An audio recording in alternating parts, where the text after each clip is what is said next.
Heroes have risen. Legends have been forged. Their names echoing through time.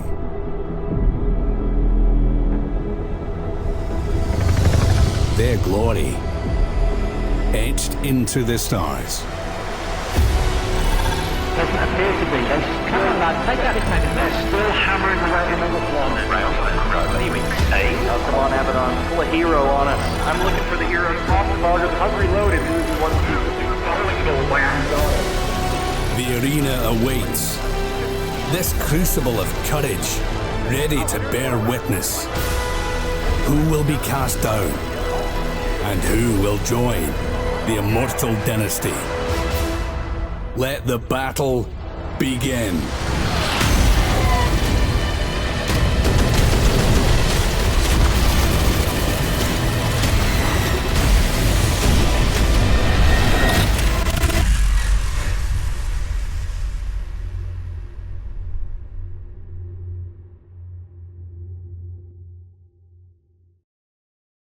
Hello everyone, welcome back to Alliance Tournament 20. It is the feeder rounds, it is day two of 4. I am CCP Overload, and we have the first of our elimination matches starting today, or first of our win and in matches as well. So if you're just joining us, welcome. We are doing the feeder rounds, 51 teams competing for 28 slots of the Alliance Tournament proper. 4 teams made it in through direct entry by coming first to fourth last year, giving us our 32 teams. But those other 28 slots are up for grabs in this tournament. All the teams are in groups of 3. They play each team in their group once. And should they go 2-0, then they are guaranteed to get into the tournament. If they go 0-2, they're probably going home. In fact, they are going home. And if they go 1-1 and 1-1, we are going to have tie-break systems in place. So we've definitely got some exciting matches today. There are opportunities for teams to seal the deal and make sure they have secured their spot in Alliance Tournament 20. Other teams are on the chopping block. Some big names we might see go home with absolutely nothing today. So some very exciting matches. I am joined by a menagerie of talented people today. On the desk with me right now, I have Mystical Might, Black Bart Pyra, and Theronth Valarax. Theronth, how are you today? A little bit sore from playing Banishers up until it's too late in the night, but other than that, very stoked for some matches. I need to see the other match from the Group B. I think that's going to be one of the most anticipated ones today. Yeah, absolutely. Group B is certainly going to be a brutal match. 3 teams, probably all worthy of getting into the tournament on their own back, have ended up in the same group. One of those teams has to go home. Black Bar Pirate, any highlight matches from yesterday that jump out to you? There's definitely some highlight matches of yesterday. I'm kind of in the same group. I'm looking at Group B. Also, Group GG. Pretty excited to see that one. A couple good ones. And I think everybody is really excited for Group I. If you know, you know. Yeah, and Mystical Might, looking at the schedule today, you went through and worked out which of our matches are going to be winning in and lose and go home. And there's a good smattering. There's some teams here in the chopping block that we didn't necessarily expect to see. You know, we see Accept Your Fate, for example. They got top 6 last year, and they are sitting at 0-1. They could go home today. I think there are a few teams today that are absolutely terrified about what they might come up against, especially because you don't ever want to lose to getting cheesed, right? But it's so easy to do in the feeders when the meta's not established, to bring something out of the box that people haven't considered, that they don't know how to play against, and then you end up going home without actually making it to the main tournament. So best of luck to those teams in red, but try your hardest. Yeah, so let's have a look at our first match of the day, which is going to be Hold Control versus Paper Numbers in Group A. Hold Control yesterday defeated Rusty Hyena's clan 172-7. So they are in a position where if they win this match, they're guaranteeing themselves a slot in Alliance Tournament 20. But they're going to have to get through Paper Numbers, which are, let's not sniff at them. They're a solid team. Hold Control choosing to ban out the Augurer and the Executor, so getting rid of those Tech 1 logistics cruisers. Meanwhile, Paper Numbers banning out the Scimitar and the Blackbird. Theronth, why are we banning out Tech 1 logistics cruisers here, do you think? Well, this is a very curveball question you're throwing me like that, because in this point format, they are actually the same points as Logistic Tech 2 frigates and 12 points cheaper than the Tech 2 Logi. So They're not much stronger than the logistic frigates. They have their own set of weaknesses. They are a little bit less survivable than technology and technology frigates. So it's puzzling.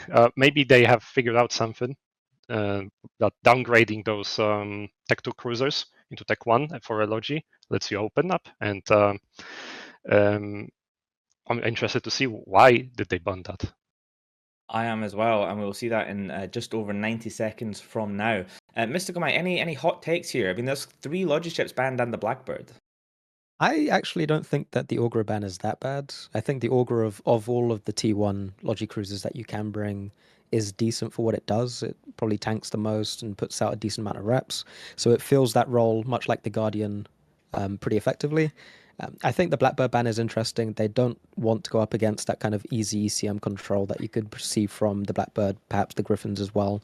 Griffins are less survivable, so it makes sense to get rid of the Blackbirds if they don't want to see a control comp where they'll be screened off of the Blackbirds by perhaps larger ships like a Vindicator or Redeemer or something like that. Yeah, well, we have to go over to the arena now and see if Hold Control can punch their ticket into Alliance Tournament 20 or whether they're going to be going into next week with that 1-1 record. Let's head over it with Ali and Fear.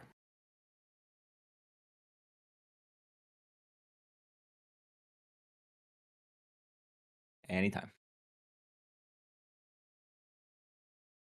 Welcome to the arena for day number 2. My name is Fear Vina, joined by Ali Eris. And on the red side, we have Hole Control bringing Ham Rush. On the blue side, what do we have? We've got paper numbers here, and they've brought an AC Rush headed by a Macarial in the heaviest DPS slot. So expect to see Hole Control back the heck up. They have come in at 0, so they're going to have to boogie pretty fast, but they have the range advantage. They should try to kite this out.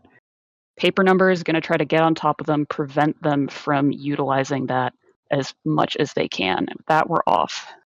As I say that, the 2 frigates from paper numbers move the fuck away from the center of the arena as it devolves into an all-out brawl. Hole Control pushing in as well. Sleipnir of Exynos, the primary at the moment from Hole Control. He's being taken down very quickly as the Clerical Navy issue seems to be the trade from paper numbers. They take down the Clerical Navy issue first, but the Sleipnir follows in response. And paper numbers fielding a Tech 1 Logistics Osprey. In fact, Osprey's on both sides. Paper numbers is tackled, but they're not primarying yet. They think they still have enough damage to push through something else. It looks like that's going to be this signable of Captain Stinken. In a rush mirror like this, it's really all about the DPS trades. Paper numbers, so far they're ahead, but this game is far from over yet. Yeah, paper numbers taking out 2 ships for 1. The Cinnable, though. Not an incredibly tanky ship, but a very fast ship. It is staying alive through the Osprey reps, though, as it's been able to get away from the DPS brought out by Hole Control. We see Table and the Osprey go down first, and now paper numbers still staying ahead in the fight thus far. They've only lost 1 ship and a Sleipnir. They still have a Mac and a Hurricane Fleet issue, bringing a lot of DPS. And they're onto the Cyclone Fleet issue of Kareb, as the Cinnable of Captain Shenkin stays alive, and now they're onto Alex Omiris in the Cinnable as well, but he's going down very slowly for a Cinnable. It seems like a big misplay. Hole Control had the paper numbers Osprey tackled, and at the point at which you're seeing someone holding, it's time to switch for the Logi, take out that sustain, and then try to go back to taking down DPS. At this point, though, the Osprey's broken free, and Hole Control have just lost a lot more damage than paper numbers have. Yeah, paper numbers being a little bit more effective with the target selection. We touched on this yesterday on the desk in rush mirrors. You want to take out the highest DPS per EHP ship in your trades. Sleipnirs, obviously, they get extra EHP from their XLASB. As we saw there, going for an Osprey Navy versus a Sleipnir, well, you got ahead on points early on by killing the Sleipnir and enabled paper numbers to snowball the fight a little bit more effectively. As we see paper numbers now onto this Osprey, the only DPS remaining really being this Osprey Navy issue and Drake Navy issue, as Captain Shinken in the Cinnable seems to be staying alive through the Osprey reps. Yep, whole control switching as fast as they can, trying to get trying to scrape out some additional points here. Now, whole control, this was a win and in for them. If they won, they're in. If they lose, they're not out, though. It's all going to come down to the final match between Paper Numbers and Rusty Hyena's clan to see if we go to tiebreakers or if whole control is just going straight for the redemption bracket. So we should see both. We should see Paper Numbers play again, and depending on how the tiebreakers break, we may see whole control in the redemption brackets. Yeah, that'll be next Saturday. Rivison, interestingly enough, in a Hurricane Fleet issue and not in the battleship in this comp, he's known as the battleship pilot making the MJD plays for Paper Numbers, but this time the other captain, Jolfi, was in the Macarial. It's an interesting version of AC Rush, going for Macarial, not a ship we see very often in the AT, but it worked out for them this match and the Rushmere. And with that, we're going to take it to the desk after a quick break. You won't want to miss it. We'll be right back after this.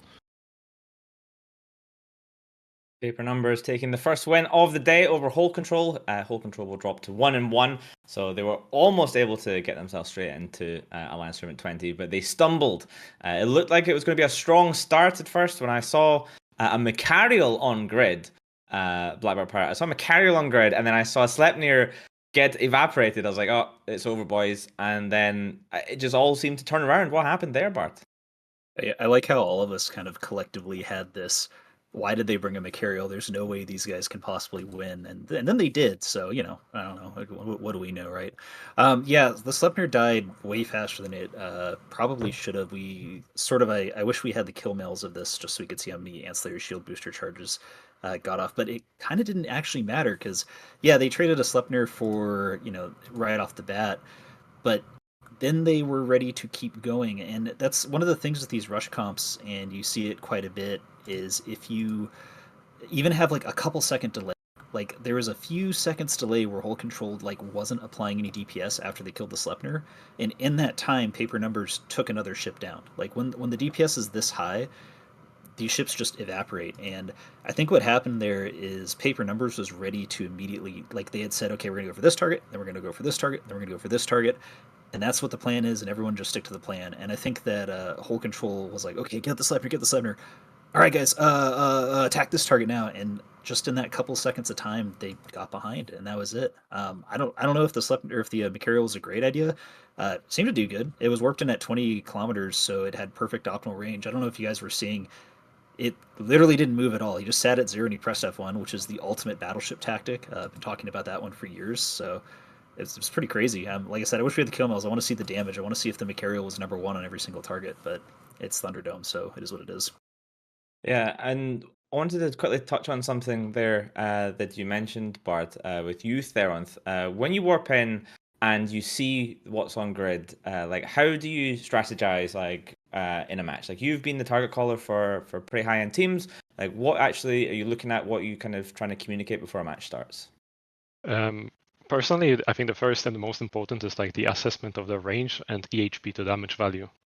If there is assignable right up on in front of your nose and you're in a mech, you want to point your nose toward it and start blasting instead of going for something that is a little bit more chunkier. So after you identify that, and as Bart said, after you queue up kind of the targets that you want to go, and you tell your boys that that have the tackling modes, go and grab this for me. That's like a good start, especially in a Ham versus Min Rush. It was like kind of Min Rush, where following up and quickly going for the next is super important. Yeah, and I'm just watching our UI suddenly drop on and off there. So I think there's some technical issues perhaps somewhere. But Mystical Might, also we saw some other ships that aren't seen very often. We saw a Worm, we saw a Raptor, we saw a Crow. No Squalls though. What's going on there? No Squalls. There was the suggestion in the back channels that perhaps these teams had theory crafted these two comps with the idea of a Squall ban in mind. So if a Squall ban did come out, it wouldn't actually change their game plan or what they could bring to the field. We had jokingly also said that a Squall ban only matters as something to dodge if someone bans the Squall, which no one has yet. So keep that in mind, teams. However, ships like the Crow, the Raptor, not the Worm, that the Crow and the Raptor can serve really good functions on the grid. I would suggest bringing a Raptor over a Crow in every single instance where possible, because the Raptor is able to burn quickly across the field using its Micro-Warp Drive bonus when you overheat it to pin ships in place, and we saw that work very effectively against Chokus in the Osprey, grabbing him 60 kilometers out of range, not allowing him to put his reps onto the whole control team, and they fell apart. So some nice piloting from Layla there. Yeah, the worm can be. It has its use in alliance tournaments. Like it can press F, and then other ships go away, and it's very hard to get rid of those drones because they've got the bonus health. Of course, it's basically like a baby Gila. It's exactly what it is. But you know, for a couple of points, it's fast, it's tanky. It's got some use. I still would prefer Squall. All right, let's look at our next match, which this one is an interesting one. This one is an elimination match for Odin's Call. They lost yesterday against Evasive Maneuvering 200-30, so a pretty substantial dismantling of the Odin's Call team. Today they're going to play Boundary Experts. If they lose this, they're going home. So they really have to pull something out, and if they want to continue their journey through Alliance Tournament 20 and see if they can reach those lofty heights that they have once done. They got to second and not very long ago, so we hope to see them rise again.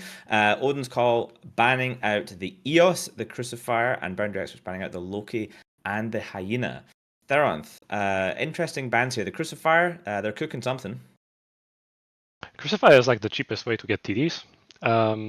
It is a little bit unusual to get it banned as a solo thing, but I guess if they're bringing big things that would really not appreciate when somebody is TDing or GDing them, Tarp Raven, for example, then maybe that would be a good call. But I do like the Loki ban. I do like the Eos ban. Incidentally, with Loki being banned, the next highest damage ship on grid that I can be for a Hamrush is a Nighthawk. And Eos is like the arch enemy of a Nighthawk because it has the kinetic resistance through the roof, and Nighthawk is like so much kinlocked after the nerf bat got applied to it. So if they wanna still Hamrush, there are obviously ways, but there will be a little bit less effective possibly. But the Eos is banned, so Nighthawk is going to be ruling now. So maybe there will be a Nighthawk comp on one side at least.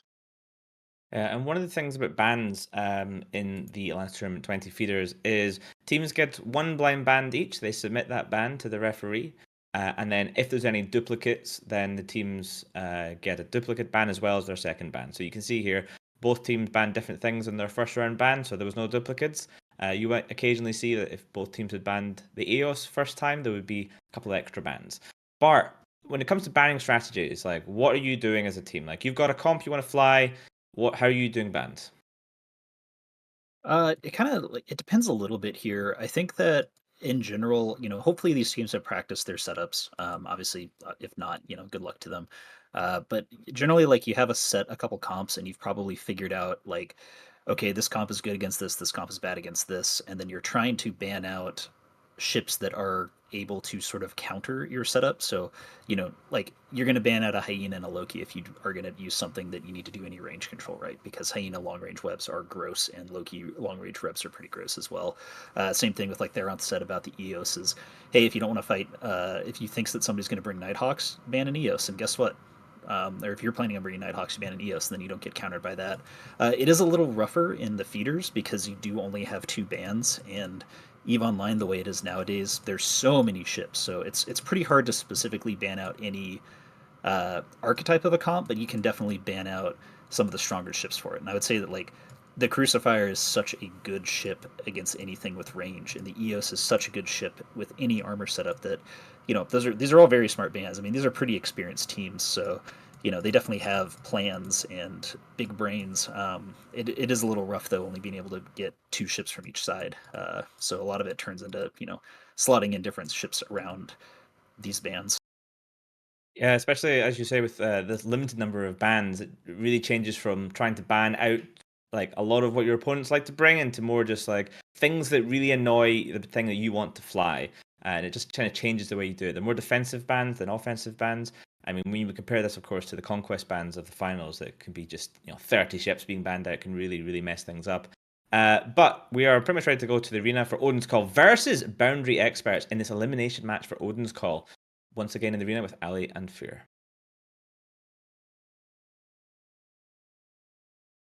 Hello, everyone, and welcome to the arena. I'm Aliaris, joined here by Fear Vina, and we are watching Odin's Call versus Boundary Experts. Odin's Call has brought a armor max threat setup. Fear, what have Boundary Experts brought?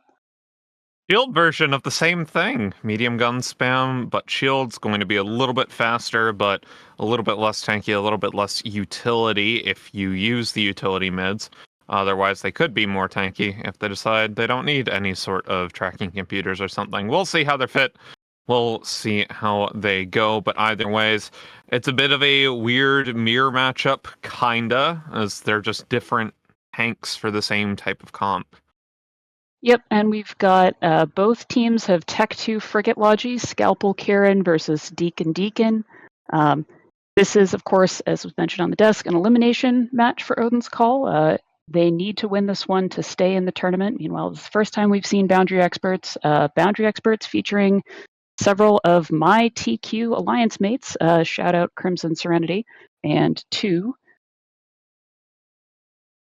And also a team that had a very good run last AT, looking to continue that success and knock Odin's Call out of the feeders. However, Odin's Call have made some pretty insane feeder runs in times previously, 2 ATs ago. I remember they got in through the feeder, or through the lower bracket of the feeders, and then ended up getting second place. So we'll see how they go, as we still are in a bit of a pause before the match starts for the timers.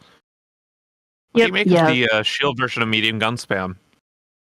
As you said, it could have potentially a little bit less tank, although looking at these defense bars, it seems like Boundary Experts have opted for tank in the mids over utility in the mids. Going shield over armor means you have access to more low slots, potentially more damage mods, more tracking mods, stuff like that. Of course, the medium railguns are quite strong. Meanwhile, Odin's Call, they've got a couple more variety in their damage types, which would matter if they were facing reactive. But looks like the game timer is counting down, so we're soon going to be able to see which of these medium gun spam comps is going to come out on top. Yeah, and obviously, one team has 4 battle cruisers, the other team has 4 battle cruisers, same number of cruisers for either team. Anyways, first target going to be the Kieran from Odin's Call, as it looks like the Vigil is the target from Boundary Experts. They're unable to kill that Vigil, and they lose their Kieran. And they're going for the Scalpel next. I like this target call from Odin's Call. Take out the Logi on the Boundary Expert side, and you're taking out that sustain. You can really take advantage of your...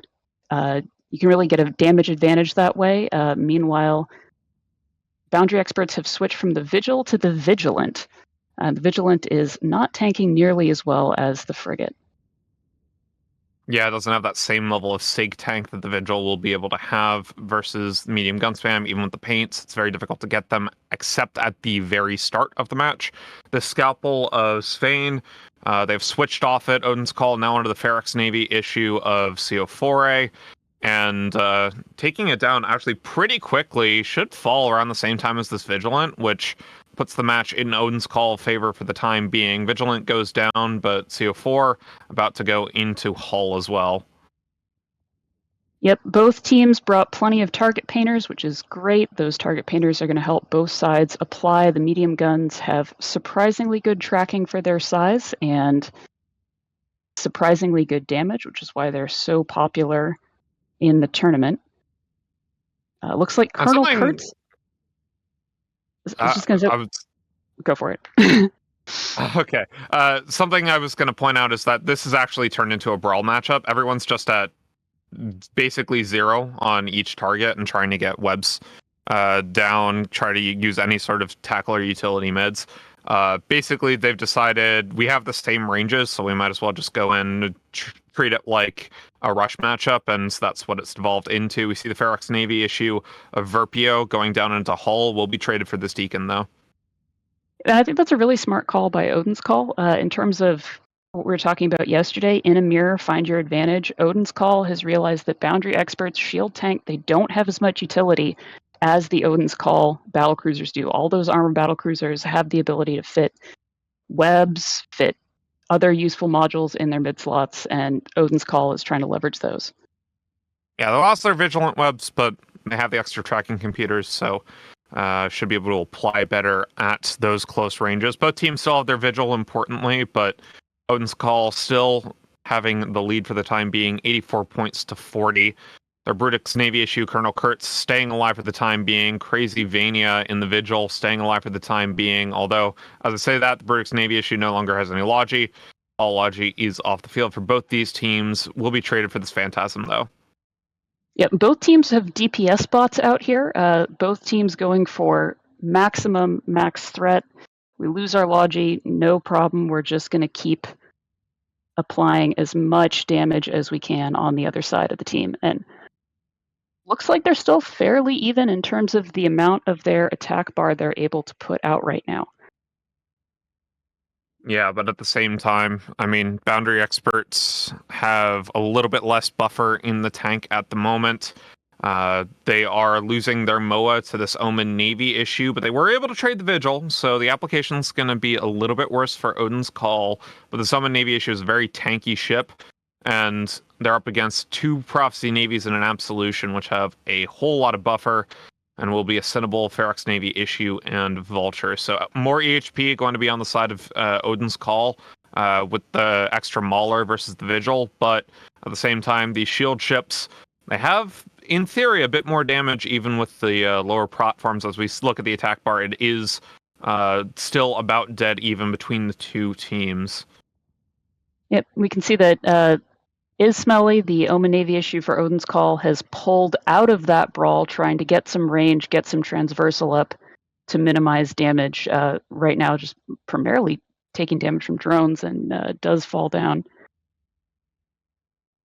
And as we look at that right now, the Ferox Navy issue, Alexander Troyan into half shield. It appears to be a buffer Ferox Navy issue, not taking advantage of the shield booster bonus on the ship to get the extra EHP. So pure buffer in those mid slots, perhaps not wanting to use a low slot to make the fitting a bit easier for that ASB. But regardless, Alexander Troyan going down into armor now, the Paradigm tanking up quite effectively in this Prophecy Navy issue. So they'll be able to take down this Ferox Navy issue and either go onto the Vulture or Cinnable next. Yeah, it's still reasonably close game. Both teams, same number of ships. Odin's Call, larger attack bar, able to apply more damage, and currently one ship ahead, but with no logistics on either side. HP lost is HP lost. Paradigm still slowly bleeding armor. Yeah, and on top of that, right, we look at the control bars. Boundary Expert actually has the utility mids and the utility highs, right? They still have a paint going out on their team from their Vigil that is still alive, but they are also taking advantage of utility highs versus the kind of anemic control bar of Odin's Call, but it doesn't really matter at the moment, as none of the effects are really being applied other than a paint and a scram coming in from the smaller onto the Vulture. So for the time being, Odin's Call, their control bar might be a little bit lower, but they are using it a bit more effectively right now. The Paradigm and the Navy Prophecy staying alive for way too long for Boundary Experts, as they're about to lose their Vulture in response. Yep, and right now, Odin's Call a little bit ahead on the DPS. Yes, they still have their Vigil, but that Vigil does not have any real guns on it. So they've got to, if they can get down Crimson Serenity and the Vulture, it'll be 2 DPS ships to 1. I'm saying 2 because I'm assuming that they'll be trading this Mauler for the Vulture, but we'll see how that is going to shape up. Yeah, Crimson Serenity still going down pretty slowly. The Vulture, a rather tanky command ship, not as tanky as everyone's favorite Nighthawk, but still, being Caldari, it does have quite a large buffer when you buffer fit it. It is going to go down into hull, though, and be taken down, leaving the Cinnable as the only DPS ship remaining for Boundary Experts. Now, Odin's Call winning this match does mean that they are at worst in tiebreakers, at best going into the redemption bracket. Boundary Experts now have a do or die match up against the winners of yesterday's match between Odin's Call and Evasive Maneuvering, who won that matchup. So they need to win against Evasive Maneuvering to stay in the tournament, or to get tiebreakers to potentially stay in the tournament. Meanwhile, Odin's Call really hoping that the team that beat them yesterday, Evasive Maneuvering, can take out Boundary Expert, so Odin's Call can make it in through the redemption bracket. Yep. And of course, if they don't, if it's 1-1 on each side, then we're going to go to all tiebreakers, which are the total match score. The team with the best score is going to do the best. The total match time, killing people faster, is better. And then it goes on from there. And hopefully we get to see the CCPs. Hopefully we do or don't get to see the CCP Zealous 4th tiebreaker quiz. I would like to see the quiz. Please make it happen. Make it happen. It's for me. We need shoulder content. All right. Getting players to answer questions about EVE Online, always a whole lot of fun. At the moment, the match is stalled out a little bit as no one's really killing anyone quite yet. Sinkhole trying to just stay alive for the time being, keep a few more points in their pocket for tiebreakers, as they know that is their only way into the tournament now. Odin's Call, though, gonna try to take out this Sinkhole. He's in very low shields right now, but as we see, Ganymede was able to make an MJD play to the other side of the arena and is staying about 100 kilometers out. Has to be shot by the long-range ammo of the Absolution, the Prophecy Navy issue, but Gleam go burr sometimes, and the Sinkhole now into half armor. And of course, once the Sinnable's down, the match still won't be over. 2 can kite it out in the Vigil, try and keep those last couple points from Odin's Call, make the tiebreakers as good as possible. Ganymede in low hole, pretty far away. As you say, though, Fear, Gleam do go burr. I didn't mean to say Gleam. I meant the long-range ammo. Got my T2 ammo mixed up, but either way, I was thinking radio, but that's the Tech 1 ammo. They are able to kill the Sinkhole, and that is all for the match. With that, we're going to send it back to the desk after a quick break. We'll be right back after this. Odin's Call keep their tournament dreams alive with that very hard fought out victory. That was a really interesting match to watch. We saw a kind of almost mirror matchup, armor versus shield, medium gun spam with very similar comps and just a little bit of a difference in execution. Mystical Might, what did you see in that match? Yeah, one of the things I wanted to talk about from that match is actually the importance of tackle. We saw that the Boundary Experts team brought a lot of rails, a lot of damage ships. They do really good damage at close range. But one of the weaknesses of Ferox Navies and Vultures in particular is that they aren't exactly the fastest things to move across the grid.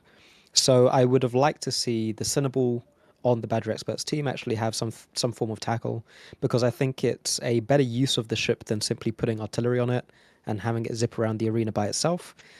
I think that the damage and the projection that you're getting from the artilleries is probably less significant than the increased damage that you would be getting from the rest of the ships on your team if they were actually able to stay in close damage range. For example, the Navy Omen that was burning away, surviving in half structure for a solid 30 seconds or so would have been dead like actual minutes ago, if they had a ship that could tackle it down and keep it in place for those damage dealers to do their thing. So I think teams need to evaluate the importance of tackle in their comps. You don't always have to burn your tackle in and suicide it for no reason, but having the opportunity and the option to tackle people is very important, so you can make use of it when you need to. Yeah, and I think worth shouting out to both of those teams there, that was just a really well executed match by both teams. Lots of people flew really well. It is really something when you see two teams that know what they're doing and know how to fly their comps. It really was just a couple of little differences here and there, like things like Mystical's just mentioned about maybe having that Cinnabon with tackle. Also, we saw at the start both teams decided to try and just clap a frigate in the other side. We saw the Boundary Experts going for a Vigil, which survived, and we saw Odin's Call going for a Kieran, which did die.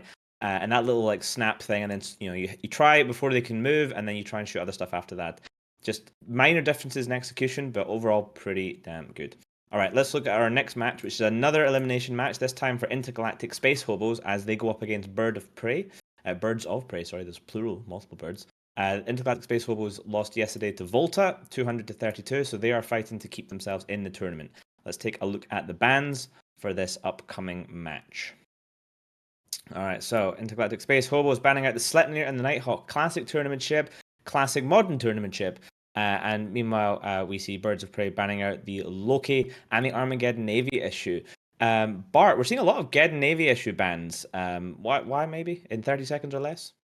Yeah, I've always thought the Geddon Navy issue is sort of the generic, I don't know what to ban, but I know this is a good ship, so I'm just going to get rid of it ban. And that's every time anyone bans it, that's what it feels like to me. They're just like, we know this is good and it fits into a lot of armor ships, so just get rid of it, we're done.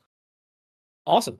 And as they are done, so are we. So we'll hand over to the arena again with Ali and Fear.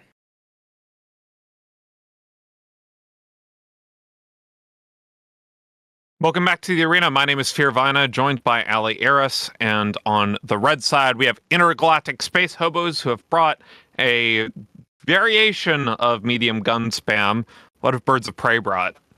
Birds of Prey have brought a Galente Blaster Rush. They have not opted for the full Chad version with no logistics and a bunch of bulkheads. They have an Oneros there for armor reps, but Blasters planning to get up close and apply big damage numbers directly to Intergalactic Space Hobos.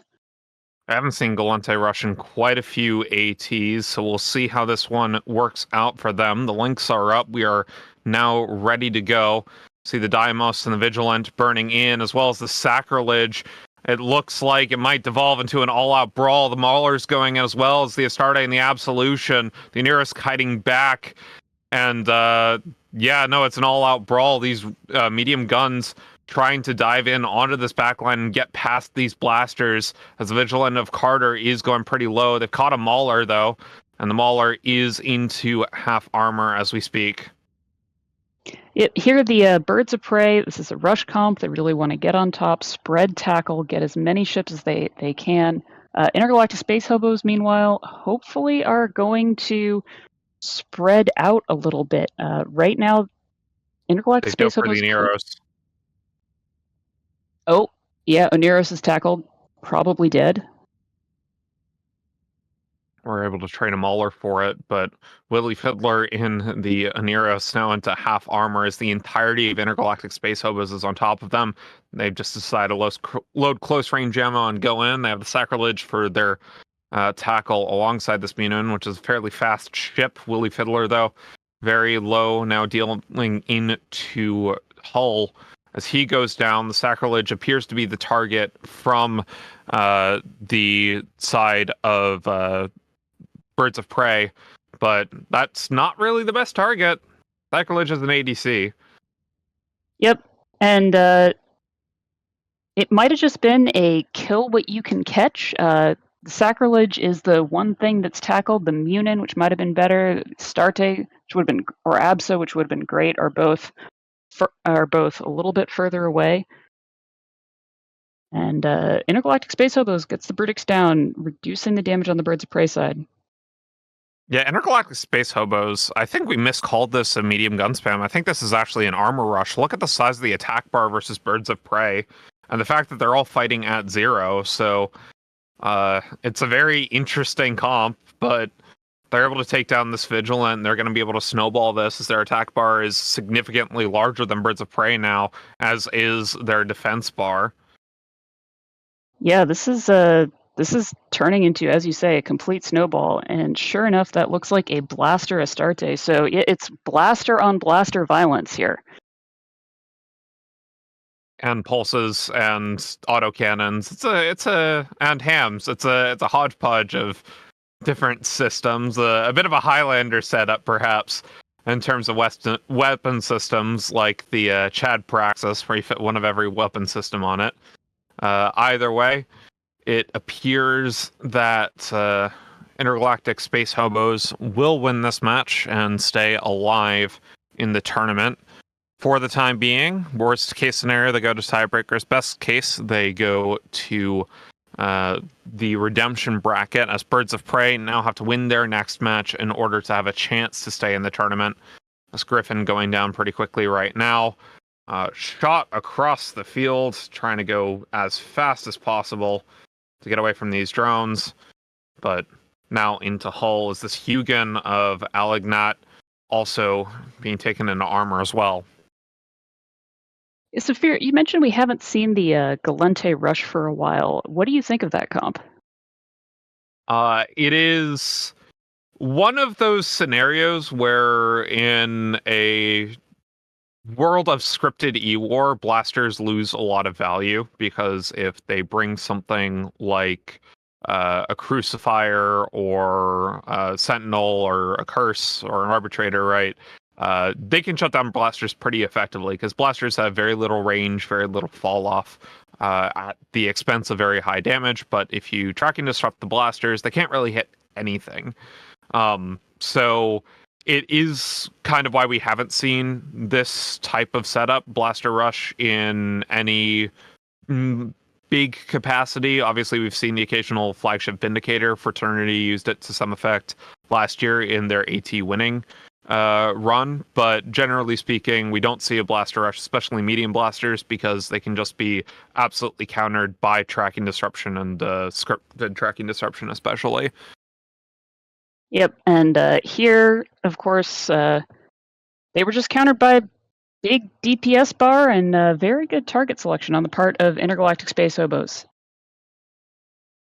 This Claw finally going down, and Intergalactic Space Hobos, they'll stay alive through the elimination match. Any final thoughts before we send it back to the desk? Well played by both teams. Intergalactic Space Hobos bringing a somewhat unusual comp that definitely brought the damage onto Birds of Prey. Looks like the Claw is attempting to kite it out, successfully freed from the blob and fleeing the Imperial Navy acolytes chasing it. So this will be a longer match yet. This format has made for definitely some longer finishes. What with the importance of points to tiebreakers, we're not seeing those big edge of glory jumps that make the end of the AT match so exciting. Used to be if you had one ship left alive, that ship would often make a big jump. I recall last year in Brave Collective, we left a Mauler alive to attempt to set new records, and this Claw attempting to set new records for laps around the arena without dying, just moving at absolutely zippy speeds. Yeah, the Claw being the fastest ship on the arena at the moment. This Enyo and Munin trying to chase it for the time being. The Claw ended up slowing down, though, got tackled by the Enyo, so he will end up falling. And with that, Intergalactic Space Hobos stay alive for the time being. They're going to get a full 200 points for this match, only losing 19 to Birds of Prey. And we're going to send it to the desk after a quick break. We'll be right back after this. Intergalactic Space Hobos there, keeping their dream alive as well. We've had 3 matches. 2 of them were elimination matches. 1 of them was the potential to punch the ticket. And so far, no one has been eliminated. No one has punched their tickets. Everyone is going 1-1. So the people on the back foot are really, digging deep and coming up with that scrappy victory to keep their dreams alive. And the teams that could get their way straight into the last tournament have fumbled at that last step. Has the pressure got to them? Will we see some teams punch their tickets later today? At some point, CSB Zels will have to bring out his flowchart and show me how the tiebreak system works, because I suspect we're going to have to start talking about it at some point. But yeah, that was a match. We saw some interesting plays. Misty, we saw what looked like a good tackle move with a Mauler burning in to try and grab the Oneros, throwing his life away for his friends, but grabbing that Oneros. That seemed like a pretty good move. Yeah. I think that this match has exemplified the importance of tackle in both directions here. I think there's a lot to talk about. You have the importance of tackle when it comes to diving in, getting on top of that Aneros and allowing the rest of his team to catch up. We see the Aneros fall, and then the rest of the team falls apart behind that. On the other hand, we've also seen less than ideal tackle from the Hugin, where the placement of the webs could have been better and may have had a game-changing impact, slowing down the enemy team's approach, making sure that the Aneros is lasting longer. I saw an Enyo chasing a Griffin for half the match. At no point was it webbed, and every other ship on the grid was sat at 0 MS punching each other in the face. So placement of webs can be important. Having that sense of mind to look around the arena and not be directed to web something, but say, hey, I can slow that down and I have no other use for my webs at this moment in time, is something that pilots need to take into consideration. So yeah, we saw there was a Hugin on the Birds of Prey side. At one point we were questioning, like, what is he actually trying to web at the minute? I think all these webs were on a stationary target, which I know webs are a percentage thing, but like 70% of 0 is still 0. So perhaps look for something going a little bit faster. These are advanced tactics. Theronth, we also saw the first Munin 100% win rate now. It's higher than the Squall. Friendship with Squall ended. Munin is my new best friend. I have to rethink everything that we have established so far in the theory crafting. I mean, CCP Overload, I cannot be 100% objective because this is my group, right? But the weapon of Hugin at 10 is definitely a choice. It's a choice of a man with a chiseled jaw of self-confidence. I would not be that man. Like my jaw is weak and used to eating potatoes basically. But maybe if that Hugin was something a little bit more damage oriented for these points, considering how little he did, even if he was doing as Misty suggested and maybe grabbing stuff that is coming in to slow it down, the weapon was so close that I don't think how useful that would be in, and maybe they would be able to turn the match around with something else because blasters, they want to be on top of something anyways. You can get cheaper ways to deliver webs, especially they had a claw in there. All right, our next match is going to be Arrival versus Kitchen Sinkhole. Arrival are another team that are able to punch their ticket and get into Alliance Tournament 20. They just need to win. They beat Brave yesterday, 200-6. Bart, take us through these bans. All right. Well, we're starting to see a little bit of a meta. I think Arrival actually banned these bans on their match yesterday too. They really don't like the Pontifex Magus setup. That basically cuts away most of the armor link setups. And then Kitchen Sinkhole, Loki Sleipnir. We know exactly what they don't want to see. They don't want to see a Mimitar rush.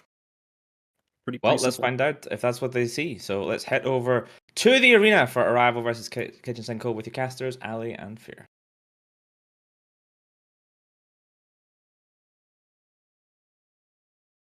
Hello, everyone, and welcome to the arena. I'm Aliaris here with Fear Vina, and Arrival have brought what looks to be a shield kite setup. Fear, what have Kitchen Sinkhole brought? They have brought Hamrush, Triple Squall versus Double Squall, everybody's favorite 4-point wonder in the tournament. We are about ready to go. Interesting to see the Nighthawk in a bit of a kite setup, but still has some of those faster battle cruisers and the Claymore and the Cyclone Fleet issue on their team. They have opted for an Osprey Tech 1 Cruiser Logi versus the Scimitar from the Rush setup. Versus the Scimitar from the kite setup that Arrival have brought. And we should expect to see Arrival try their best to kite. They want to run as far away as they can from this rush. This rush, of course, wants to get up on top of them, tackle down some of those targets, especially while the Arrival Nighthawk isn't going to be the simplest target to break. It is also going to be perhaps one of the more tough. And I might have miscalled this because it looks like Arrival is running straight in. Well, I warped in at 50. I'm going to double check these weapon systems on the Nighthawk. They are, in fact, hams. So we are baited by Warpins once again. It is a Shield Rush mirror matchup with Triple Squall from Arrival. But they warped in at 50, which is not very common for a Rush setup. Typically, you have Warpins at like 20 or 30. But with that, They were able to target the Cyclone Fleet issue of Virag first, as Manela in the Drake Navy issue appears to be the target now from Kitchen Sinkhole, but they lost their Cyclone Fleet issue much faster, as the Scimitar reps are much stronger than the Osprey reps. And Manila and the Drake Navy issue so far surviving. Kitchen Sinkhole, Caracal Navy issue going down quite quickly. Arrival perhaps with the Squall difference here. We've been talking about the Squall all tournament. We've got 3 Squalls versus 2. And it appears that the 3 Squalls are currently ahead. Now, here's something a bit interesting. They're actually going for this Nighthawk Arrival onto Kitchen Sinkhole. They've taken it down all the way into armor and are basically melting it right now. They actually only have 1 kinetic lock ship, so they can swap full EM for the rest of the ships on their team and blast through the Nighthawk's weakest resist pretty effectively. And as they did that, they're onto the Osprey Navy issue as well, and they're just going to continue this snowball. The Squall of Jack Renekton, currently the target from Kitchen Sinkhole, but it'll be a little bit too little too late as the Squalls keep getting traded out on this low end. The points very much favoring Arrival right now. Yeah, I think the Arrival comp is just a little bit stronger than the Kitchen Sinkhole comp here. That Hugin's not really known for their DPS. Probably a late swap for the Loki, looking for the long webs, but you lose out on some of the damage. The Loki doesn't just bring the webs, it also brings pretty fierce ham damage. Yeah, it's one of those things where the Loki doesn't really have any drop-in replacements in any sort of rush comp, but if you're expecting a rush mirror, then Loki is good at screening people off and not at tackling people down with the long-range webs. You have other options potentially for long-range tackle.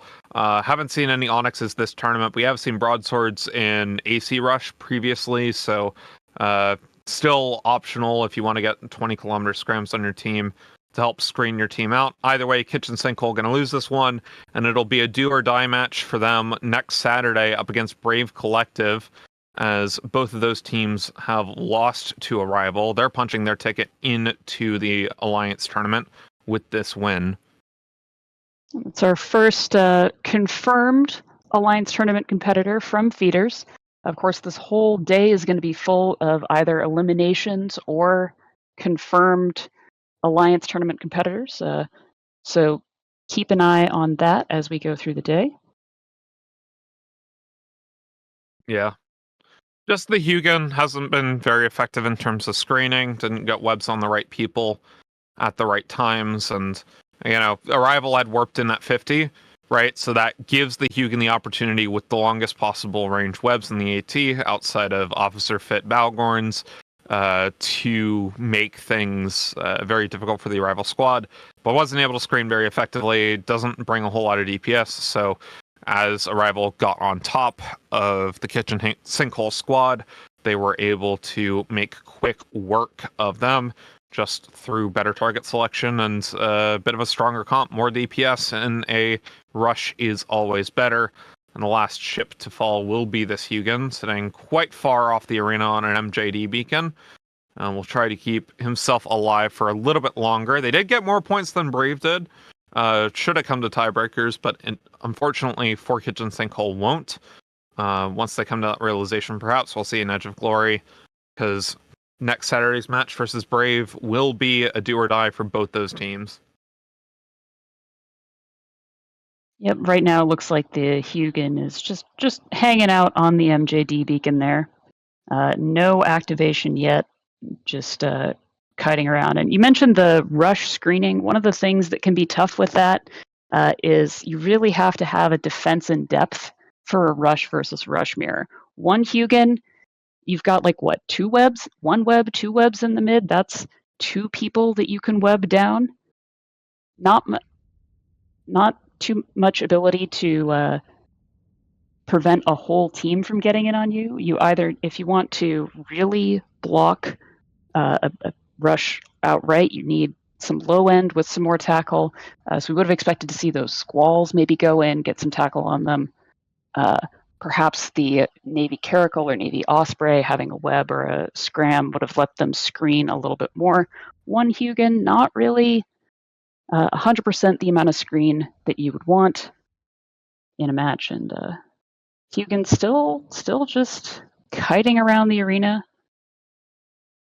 Bellicose I mean, finally kicking us eventually in. they'll come to the realization that they literally will not be getting in on tie breaks. It is just Yep. a win and you're in, lose and you are out match, or not win and you're in, win and you're to redemption, lose and you're out matchup for the next match. However, might be trying to get better seeding if they win versus Brave next Saturday. That's the only way I can really think of it. But either way, this Hugin staying alive for the time being, trying to just go around the arena and not get tackled by any of the remaining ships from arrival.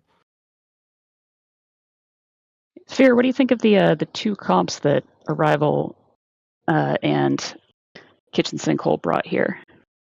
I mean, it's Ham Rush. Arrival brought, I think, the stronger one. Bringing the Tech 2 Waji cruiser was very smart of them. Just especially in Rush Mirrors, just having the extra rep power keeps you alive for longer, gives you more EHP in that DPS per EHP calculation, and makes your rush a bit more effective in the mirror matchup when given the opportunity. Meanwhile, Kitchen Sinkhole, again, questioning the Hugin pickup. Could have gone for something else, maybe an Osprey Navy, a Caracal Navy, and then up-pointed another one of your ships to get more DPS. If you're expecting this mirror matchup and you don't have the ability to screen with a Loki, then unfortunately they'll not be taking the best target for that.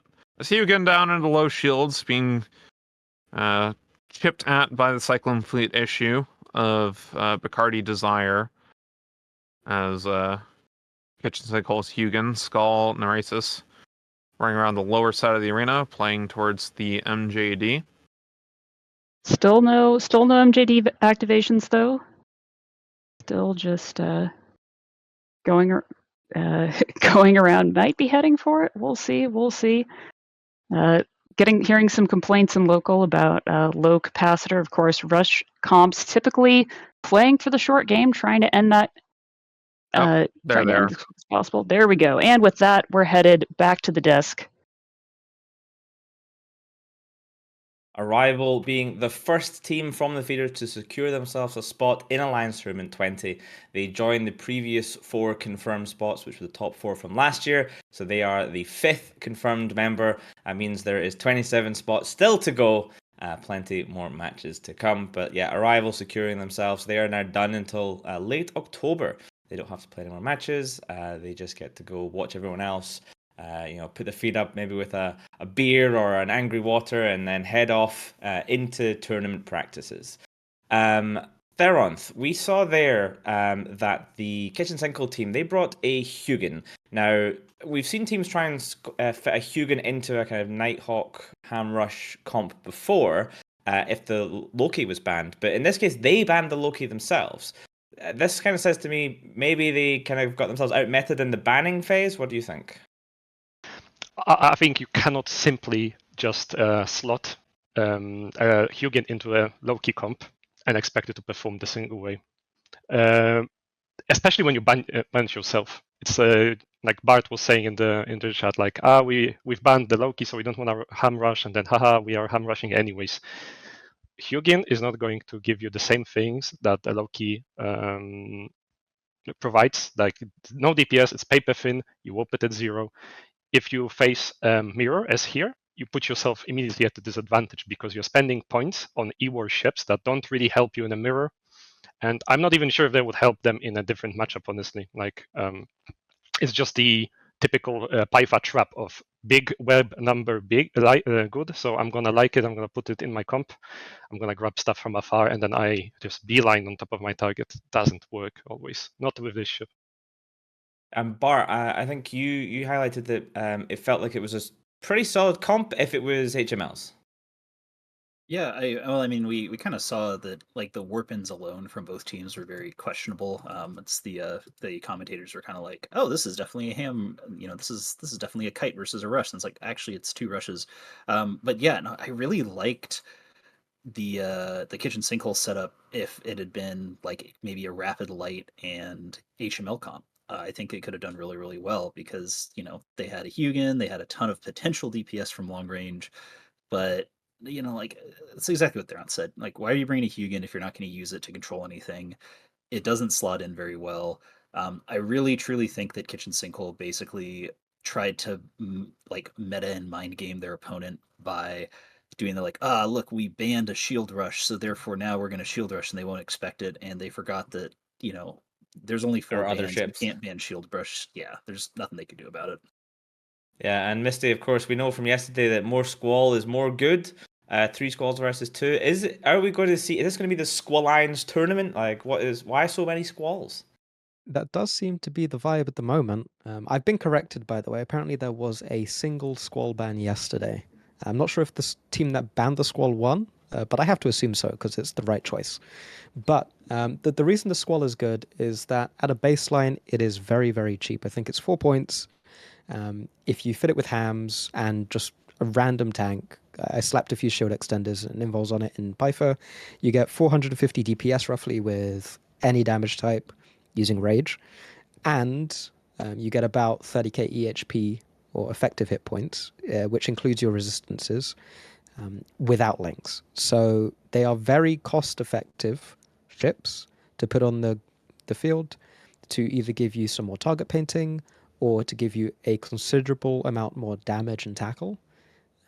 And if someone wants to kill it, then they have to actually spend some time going through that ship, which allows your other ships to survive longer. So it makes sense to bring them. It makes fitting out the rest of your comp a much simpler affair, but it also means that when you ban that Squall, it is unlikely that the team that is planning on bringing one is going to be able to easily replace it because there's not many ships that slot directly into that role. Yeah, Bart, if you could pick something else, like what would you fit in to do that role? Because the Squall does seem to be doing it pretty well, as Misty points out. It's cheap, it's tanky, and it has a lot of space for cap boosters. Yeah, I'm not going to say that there's nothing else that can do what the Squall can do because somebody's going to prove us wrong. Probably the next match is, it'll turn out that, oh, yeah, well, actually, you could have done this. But for like what it is and the way it is right now, I don't think there's anything you can do with it. We're kind of seeing it like the Battle Badgers of old. It's like somebody saw the Battle Badgers back in the ye olden days of the AT and was like, right, but like, what if we actually make it also a DPS ham rush ship? So what I'm waiting to see is I want to see if somebody's going to try and do like an HML kite with a Squall because they're actually not that slow, and I think that it might just be it's kind of reminding me of like Skybreakers when they were 1 point where this ship can just fit into literally any comp and it's good. So I think I wouldn't be surprised if we're going to start seeing a lot of Squall bans, especially once the number of bans goes up to 8. Actually, Bart, the Arrival had 2 HML Squalls already. They were just sitting back TPing happily with HMLs. So. Oh, there you go. Yeah. So Big that brains. was in a rush though. Yeah, that was in a rush. I want to see some kiting Squalls. Nobody expects it. Kiting Squalls. That is certainly a choice collection of words put together in such a way they make a sentence, but it just doesn't make sense to me, Bart. Maybe we will see that at some point in the future. So as we mentioned, Arrival, they have gone through. These teams are playing in a group-based system. There are 3 teams in each group. You play each team in your group. And if you go 2-0, as Arrival have just done, then you're through. That's it. Bye-bye. See you in the last tournament 20. If you go 0-2, that's it. Goodbye. See you next year. You're out. But if you go something else, if you go 1-1, which is the only other option based on math, then you will have a chance based on tiebreakers to go into the redemption bracket, where you have another chance to come through and get into the Alliance tournament. So all hope is not lost. If you go 1-1, you still have a chance. Tiebreakers include how fast the match takes place and how many points you kill. So if you kill some, if you win 200 to 199 and your opponents win 200 to 198, then they get that tiebreaker on you there. So this is why you sometimes see teams running around the arena at the last minute with the last ship remaining to slow down their opponent's victory, get themselves a little bit of an edge up on the tiebreaker. Of course, if that was your Arrival going through 2-0 there, it doesn't really make much difference for Kitchen Sinkhole in tiebreaker against Arrival, but of course they still have to play again, so you never know how it will go down when they play next week. They might go 1-1. Our next match of the day is going to be Plug and Play versus Fancypants Alliance. Let's take a look at the bans for these ones here. So Plug and Play choosing to ban out the classic bans of the Nighthawk and the Loki. I feel like we're back on the internet during COVID doing Alliance Open all over again. The Nighthawk Loki ban's absolutely classic. And then Fancypants banning out the Sleipnir, and then that now ever present in the second ban, Armageddon Navy issue.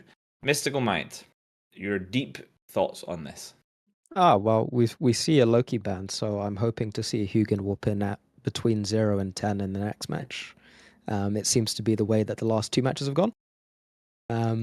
Hopefully, okay, so they don't want to see Hamrush, it seems, on the Plug and Play side. I assume that's the Plug and Play side. Yeah, which makes sense. How fancy do the pants look on the other side? That's how you can tell. That's exactly it. I was looking at the Fancypants logo and I was like, I know these guys, but I can't remember the name. Of course, I should have just looked at the pants. Yeah, we don't want to see Hamrush. There are other ships that can do Hamrush quite well, as we've seen in a variety of matches so far. It still leaves open things like the battlecruiser spam. It still leaves open some heavy missile launcher kite if they wanted to. There's a variety of different options that they could go for. So it should be fairly interesting. It should be different from the last few matches that we've seen. Yeah, it is interesting as well when you start to pick up some of the developing meta. You see some teams bringing very, very reliable comps that we've seen before with a couple of changes. Other teams just bringing something that they saw on Twitch, especially if they're a new team. That's a great way to get started in the Alliance tournament, by the way. Just like pick up stuff that you saw and someone else bring and try and replicate it. And we're starting to see a couple of weird things as well, where teams are kind of like trying to develop their own meta. That can sometimes happen when 2 teams are practice partners and they kind of like spiral into this very strange meta and they're convinced they've found it, and then turn up on tournament day and realize that nobody else is wearing the same costume as them, and they kind of have to like pivot at the very last minute. We've seen that numerous times in the past. I hope to see shenanigans. That is my desire for this turn. I want to see shenanigans, and so far we're already seeing lots of shenanigans. Oh boy, what's this? Look at this. We have stuff on grid. This is advanced level streaming. By God. Okay, well, let's head over to the arena, since I guess we're already ready with Nova and Fear.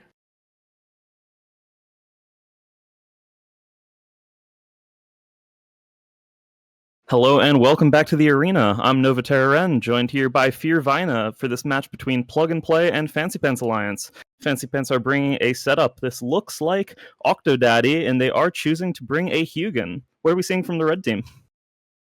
Plug and Play have decided to bring an armor projection setup with those pulses, those large pulses, being particularly strong and fun to have. They have 2 Moluses for control, but I hesitate to call this a control setup, as they don't really have a whole lot else for that. We'll see how it works up against the Ciudad setup that Fancypants have brought.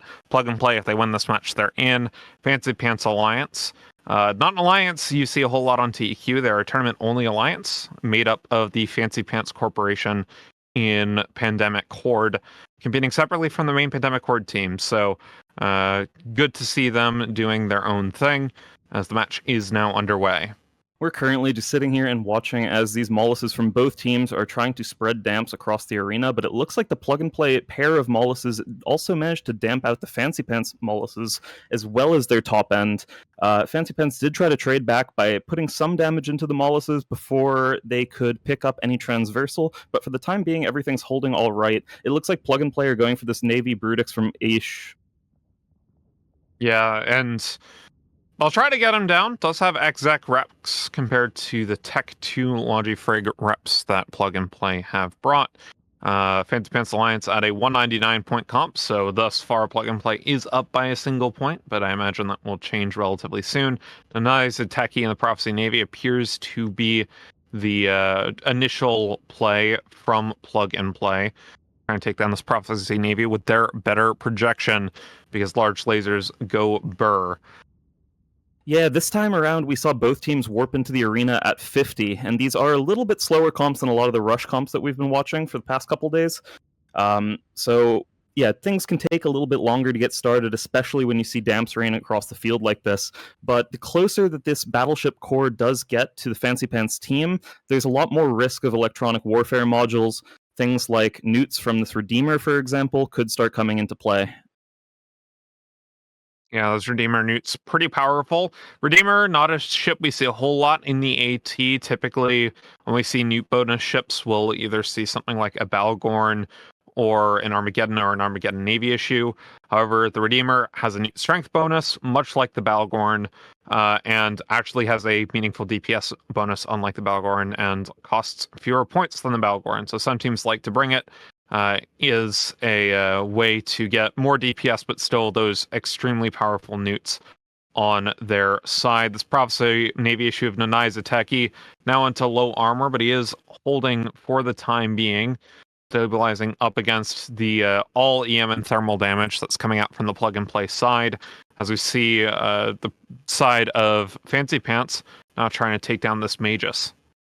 Yeah, we're watching as this Prophecy Navy drops lower and lower into armor. He keeps pulling back a few armor hit points when the Executor lands reps, but I think he's about to go down here.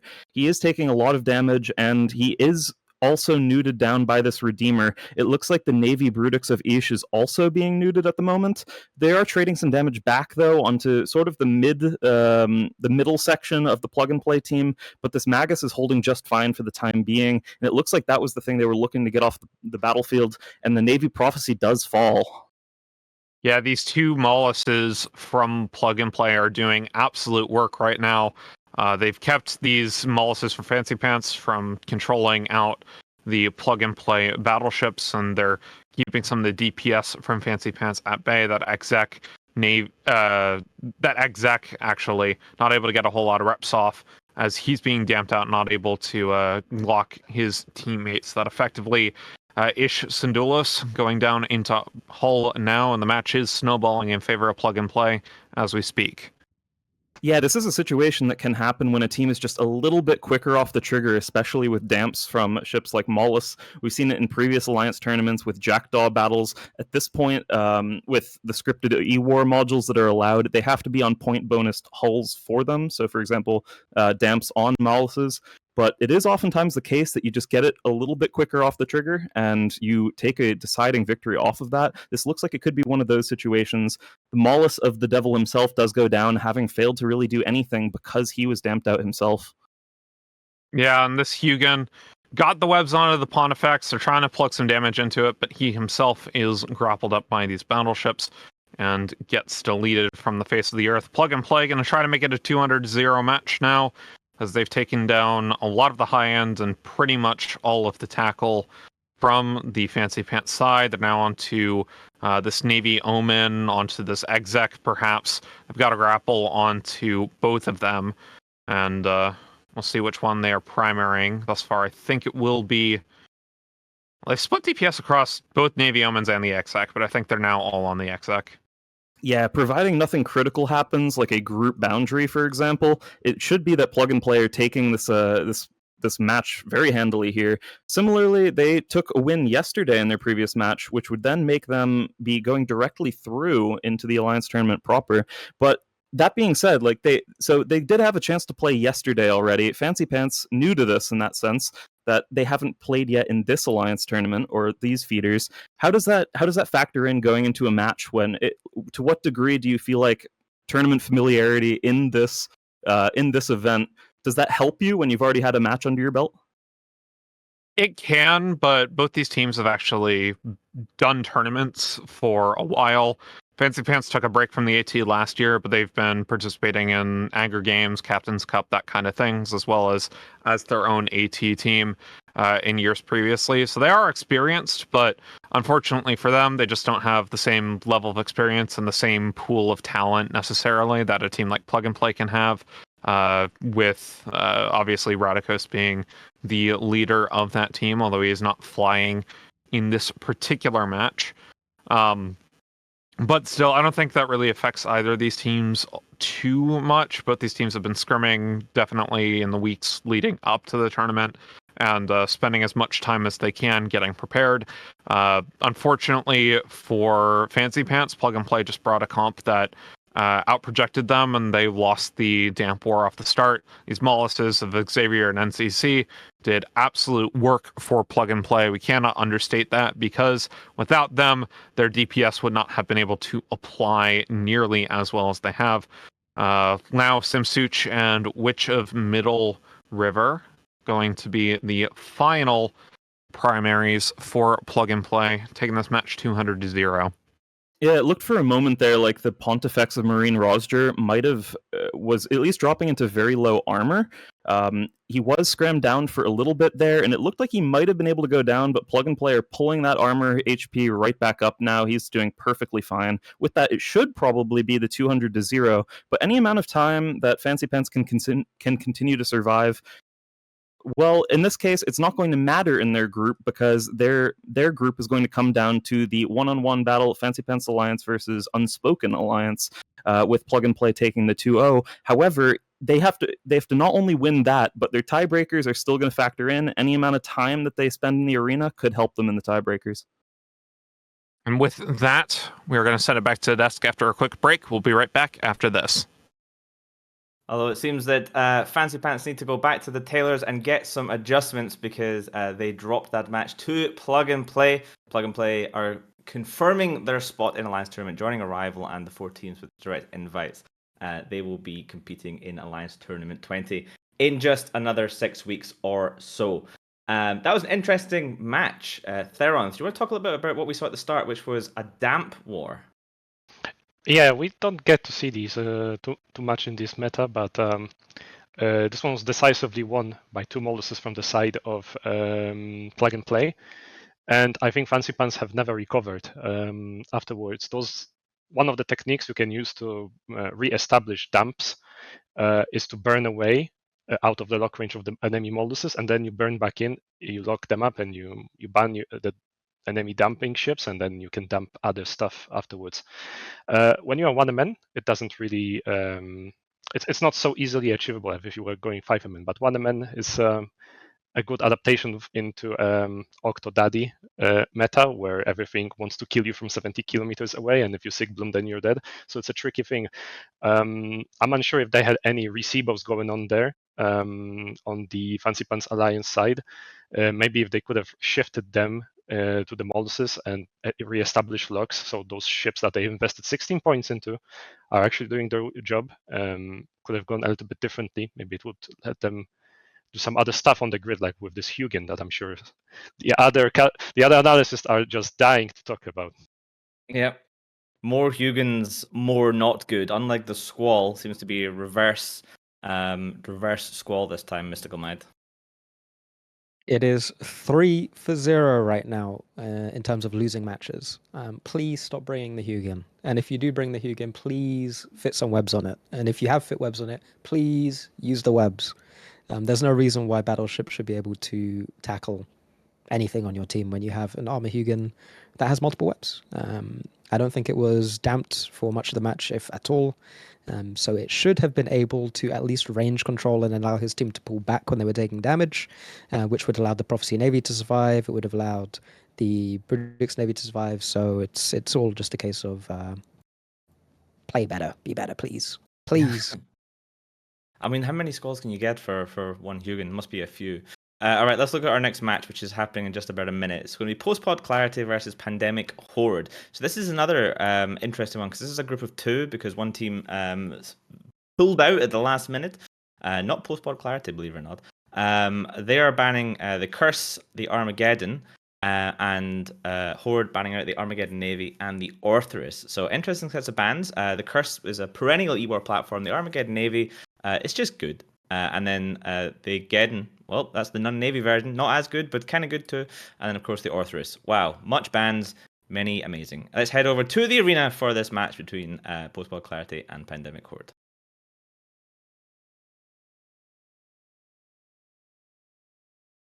G'day there, mates. Welcome to the arena. I'm, of course, Wingnut, joined by Fear. And we have a Squalligator scenario here where we've seen a very big rush, but they've brought the Squalls in as well. What are you seeing here, Fear?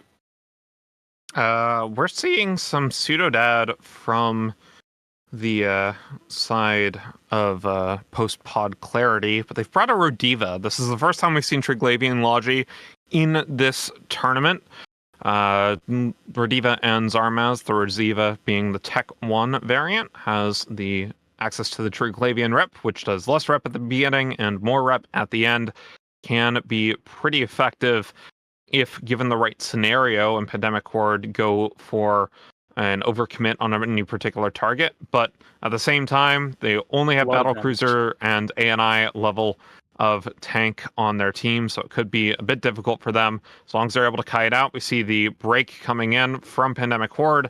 They want to grab in on towards some of these squishier targets like this Vigilant that they are primarying right now. As a Squall of Philip gets absolutely deleted by the medium gun spam, but they will trade for this Vigilant. Yeah, no, the Rodiva's going to have a really hard fight. This is a lot of damage. We have to like pre-rep a target, and you see the Vigilant's being targeted. He's going to try and keep him alive, but this rush is going to be very devastating. That being said, they really lost the Squall. The Caracal's about to go down too. They're going to get counted really quickly unless they can kill something fast. They get Caracal's down too, and this Vigilant is still alive.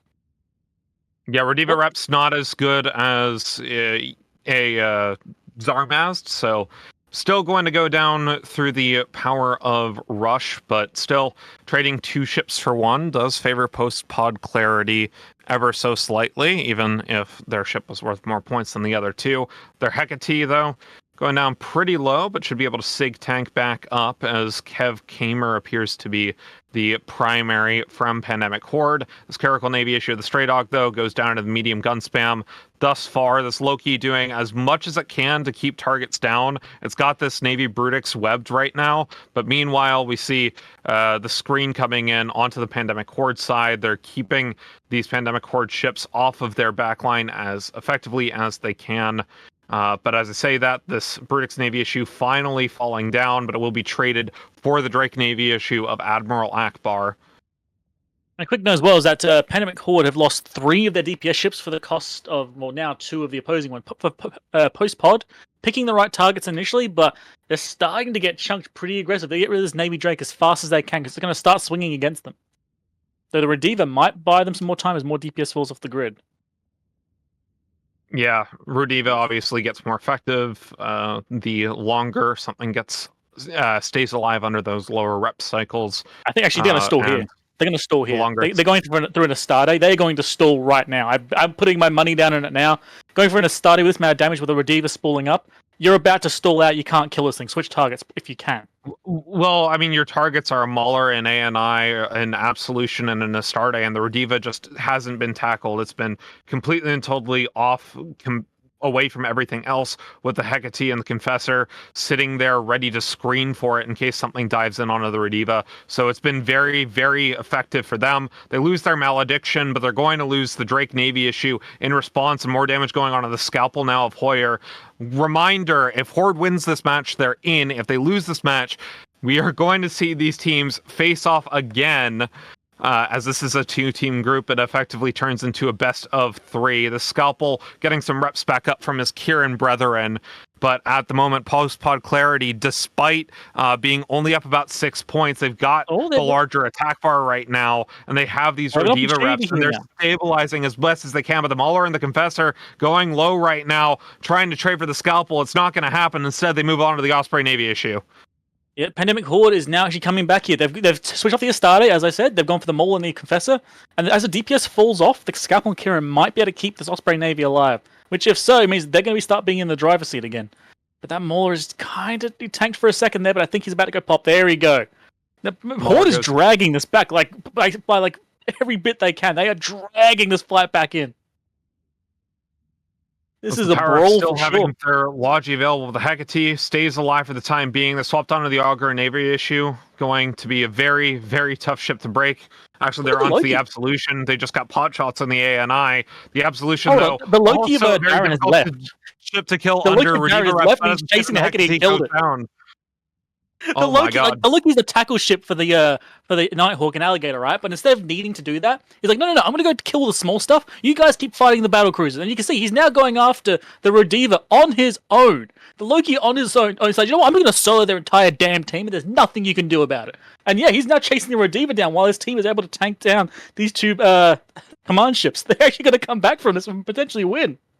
The Rodiva not as survivable a ship as the Zarmaz in terms of local rep tank. We see more damage going on to this Alligator right now, but it's an ANI, an Absolution, and an Astarte from post-pod Clarity as their only DPS ships alive versus an Alligator, Nighthawk, and Loki. This Alligator now into half shield, the Rediva into half armor. Doesn't really have the same survivability as the Zarmaz once again, but at the same time... The Gator's drones are also on the Rediva as well. They've put the drones on to finish him. I just watched those drones sail over. I mean, the Rediva's kind of stabilizing right now, and the Chosen One, the Alligator, very low shields. Those Alligators are starting to hit really hard now. Look at it. Pop, pop, pop. Down goes the hull. There he goes. The Alligator may go down with him, but there's no more Logi supporting this team, which means they can slowly kill off these command ships. The Loki of Darren Wakefield just casually carrying this team on his back. This is why you don't replace a Loki with a bloody Hugin. This is what the Loki can do. It can be aggressive, it can be a tackle ship, it can be a DPS ship, it can roll around and ruin an entire comp if flown well. Whereas a Hugin's just support. Still, the 3 ships remaining from post-pod Clarity are very, very tanky. Even while buffer fit, they all have bonuses towards their tank. As we see damage now going on to Billy in this Nighthawk, potentially. Post-pod Clarity still not out of this match quite yet. They've got 3 DPS ships to 2. That ship being a Loki, though, and a Nighthawk have a lot of EHP. We see at the defense bar, post-pod Clarity has a little bit more blue, but Horde still has their Logi, has more purple in the bar for the time being. Post-pod Clarity, bigger attack bar, and they're applying more damage to Horde right now. Yeah. Yep. This was a match that kept flipping back and forth, but I honestly biggest respect to Darren on that one. They did lose their Gator, but I think that the Absol is going to go down now, which means there's just nothing they can do. I think there's even no, those DPS drones. Never mind. They're trying their best, but they've run out of juice. Yeah, the Nighthawk, pretty tanky ship up against an Astarte, has that very high kinetic resist, as is very nice. So once the Absolution goes down, won't be punching into that resist hole of the Nighthawk nearly as well. So Pandemic Horde, we're finally going to call this match in favor of them as they take down the Absolution. It is only an Astarte and an Og Navy left. They're tackled down and ready to die. So Pandemic Horde punching their ticket into the Alliance tournament with this victory. I was going to say as well, at the start of this match, post-pod played perfectly. They picked the targets they needed to target, and they started killing them. And it did very well. And for a moment there, I thought Horde was going to lose the moment they picked that Astarte as their target. But they saw their mistake, fixed it, and immediately started pulling this team apart from the seams. So honestly, well done. Post-pod Clarity also overcommitted onto the Scalpel, and I think that really hurt them as they were trying to get DPS targets early on. Going for the Scalpel as they were losing their DPS may not have been the correct target. As we saw, this was a game of inches, and Darren Wakefield in the Loki, absolutely massive, taking that Rodiva down pretty much solo. Captain Tuban, the last member of Post-pod Clarity, alive. And as I said, Pandemic Horde punching their ticket into the AT. They're going to make a run at it again this year. Wingnut, any final thoughts before we send it back to the desk?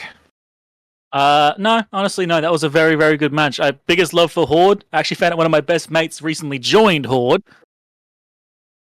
Oh.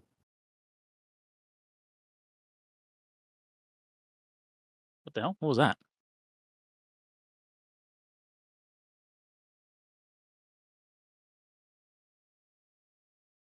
What was that? Sorry, I just heard a noise and my brain just totally short circuit. What was that?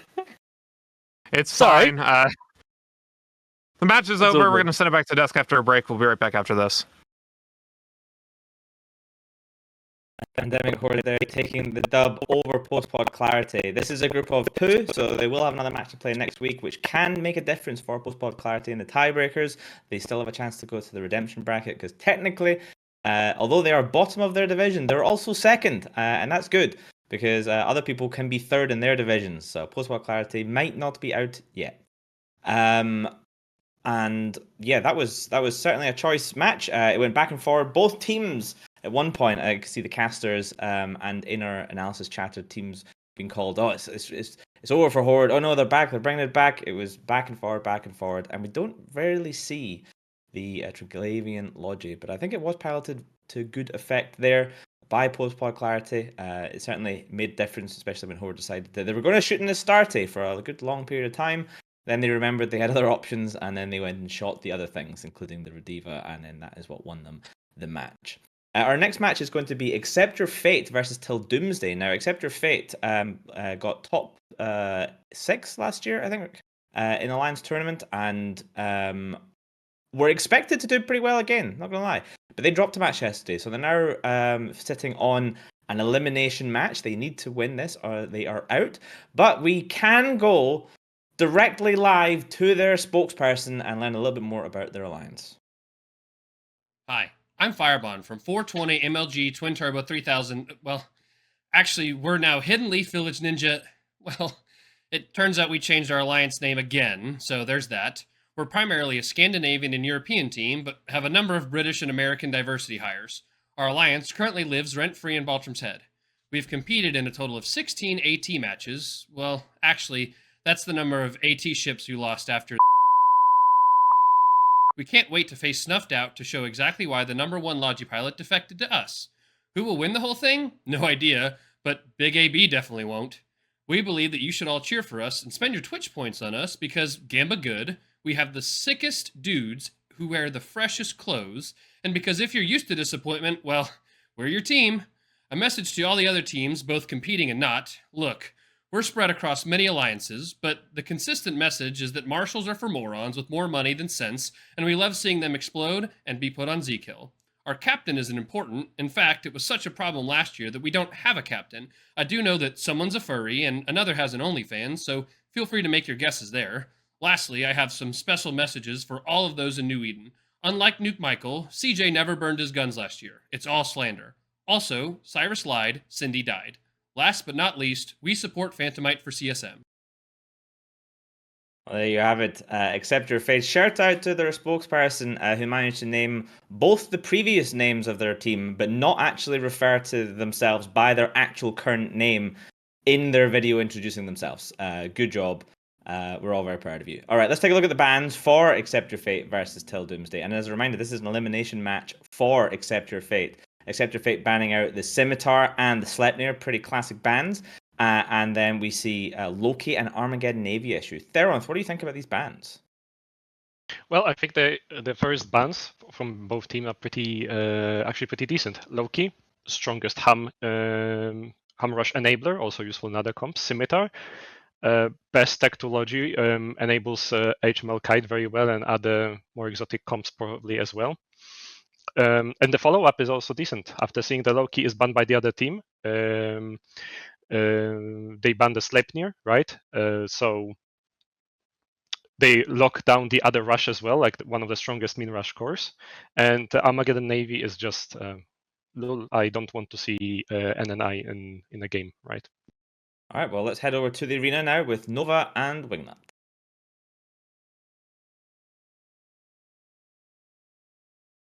Welcome back to the arena. This is Nova Terran, joined here by Wingnut for this match between Accept Your Fate and Till Doomsday. Accept Your Fate are bringing something very interesting. Pair of Praxuses and a Fleet Typhoon on the high end. What are we seeing from the blue team? This also looks interesting. Yeah, we're seeing like a slightly buggered version of a Fly Killer, which is beautiful. It's a very interesting sort of comp we got going on here, and honestly, the Carry Smallest might actually be a very useful pair of ships in this, because this is double Praxis. What? Okay. Sure. Yeah, Accept Your Fate are putting it all on the line here with this double Praxis. They need to win this match in order to have any hope of going through. Till Doomsday, they're fresh into the arena, and they're bringing something fresh with this pair of Kizreels. With the match clock winding down now, we're going to see how it starts to kick off as links are going up. Just want to say as well, quick look, the Praxises, rapid heavy. The Kizreels, artillery, baby. Oh, that's exciting. I would be worrying if I am on the Accept Your Fate, if I'm on the low end there. That Crucifier needs to do work. That Purifier might not be long for this world. We'll see how it goes. We're immediately look at the Crucifier! Wow! Yeah, wow. He barely survives. Oh, he does die. It looked for a moment that he was going to survive in like 5% hull, something like that, but no, he's gone. Didn't pull up enough transversal quickly enough. Back with the bleachers with you! This is crazy. I love it. They've so much. chosen their next target on that Pontifex, and for the time being, they're kiting away perfectly fine, relatively untouched. I don't even know if I've seen an E-War effect go on to the Till Doomsday side so far. These kills The reels are interesting thing as killing well it. is that because of the Maul's carries, right? If they try and clip something, the Maul's carries could switch, throw all the damps onto one ship, and basically break this rapid heavy clip. And that's kind of the main key to ruining rapid heavies, or rapid in general. If you can separate one ship from the clip, it ruins their entire comp. Here's the See, critical Battle point, though, coming for the from- kite comp. Till Doomsday have made their way close towards the edge of the arena. They're turning a bit now.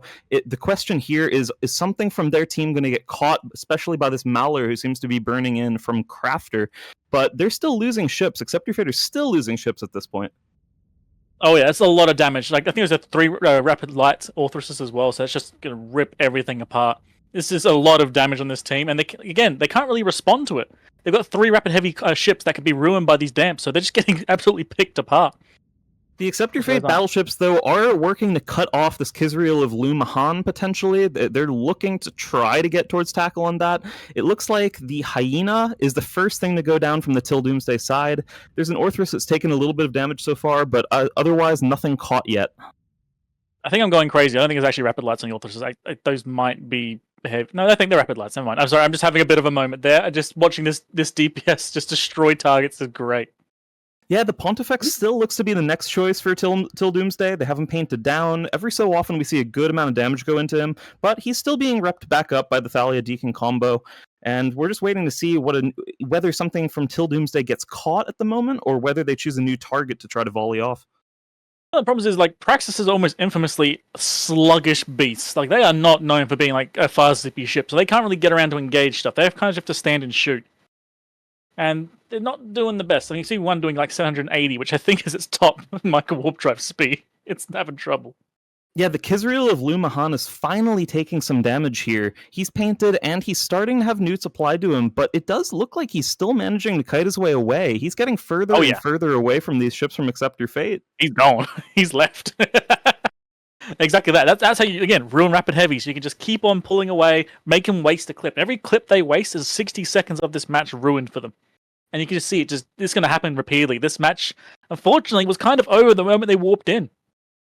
Yeah, I think so as well, but it's also coming down to the fact that they were able to kite around beautifully. They didn't lose too much velocity. The Praxises were moving to head them off, slow as they may be. They were heating their props and trying to get their way in between them and where they needed to go. But for the time being, it could be that this Kizriel of Lumahan might die as the first victim from their high end, at least. But he's still pulling back some shield.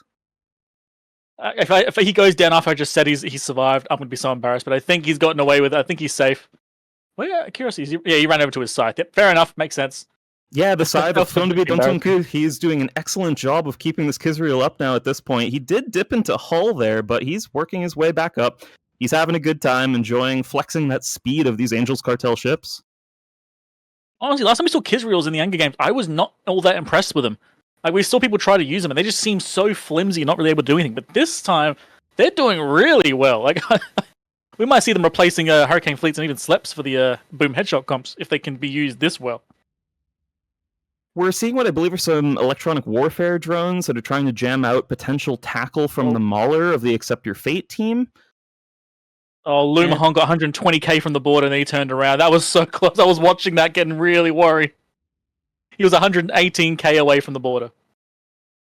Yeah, that puts him within 7 kilometers of being completely gone, just obliterated out of nowhere. But no, he's surviving. He's still all right.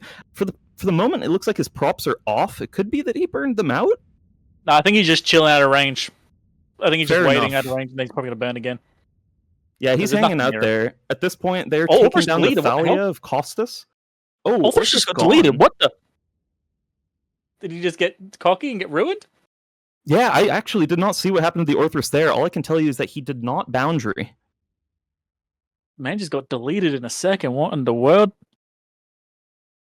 Look at the Thalia, by the way. Thalia's hull is down to... What is that number? It's not telling me, damn it. It's like 1% structure. There is 2% structure on that Thalia. I would love to know what number that is. Scythe goes down too. Hold on a minute. Yeah, suddenly Accept Your Fate are pulling this back. Till Doomsday did get a couple ships off the board right away, but they're significantly lower in points now. They do trade back onto this Purifier, but it looks like another Kizriel of theirs is starting to get nuded down a little bit by these they're also kind of pressed against the wall as well. You can see they're actually being kind of pressed against the edge of the arena a bit, so they haven't got that much room to move. So yeah, they're starting to get ripped apart by rapid heavies. This is suddenly flipped, potentially. Second Kisriel is being absolutely pounded at the moment. I think he's still perfectly in range. Yeah, it looks like this battleship core headed up by Virion Stoneshard are making their way now towards this Kisriel of Destinoa. He just hit, or at least went right by a micro jump unit, but I don't think he's making use of that. He would have gone in the wrong direction with the velocity he was going. Yeah, that would have been death. He would have been bloomed his signature immediately, just died in a second. The man is burning for his life, and he might maybe get away with it. How fast is he going? He's in low hull now, though. If just a little bit more lands on him, he'll die. 2.3k. He's running as fast as he can. Can he get out of range, or is he going to die? Yeah, critically, Accept Your Fate are still keeping their logistics frigates up. The Logi of Till Doomsday has died, so the longer this goes, it's definitely there he goes. Accept Your Fate. I was expecting Accept Your Fate to lose this so painfully, but they are starting to pull this back. This is 2 matches in a row where the team has managed to drag this back, kicking and screaming. Yeah, this is absolutely incredible. We're now watching Noah Itinen and the Orthrus. I believe he's the next target for Accept Your Fate. They're trying to trade damage back now into the Praxis, but I don't think they're going to be able to get through him. I don't think so. With Logi backing up, they can't break through. They've not got enough damage at all. Honestly, they should probably maybe try and go for the Thalia again, because they cannot get rid of this Praxis as it is. They need to make this match change for them. I think this was a situation, they were both pressed up against the border, but I believe they also lost their Hyena, and I think they were heavily relying on that in order to stay away from these battleships. Without them, they're not really able to. Apparently, the Thalia has 9 HP, I believe. Something like 9 or 10 HP, which is... That's incredible that he got pulled back, and that honestly could be the point that flipped this match. With the Thalia's still alive, they can't kill the Praxis. We can't kill the Praxis. They just start dying, and they can't do anything about it. So this Thalia surviving on like duct tape and spit has kept this match going for them. Yeah, the only DPS ships left from Till Doomsday are this Kisriel and the Orthrus. We're going to see this one take a little bit while longer, though. I mean, they're keeping their speed up still, but yeah, this is just 1 by 1 now for Accept Your Fate. They can pin something down, kill it, go to the next target. Sorry, part of me is just a little stunned right now. Like they were flying this match so well, but I suppose the battleships was slowly but surely like pinning a few ships down, and just managed to really rip this apart. Because once that scythe went down, there's nothing this team can do. They're just going to get shot by the rapid heavies, and even if they don't get clipped, they can still be killed by the next clip because they can't rep it back up. Yeah, here we're seeing some of the weaknesses of the artillery. Like, we saw immediately that these Kisriels were able to get rid of the Crucifier pretty much right away. Little instances where other ships would get dropped instantly down into hull, like the Thalia is surviving, just chilling at 2%, but they're not able to do too much damage otherwise. They can't truly threaten these Praxises or this Fleet Typhoon, especially while this frigate Logi survives. Yep. Accept Your Fate said, no, we do not accept our own. The no takesies backsies. We're not giving the receipt back. No, absolutely not. And they needed this win. So it looks like, yeah, it's just 1 by 1 at this point. They started off maybe a little bit slow off the bat from some of their frigates to get moving, but the core of the team has held strong. And it looks like, yeah, they're just going to knock things down 1 by 1. Till Doomsday, absolutely incentivized still to continue kiting around it, see if they can kill anything left in this remaining 50 seconds. Yeah, I'm just watching the speed of the Praxis, see how fast they can actually go. I'm seeing a max of 600, 700, which is painfully slow, even for a battleship. That is agonizing. At the same time, they've been sort of moving in almost a 30-kilometer ball in a couple cases with the 2 Praxises and the Fleet Typhoon, which does give them the ability to truly pincer things down. It looks here like the Kisriel of Lumahan will be next. He's dropping the low hull now and is probably about to die. And we'll see. Yeah, and we'll see if anything else will die from the Till Doomsday side in this last 10 seconds of the arena. A beautiful match from both teams, to be honest. Accept Your Fate. They didn't fall apart when things weren't going poorly at the start. They managed to just, play it calmly, pull it back. Bravo to them. And there we go. And that will go back to the studio and see what they think about it. Accept Your Fate. They're keeping themselves alive for the rest of Lance Tournament feeders. We will see them again. They are not going home. It started to look pretty bad for them at one point near the start. Till Doomsday brought a pretty well executed fly killer comp and started blapping boys left and right. But then it just started to slowly fall apart, and then we saw that Talia surviving with just 9 HP in his structure. That's 8 more than he actually needed. But I mean, well done to accept your fate for, if your team starts to get split up and kind of on the back foot, it can be hard to come back. But we saw, Bart, you pointed out that the battleships, they didn't just all approach, they kind of split out, against this kiting company, kind of forced them into a corner. Bart, you are being muted. Muterator has struck. He's not even here and he's muting everybody. He's still muted. I'm sure he's saying wonderful things, but we have to move on now. So, all right, let's have a look at Slow Children at play versus Snuffed Out, our next match. I'm sure what Bart just said was very insightful. But the bans for the next match are as follows: Slow Children at play versus Snuffed Out. Hello, bans. There we go. So Slow Children at play, banning out the Curse and the Hyena. We have Snuffed Out banning out the Loki and the Abaddon. Interesting to ban out the Abaddon, Misty. What do you think? We've seen the Abaddon do well in a couple matches. It is a fairly cap-hungry ship, but it does do a decent amount of damage out to range, and it is basically just a flying brick with a bunch of boosters on the back, so not necessarily the ship that you want to be shooting if you have the choice. Whereas we have the Curse and the Hyena on the Slow Children at play side. The Curse has historically been a very strong ship in the Alliance tournament, one that many teams don't want to face due to the combination of long-range newts, which is very difficult to play against in a limited arena space, but also the tracking disruptors or guidance disruptors that a Curse can bring, which can play severe havoc on your comp depending on the arrangement you're bringing. For example, a Lashak and a bunch of tracking disruptors, terrible time for the Lashak. Tracking disruptors and Octodaddy, probably not that big of a deal, but it's still going to suck for you. So some interesting bans coming out from Slow. Yeah, and we can already see what's in the arena, but let's head over to the arena and hear Nova and Wing actually talk about there for this match. Slow Children at play versus Snuffed Out.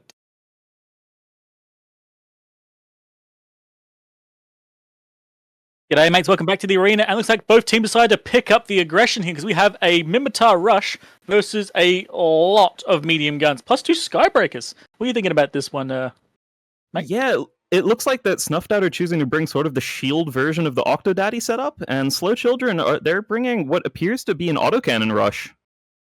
I do enjoy a good rush. It makes me feel good in the morning. But double Skybreaker, it's almost like they were planning to verse drones to some point. But nope, not happening here. Yeah, oftentimes Skybreakers are enough to remove a lot of light drones off grid. Sometimes they struggle against the heavier drone comps anyway. They need a little bit more help than that, but they're very useful tackle in any case. With 10 seconds left here, yeah, exactly.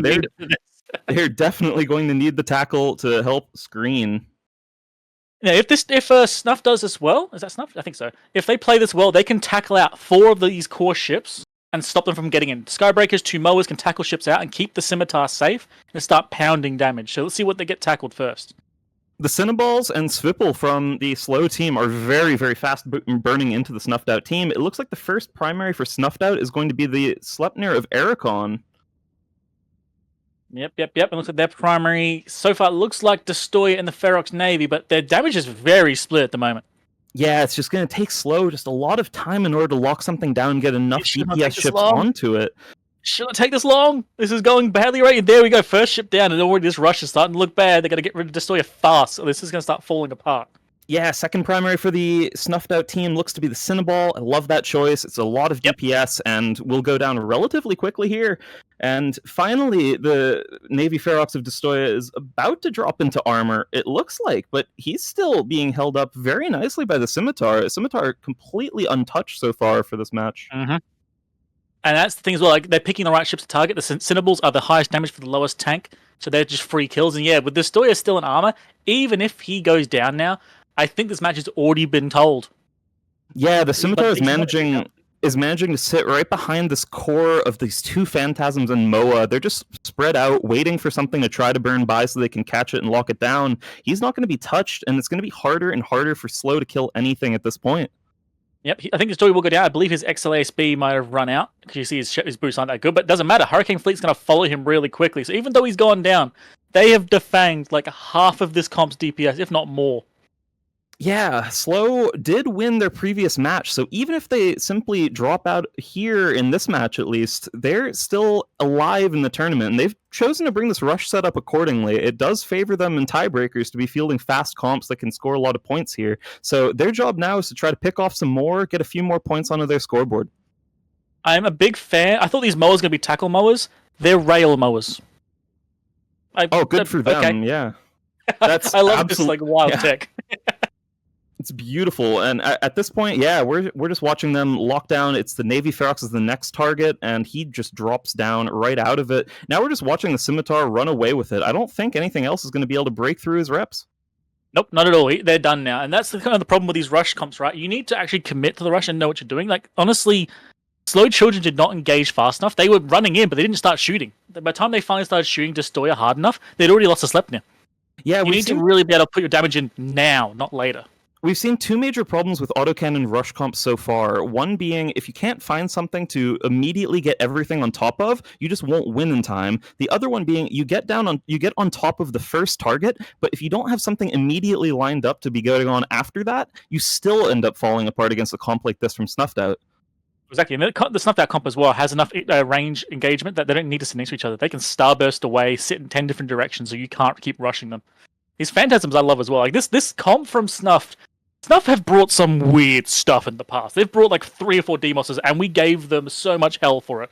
This is interesting. It's not horribly bad. Well, yeah, I love seeing this, and that's, with that Sleipnir going down, that is going to be it for this match between Snuffed Out and Slow Children. Slow are still in it, but with that, we'll be throwing it back to the analysts.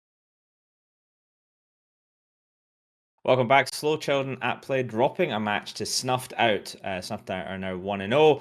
Slow Children at play are 1-1. So we are going to see both of these teams. We're going to see at least Snuffed Out next week as well to see if they can go 2-0 and punch their ticket straight into Alliance Tournament 20.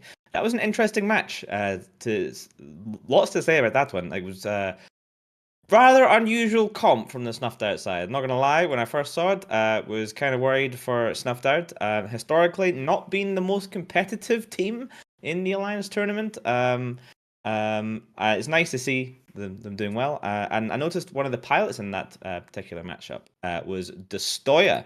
Destroyer is a very experienced pilot from the Pandemic Legion Alliance during their winning eras. I think he was in and around Alliance Tournament 9, 10, 11, 12, 13, 14. And so this is when PL were consistently either winning or getting to the finals.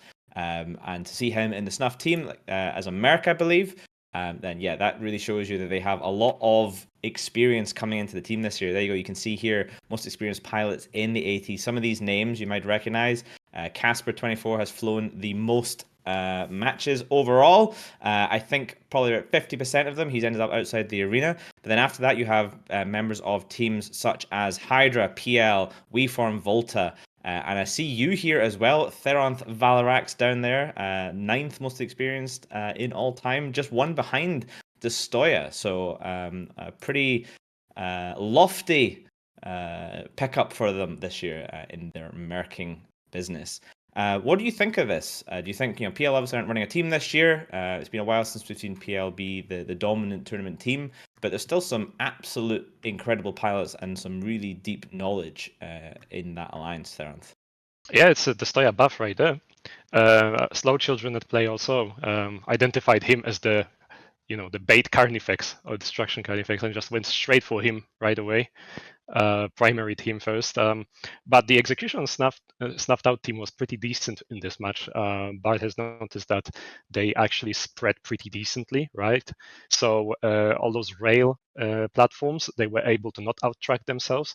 They really quickly burned through that Sleipnir. Like, I was surprised how quickly actually he died, the first one on the slow side. Ferox Navy is a ship. You shouldn't underestimate it. 800 DPS and javelin range, like brick tank, not too bad. But they didn't lose anything afterwards. It was just surgically dismantled, the slow team. Yeah, Bart, are we sound check on Bart? Sound check on Bart. Excellent. Bart, anything else to say on that one? I think we were all kind of a little bit surprised when we saw that comp come in. Pretty unorthodox, 2 Skybringers, 2 Phantasms, 2 Moas. Like, what do you make of this as a meta? I mean, honestly, that was just a medium gun projection comp at Shield, which we've seen. I think we've seen like one or two of, but we haven't seen them do particularly well for the feeders so far. But it was, I mean, the damage was insane. If you actually looked at the attack bars on it, it was kind of scary. The fact that there is a medium gun setup that was almost on par with the rush, and I think I know I said it. I think a couple other people were like, "Oh no, Snuffed is in danger," but they played it perfectly. If you saw as soon as they were getting rushed, it was like almost a perfect starburst where like every single person was exactly what you would use as an example. Like if you're going to use an example of what you're supposed to do versus a rush team and exactly where each ship is supposed to end up positioned afterwards, Snuff did it. Like everybody was spread out. They were spread out in like perfect optimal ranges. Nobody was too close to each other. The Skybreakers did insane tackle. So yeah, I mean, Snuff lost one ship, and then as soon as they had lost one ship, they'd already traded for almost four ships, and there wasn't another target for them to go after. And that's kind of the big trick, how to counter the rushes, is if they get one ship down, which they're going to do, they do tons of damage. Okay, that's fine. But if they can't immediately switch to something else and then they have to switch to trying to chase someone down, there's nothing you can do about it. And, Snuff piloted it pretty much perfectly. Yeah, and bit of an improvement from last year's quad Demos comp that they brought and immediately fed with. So I'm looking forward to this. If this is a new Snuff in the Alliance tournament, then perhaps this could be something special to watch out for this year. All right, let's look at our next match, which is going to be Test Alliance Please Ignore versus Templis CALSF. Test lost yesterday 133 to 114 points versus Goonswarm Federation in what is certainly one of the matches of all time.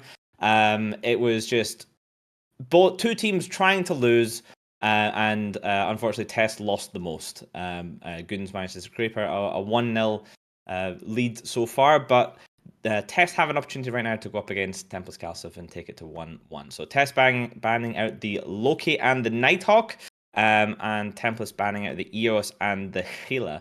Mystical Might, pretty standard bans from the Test side. What do you make of these bans from Templis?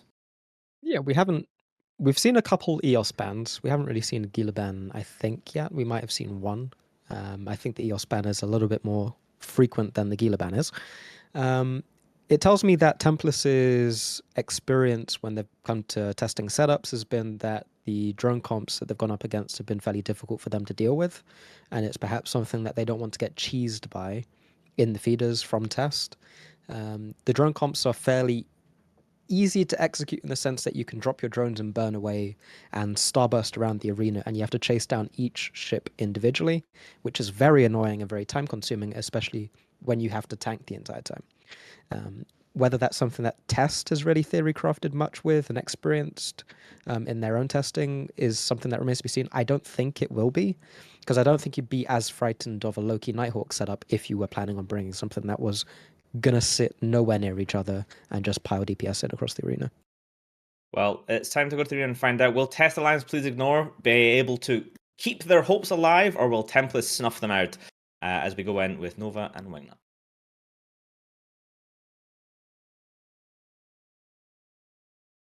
Hello and welcome back to the arena. This is Novaterran, joined once again by the man from down under, Wingnut. We see Test Alliance Please Ignore bringing in a Kingslayer with a Fleet Typhoon, pair of Navy Armageddons. What are we seeing from Templis? Templis, on the other hand, have brought laser projection, basically. APOC, I think it's an APOC Navy? No, they're both just about APOCs, my apologies. And Oracle Harb Navy. Quick note as well, the Kingslayer is all rapid heavies, of course, so they're going to try and clip the stuff. And against these laser projection, that actually might be the right call, potentially. Yeah, we're just waiting now for the clock to get started. There we go, 30 seconds until match start. Interesting from Templis. This comp reminds me a lot of a comp known as Providence, at least that typically fields Abaddons and Oracles, at least using Mega Pulse Laser 2s, but maybe with a little bit more E-War than that setup. What do you think about it? Double Morse is there. Like, people are definitely loving on the double Morse setups. It's gonna, like, if you're versing projection as well, or kite, it would definitely help. I don't know if it's gonna do too much here. It is rapid heavies, but I suspect they're not gonna be scared of getting close. All right, links are going up, and the match is underway. We're going to see what these Molluses choose to damp down first. It appears that Templis are winning the damp war to start off with, damping out the Mollus of Sebastian. And Sebastian is also the first choice of target from Templis, and he's gone. Gonzo, see you later. It was a pleasure meeting you, mate. Yeah, Hard Navies get a tracking bonus, so they can really kill small stuff if they put their mind to it. The Oracle being the first primary, we have seen bait Oracles in the past, but I believe this looks like a standard Oracle, though he is getting repped up, so he might be very tanky. Yeah, for the time being, Curtis and the Oneros is keeping up this Oracle just fine. The Apocalypses are also tracking speed bonus, so if this Mollis was probably just a little bit too slow off the mark, and he was just gone pretty much instantly. They did try to swap onto the Magus then afterwards, a Whiskey Dodd, but Whiskey did pull up, get a lot of velocity, and he's hanging in just fine for the moment. But this Vengeance of Kira Mari is locked down now, Scram and Webb. Yep, the battleships all were firing at the Oracle. They have all stopped firing, and they're now switching over to the APOC of the last Spartan. Of course, put your last Spartan spam in a chat, sorry. But they're going to try and rip through him. APOCs aren't the tankiest. That's their Abaddon brothers, but they are very good damage, and they can be very good tank if it, depending which way you go. Yeah, Test Alliance need to pull out a win here, as they did drop in a really interesting match yesterday against Goonswarm. So they do need to leverage these Navy Armageddons, find newts where they can, maybe start capping out some of these priority ships from the Templis CALSF side. But for the time being, they're struggling. Their low end is dying first. Yeah, so the problem is also they fired some of the missiles at the Oracle, so they're firing on like a half clip into this APOC, and even then, they can't even get through to see if a clip would kill him. He's being permanently repped by the Oneros, and look at the absolute ball of rep drones on him. This is when you use rep drones correctly, mate. They can't even get through. Rep drones are going to stop these rapid heavies permanently unless they can change a new target. They might have to chase the Oneros even. Yeah, a lot of heavy armor comps are reliant on drones for their own damage, but in this case, they're so well focused on this projection of their high slot lasers that they don't need it. They get to field lots of squads of light armor maintenance bots and heavy armor maintenance bots as well if they have them. Oh no, it's mediums in this case. But yeah, and that's going to keep them up just fine. That combined with the Tech 2 Logi Cruiser, they're doing totally fine, and the Magus of Whiskey Dodd does drop off next. Yeah. Whether it's light armor drones or medium armor drones, the answer is it was enough drones, because this APOC of Spartan is permanently tanked now. That's honestly, unless they can rip the Oneros in seconds, it's over, because they can't break through anything anymore. They've got rapid heavies only, and they just can't kill targets. I really like the choice as well from Templis to go bottom up, killing the low end first from the Test Alliance Please Ignore side. A lot of teams would worry about the clips of these rapid heavies and think that they need to get one of those off quickly to relieve some of this pressure, but instead they realized very quickly that they would win as long as they could remove most of the support. Exactly that, and also if they were really that worried at any point, they could switch both their morphs on to pick one battleship and just like uber damp it to the dirt and break that clip. Even if it's pretty close, they could probably bring it down to like 20k or less.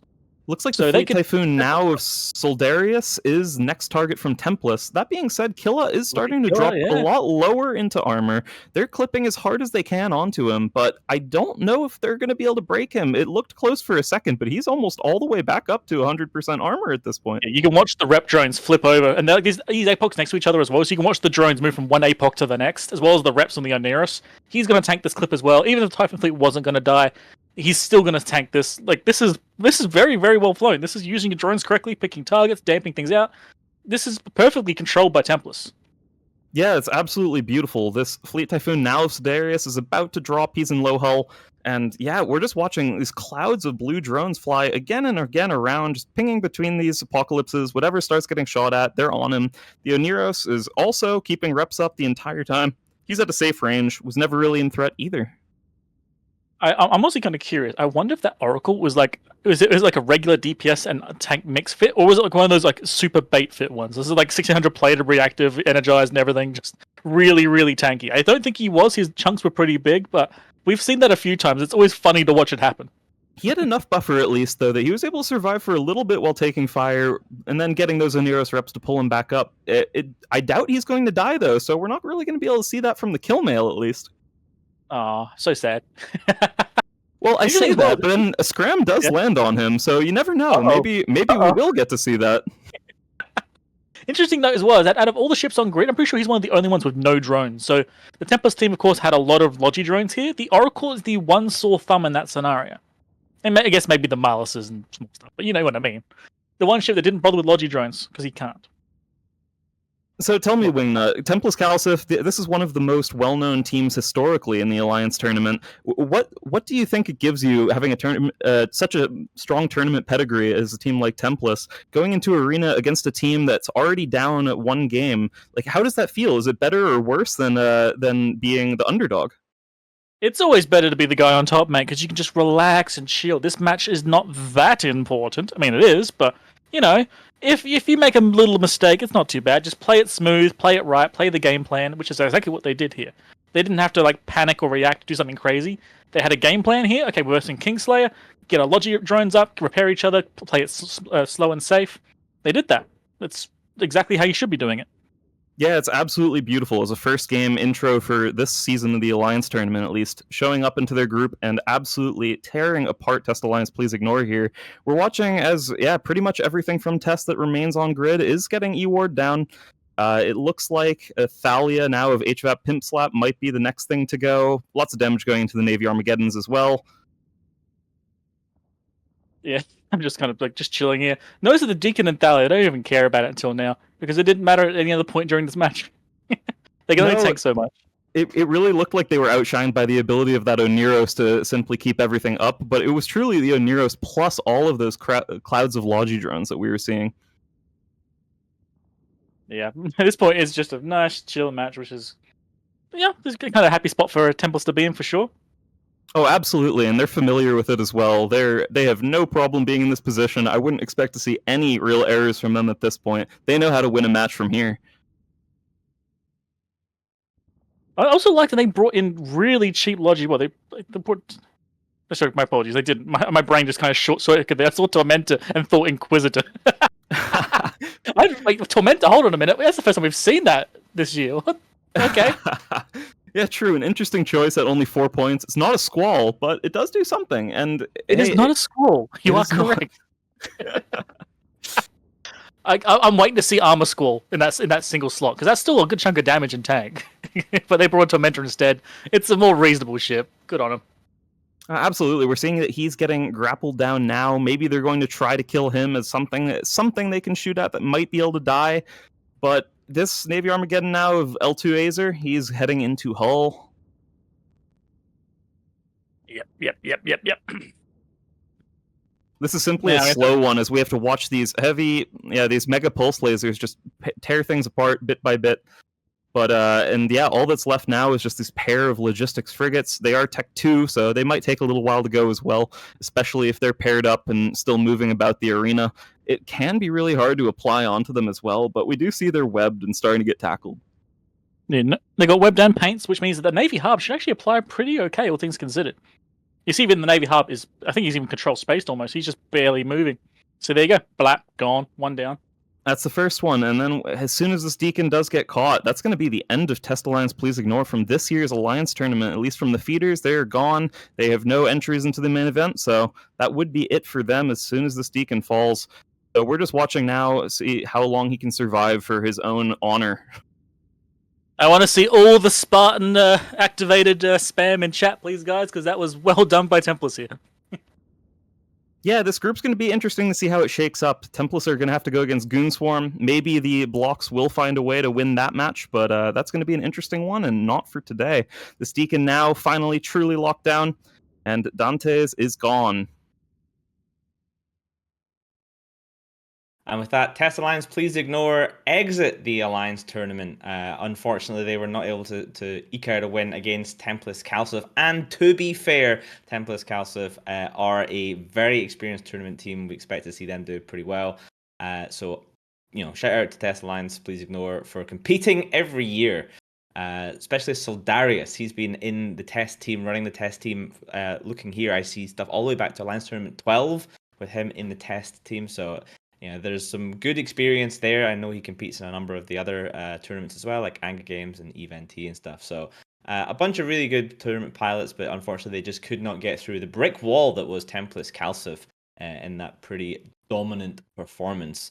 We are going to go to a break, but we will be back in about 30 minutes with a whole bunch more matches. Some of them are eliminations, some of them are punch your ticket and get in. So make sure you stay tuned, and we'll see you in half an hour. Welcome back to Alliance Tournament 20. This is day 2 of the feeder rounds. I am CSP Overload, joined once again by Black Pirate, Mystical Might, and for the first time, a name that doesn't quite fit into the graphic. It's Philander by Den. And we are here to look at more spaceship explosions. We have a bunch more matches still to go. Coming up next will be the initiative. But before we get to that, I wanted to take a little bit of a moment to show you some of the things that these teams are competing for. So we have not only amazing Alliance Tournament skins, which everyone who wins a match gets 10 skins, But we also have Alliance Tournament prize ships. And this year we have a frigate, a cruiser, and a battleship for people to get. I think we have a picture that we can show of these. I was told that we did, and I'm going to keep talking about it. There we go. So here you go. You can see these are the amazing Garistas Alliance Tournament prize ships. They have been painted over by the pirates, and honestly, I think they look pretty awesome. Like, they're just so vivid, so wild. Flandre, what do you think of these? I mean, I like them. I'm not sure they match Okay, the that's first enough of your idea. opinion. If this is where we're going with this, I want positive opinions only here. Mystical Might, aren't these great? Yeah, I like them. Okay, great. And Bart, you agree as well, yes? Absolutely, I agree. Perfect. I'm glad we all established that. All right, our first match of the day, of the afternoon is going to be the Initiative versus No Need Loose Face. The Initiative lost a match yesterday to Of Essence, 106 points to 200. So they are on the bubble. They need to win this match to avoid going home. Let's take a quick look at the bands. All right, so Flan, I'm going to come to you for this one. So we have a Scimitar and a Nighthawk from the Initiative, and a Pontifex Magus band from No Need Loose Face. What do you think of this? Yeah, for Init, we've seen the Scimitar ban quite a few times already. The Nighthawk is, of course, the center ship of the Hamrush, the infamous Hamrush. So in a context where Init has to gain a lot of points fast in order to get out of the tiebreak, it's logical. They don't want to face a Nighthawk. They don't really want to face a Scimitar. They don't want to face a Hamrush using a Scimitar. So maybe they're planning on using another Hamrush without either of these ships, or in compensation, something like a gun spam or a max threat, something that does damage. Yeah, and Mystical Might, both the Loki and the Hugin are available. Do you think we might see one of those? I hope we see more Hugin at 0, please. I don't believe that that's your true feelings, Mystical Might. No. I do expect that we will probably see some Lokis in the second half of the day. By God, I hope that we see no Hugins. Or Rapiers. Mystical Might hopes for no Hugins and no Rapiers. We'll certainly find out. And we can head over to the arena. Let me just check, who are our casters now? It's going to be Nova and Wingnut. So let's head into the arena with Nova and Wing. We're going on a cruise, ladies and gentlemen, because we have a triple Caldari cruise comp versus, well, double Armageddon. What are you thinking about this one, mate? Yeah, we are looking here. We are seeing 2 Golems and a Raven Navy issue from the No Need Loose Face team. They're going up against a pair of Armageddons, Eos, Draugr, pair of Arbitrators. That's a armor control comp. Oh yeah, against the triple cruise comp, which is going to be shooting out as far as it wants. As well as, of course, the ever-loved Squall in the background. So this is going to be they're going to be able to project damage, but hopefully these Arbies can control them down so they don't get to do that anymore. Yeah, we saw yesterday a Tinker comp coming out. I can't recall what team it was, but they ended up fielding 3 Golems. It was the Watch This team. Fielded 3 Golems. And I mentioned at that point that they might have wanted to swap out maybe the third one for something else there to get some of the points back and fill out the rest of their comp. They've done that in this case, the Loose Face team. Yeah. Yeah. But yeah, it's gonna be very interesting because they're gonna have 2 arbitrators basically sitting there trying their best to control these. Hopefully they fitted enough missile guns rather than just tracking guns. Otherwise they're gonna be kind of useless. For the time being, I can see that the stream is having a bit of issue with the HUD with the ship names and everything. So what we're seeing exactly here, we have a pair of Golems, Raven Navy issue, Stork, Bifrost as Lynx, Scalpel, Kieran, Manticore, Skybreaker, and Squall. They're going up against pair of Armageddons, Eos, Draugr, pair of Arbitrators, Thalia, Deacon, Vexer, and Ishkur. Yeah, it looks like our overlay's a bit bugger, but that's fine. That's fine. I just want to check: are these Geddons full Newt Geddons, or they have they're rapid heavy Geddons? Okay, fair enough. So twin rapid heavy Geddons versus a cruise comp. Yes, indeed. And I'm really interested to see what these Geddons are going to end up going for first at the point when the match does start. It looks like there's a slight delay there for the time being, but it'll be interesting to see whether they try to break something from the high end of the Tinker pretty quickly, or whether they might go from something from the lower end. I could imagine something like the Squall will go away very quickly, perhaps the links are a weak point from the cruise comp. Yeah, it's going to be interesting to see what the rapid heavies can apply to. Obviously, the Draugr is going to have a great time. So is the Ishka, of course. But these Geddon navies, rapid heavies, you have to try and basically brawl 3 cruise ships, basically. So it's going to be an interesting potential trade there. For those of you who missed the last time that we saw a Tinker, which was yesterday, the way that this works is these cruise battleships are typically propless. They're just fitting a lot of shield tank headed up by a Ansil shield booster. So once that runs out of cap charges, the other battleships of the comp are going to end up feeding them capacitor to try to continue powering that as long as possible. Even better, they have a Squall who's probably loaded with cap boosters. Yeah, absolutely. It can come down to sometimes if a ship does run out of the Ansil charges, if he can pick them up from a hauler, but typically you want to set auto reload off for an ancillary shield booster like that when you're being fed capacitor by your other battleship partners. All right, match is about to go underway. There we go. Overlay has been fixed. Thank you very much, guys. Match is underway. Let's see what they shoot first. Beautiful. We're just waiting here to see what gets locked down first from the No Need Loose Face team and what their initial target is going to be off of the initiative. Missiles out onto the Vex. Yeah, that's pretty fair. It's a pretty weak ship in comparison. They can definitely apply to it, as shown by that. Question is, can they break through? Looks like they're hitting it pretty hard.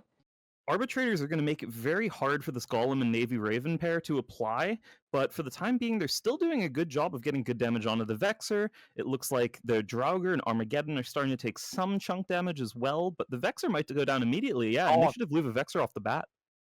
So it looks like the Arbies might have brought like one guidance disruptor each, and that they're able to basically slow down 2 of these ships, but they can't stop them. You see that damage bar is still pretty thick. They are still hitting very hard right now. Absolutely, and they're not going to be stopping either. This is a situation, unlike the rapid heavy clip, they're just going to continue firing forever. Their range is a lot longer. They can go the entire way across the arena, but Initiative are trying to make a smart decision, get rid of some of this lower end from the loose face team. They are really reliant on these target paints, for example, in order to actually apply in, especially with those arbitrators compounding the difficulty of that. The Navy Raven of Raiden is starting to take some damage. He's about half shield, but I'm expecting he's going to start repping up pretty well here in a second.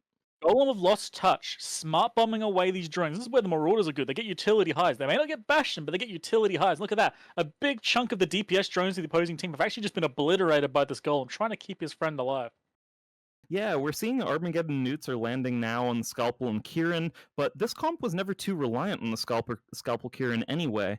There are some shield transfers in effect, and yeah, for the time being, they're just putting a lot of damage into the Armageddon of Subject AZ9. He's in half armor. Now, I always talk about how the Gen's way better than the Balgon in every way. This is the one weakness to it. It does kind of need its drones to be useful, and with a smart bomb and this Golem, it can actually sort of ruin that for them. And at the moment, they're starting to lose damage, not really applying that well. They're going through the Squall. They're about to get them out of shields. They can maybe get through. But their team is starting to not look too healthy. Yeah, the Squall does go down. He is the first victim of the initiative team. Armageddon is still holding for the time being, but I wonder if he's going to be if he's going to manage to the entire way. Will he start tanking now? With a Squall down to like potentially like 300 to 400 DPS, depending what the fit is? He might potentially start tanking, but it looks like those cruise volleys are still just way too hard hitting. As a Raven Navy being hit, the Skybreaker almost gets deleted. No, he did get deleted. Yeah, he went away real quick. And we're watching now, this Navy Raven is dropping into low shield. He's not having the easiest time surviving here. They got to get rid of this Geddon quick. He's got rapid heavies. He's like a good chunk of that damage. If they can remove him, maybe, just maybe, they got to get rid of him quickly. The next cruise volley cannot hit soon enough. Yeah, that Armageddon needs to go down as quickly as possible. Every round of newts that he can get off, he finally drops. But every round of newts that he gets off, that's a lot harder for this team from Loose Face to tank. They're so reliant on their capacitor for this. Exactly that. Now, the good thing about cruisers, of course, there is no gap. They will constantly pound you, whereas rapid heavies need to work together. Removing 1 or 2 rapid heavy ships, there is not that much damage left in comparison. They still might have enough, but by the looks of it, he's past peak regen and going back up. He's doing pretty comfortably. They might be able to pull us ahead with a triple Caldari battleship run. Yeah, Looseface are indeed. They're just feeding him capacitor, and he's continuing to rep up here. This Armageddon of Shig Tawny is their next primary. We're just watching the target paint move around on the initiative team after things go down, and that's always going to be the next target of these crew setup. I want to say as well, one thing I love here, most crew setups, right, they will sit in a ball and not move, and they'll just stay there together. These ones are slowly slow boating away from the target because they can potentially get back out of range of rapid heavy and still apply to them. So they are just cruising away. They can't mic warp drive, they're just slow boating. But, I mean, might as well, right? Why not? Just pull a bit of distance, maybe get a bit of extra damage reduction, and get out of the target's range. I've also just been watching here this Manticore from Looseface. He's been outputting a lot of damage throughout, but he's still not going down. He's been being shot at for nearly 45 seconds at this point, and he's doing totally okay. I mean, he is dropping now into very low shield, but surviving whatsoever in a stealth bomber is often very difficult. This Especially against a comp now, with an Ishkur and a Draugr. He should be dead. He should be gone. especially considering he spent most of that time tackled. In this case, yeah, the Armageddon of Shig Tawny might be going down in the next few seconds here. If he does, things are going to look rough, but the Manticore dies, and that will relieve a little bit of pressure on him if the Thalia Deacon combo can start repping this Armageddon up, but I don't know if they can out-rep the damage coming in from these golems. I'm also seeing the Eos running around neuting out the, what is one? The Scalpel? But the Armageddon does go down. Like, the Eos was trying his best to try and remove the Logi and maybe get them through Raiden, but unfortunately, getting down. This is a very well flown match by No Need Looseface. That's a weird. That one does not. My brain does not like saying that. Yeah, well, I think we'll never know whether that was simply a typo or whether that's intentional, but I'm here for it. I love what they're doing in this match, and they're feeding me tons of channel points here, taking down this top end from the initiative. I think a lot of people are surprised about this one, but so far they've been holding up very well. They haven't lost too much from their bottom end. Yeah, they lost a few points in the Squall, Skybreaker, Manticore, but they've been trading out wonderfully. Yeah, I was not. I was not exactly hopeful about this sort of comp, but they've done really well. Even losing the Squall, not getting the cap boost at it, which is one of my favorite things for that. They've done really well. Just constant pressure, not being broken through. I honestly expected the Ishkur and Draugr to just have a field day with the back end, and they just haven't. They took 5 minutes to kill a Manticore. Yeah, I think that Tech 2 Logi was able to keep the things on the low end alive just long enough. Like, there wasn't enough damage coming in from the rest of the comp. I think the Draugr tried at one point and might have overshot while trying to take down perhaps this Manticore, but they had a really hard time applying into that low end. Exactly that. The Scalpel's still the Scalpel's still being hit. I believe the Scalpel might be being hit by the Draugr. Just double checking. No, It should maybe be. not. No. Well, interesting. The Draugr should be having a field day with this sort of low end here. They track very, very well once they build up some spool. We are seeing the Scalpel now is dropping into Hull. I think he will die here. What chances do Initiative have of pulling this one back? Ishkur was in there killing him. Okay, there we go. I found the target that was doing it. We found the culprit. The Ishkur was giving him hell as well. But the Draugr, I don't know what he's doing. I'm not even seeing his gun firing. Yeah, he's just doing circles. I've been watching him as well for about 30 seconds. He hasn't shot once that I've seen. I'm wondering, did he potentially burn something out early on? Oh no. Don't tell me he burned his one and only gun. And I'm actually noticing as well, I don't think that these golems are even cap transfer. Oh, I think they never mind, they might be now. I think for a while they weren't. It's hard to tell what's going on there, but it doesn't look like the initiative team would be able to push the golems or Raven Navy away from one another to break up the tank either. They were just able to hold. I'm not seeing cap transfers, and considering that we saw at least one or two smart bombs at them, they've entirely forgone that. They actually got no. I don't think they're cap transferring. They've got newts and smart bombs. They might be just fully like self-tanking with their own cap boosters and using the utility highs as utility highs. Indeed, as far as I can see, at least. They've just dropped now the EOS of Rocky Ivorus, and with that, I think that's going to be most of the hope left from the initiative team. There's going to be very little DPS left on grid, and at this point, I think it's just the cleanup. Yeah, clean up aisle, whatever this is. It's not doing too well. Okay, apparently they did have Logi. They just stopped doing it. Fair enough, boys. Fair enough. That indeed makes sense. They weren't using it for a good while there. It was likely that they were just feeding it over to the Raven Navy at the moment at which he needed it. He did come under pressure for a while from the Armageddon newts, but I guess they were able to keep him topped up enough that he was able to tank through it. I'm just so used to teams just leaving that stuff on. I didn't even consider that. I was wrong, as usual. But yeah, just pounding down the arbitrators now. They can't really hit the Deacon of Thalia, and they don't actually have anything really to kill Small End. They basically committed to just destroying everything cruiser and up. And it definitely does happen with these cruise setups sometimes. You'll end up seeing that the 3 cruise battleships are the things that survive, and then they can't kill nearly half of the opposing team because they're simply just too small at that point to be able to hit. But they've done their job. It's a points victory that they're going for here. Yeah, there's definitely a lot of points in this match that did not make all of the sense in the world, but they've done pretty well. The Kirin is still being hounded right now, which is very funny. That Ishka pile, Banshee legend, he may not have killed things fast enough, but you can still see the man is just living his best life. He's hunted down the Manticore. He's hunting down the Kirin now. This Ishka's just enjoying life right now. Oh, he's just fragging. He's enjoying himself. It's a tough life watching. PvP. Yeah, exactly. At this point, hey, it works. He's acquiring kill marks on his tournament ship here. With 12 seconds left, yeah, they're not going to be able to do anything else to this Tinker comp, and unfortunately for the initiative, they're going to be dropping out of this tournament.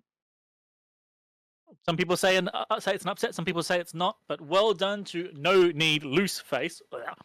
And with that, we'll go back to the studio and see what they think on this one. That's it for the initiative. They are out of Alliance Tournament 20. They go home. They have gone 0-2. Face need no loose. Take the W in this case with an interesting pseudo Tinker with a couple of golems, a Navy Raven. And Bart, you called it out in our chat that they were doing some big brain moves and firing like different missile types to play with reactives. Tell me about that. Yeah, there's a module that a lot of battleships will have fit on them called the Reactive Armor Hardener, and you don't see it all that much on TQ except for like mission running, but basically as you take damage, it will switch its resistances to the damage you are taking. There was a point in time when the Armageddon was not really breaking, and thanks to the super awesome missile effects that we can see, you could zoom in and you would notice that basically they were hitting it with kinetic missiles almost exclusively, maybe a little bit of thermal, and then there was a pause in damage, and then you started seeing explosive and thermal and kinetic all hitting it at the same time. And as soon as that happened, the Geddon started taking a stupidly high amount of damage. So really, really good call on No Name Loose Face. They were pretty smart about that. Like they knew that they must have been watching their damage, and they were like, hey, we're not doing as much damage anymore. Let's switch it up a little bit. And then they just pushed through and won. Yeah, and it looked like the initiative perhaps were TD skewed, didn't bring very much in the way of guidance disruptors. We saw only 2 of them landing on 2 of the ships, which, I mean, golems have a big paint bonus, so they're just going to be struggling to really disrupt those. So yeah, unfortunate for the initiative, they are off home. Let's look forward to our next match, which is going to be Platinum Sensitivity versus United Federation of Conifers. Platinum Sensitivity took a 200-36 victory over Sons of Bane yesterday, and this time they're banning out the infamous Hugin and Rapier. Mystical Might, we love to see that. We also have the Loki and the Scimitar bans. What do you think here? Yeah, Platinum Sensitivity, a team after my own heart. They also hate the Hugin and the Rapier, so I love to see the bans. Probably should just allow the team to bring the Rapier or the Hugin, to be honest, because no team's used it properly so far, so I don't think that they were really at risk if they did see these ships on grid. It does tell me that they want to remove as much range control as possible, and it's interesting that the Loki kind of feeds into that strategy as well, removing another strong webbing boat from the selection. So I'll be interested to see what Platinum Sensitivity bring. I assume it's going to be probably like Octodad or something like that. Awesome. Well, with that, I can confirm Dude status is locked, so we can head over to the arena with our casters Nova and Wing.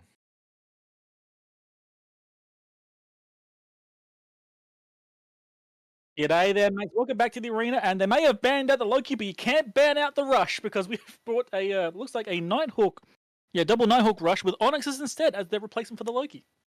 Yeah, Onyx is sometimes filling the role, exactly, of a Loki there, being able to lock things down at long range, not with webs, but an extended range scram.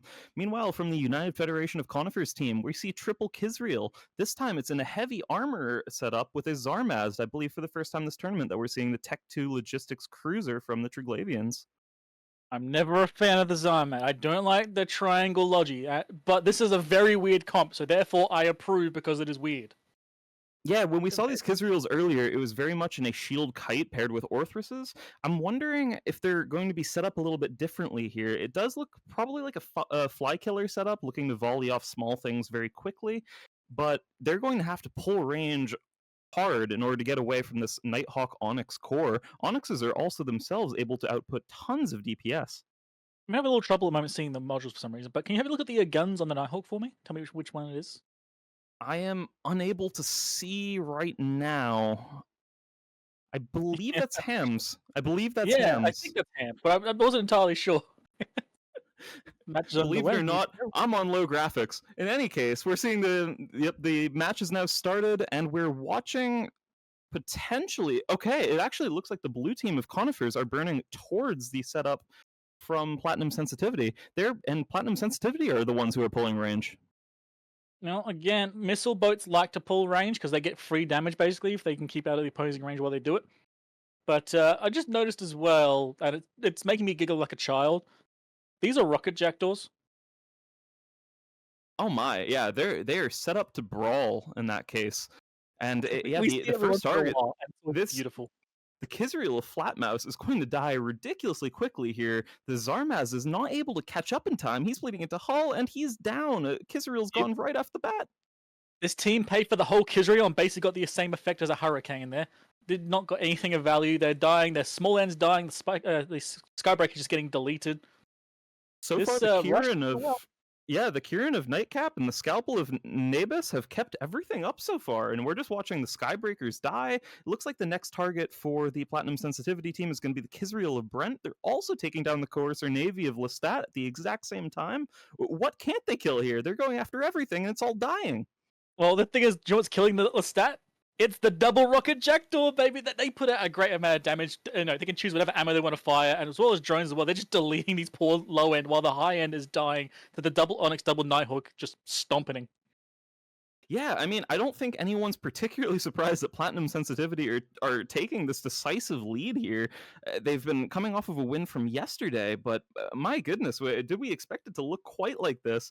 I don't know. I mean, I know a few people there were saying that they thought it might be the last few seconds of the Kizreal as like from the moment they warped into grid, and yeah, they died shockingly quickly.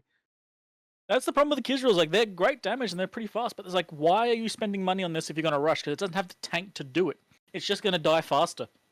And I also have to wonder, if they're rushing with it as well, 34 points into a Zarmaz is a lot of points to put into a logistics cruiser like that. They would likely be a lot better off putting additional DPS in to try to rush things down in time. Bingo that. This is why I don't like the Zarm, and especially this kind of comp is why I don't like the Zarm. They have rocket jackdaws to kill the low end, and have the Nighthawks to kill the top end. The Zarm has to pick. Either way, you lose. If you save the high end, but your low end dies to jackdaws, you've just left like 2 or 3 ships against their entire comp. If you save the low end, your high end dies, so you don't have any DPS left anyway. The Zarm has to make like a lot of choices in some scenarios, and it basically doesn't have the tools to do it. It's just going to make a choice and lose anyway. And lucky for the Zarm, Platinum Sensitivity are making quick work of everything. He's not having to make much of those choices because everything's just dying before he can apply reps to them. Even he gets a first cycle off, but things die. But you threw the entire village at him. And we see the Confessor. Yeah, we just saw the Confessor go down nearly instantaneously. Zarm's last thing left. He just has to sit there, admit defeat. He's been absolutely crushed by this wonderful ham rush setup from Platinum Sensitivity. What do you have to say about this? And even worse for him as well. ECM drones. He's been ECM drone most of the time. The man's had the worst day of his life. It's absolutely miserable. But this is the first time I believe that we've seen the Onyxes fielded in this ham rush so far this tournament. How do you feel about it? I love it to bits. It gets a bit better tackle and like self-control, but it doesn't get the application bonuses that Loki kind of provides with the webs. Because the webs obviously slowing target down makes them apply better. The Onyxes just scram them. They can't run. So it's a different way of looking at it. I like the replacement because also Onyxes provide good damage as well. But this team got dumpstered. Yeah, absolutely. It took a little while there for that Zarmaz to get caught, but he's burning straight away. It could be that he's going for a boundary, but I don't know if he's going to make it. He's getting locked down now very hard by everything. Oh, he does. He does boundary, and with that, we will be passing it back to our analysts. Talk you through that ham rush.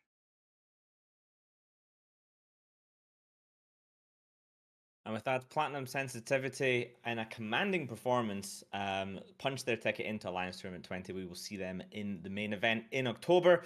Meanwhile, United Federation of Conifers, they were turned into lumber. We might see them in IKEA next, but they will be back. They are 0-1. They have a chance to go 1-1 and come through the redemption bracket. So they are down, but not out. Mystical Might. That was an interesting comp. We don't usually see Kizrios and Zarmaz there, and it just did not go well into that ham rush there. Yeah, so in the background, when we first saw these comps on the grid, I started spouting like, oh, they're going to do this. I posted like a little mini dissertation on how they should play the match out, and then they proceeded to do the exact opposite and just ram F1, I ram F1, ram F1, and then die immediately, which was the worst way to play the comp going into what they were facing. I think that they had the opportunity to make the match closer. I'm not sure if they could have won the match outright, but I think pulling back with their 3 Kizriels, maybe having the Zarm spool on one of the Kizriels and allowing it to drop back and get tackled by the Onyxes, pulling the Onyxes out of position while maybe keeping the Nighthawks tackle down, would have allowed them to turn around and maybe take out some of the Hicks that are a bit out of position, and then it brings the match closer, but I don't think that they can really tank against the Nighthawks anyway, even without those Onyxes. So, I do like the Kizriel. I think it probably does better as a flycatcher alternative. Not so sure about the ramming though. Yeah. And Flan, what about the Zarmaz? We don't see the Trig Logi very often. We've seen one Rediva earlier on, but tell me the main difference between the Triglavian Logi and the other Logi ship. Yeah, so the like the DPS ships from the Triglavians, the Logi only have one rep, which is a stacking rep, which doesn't have optimal, doesn't have full off. It only has one range, which is quite high. I think it's 75 for the Zarmazd. And it will stack over time, giving them in the end after about 1.5 minutes, twice the rep of a Guardian, something like this.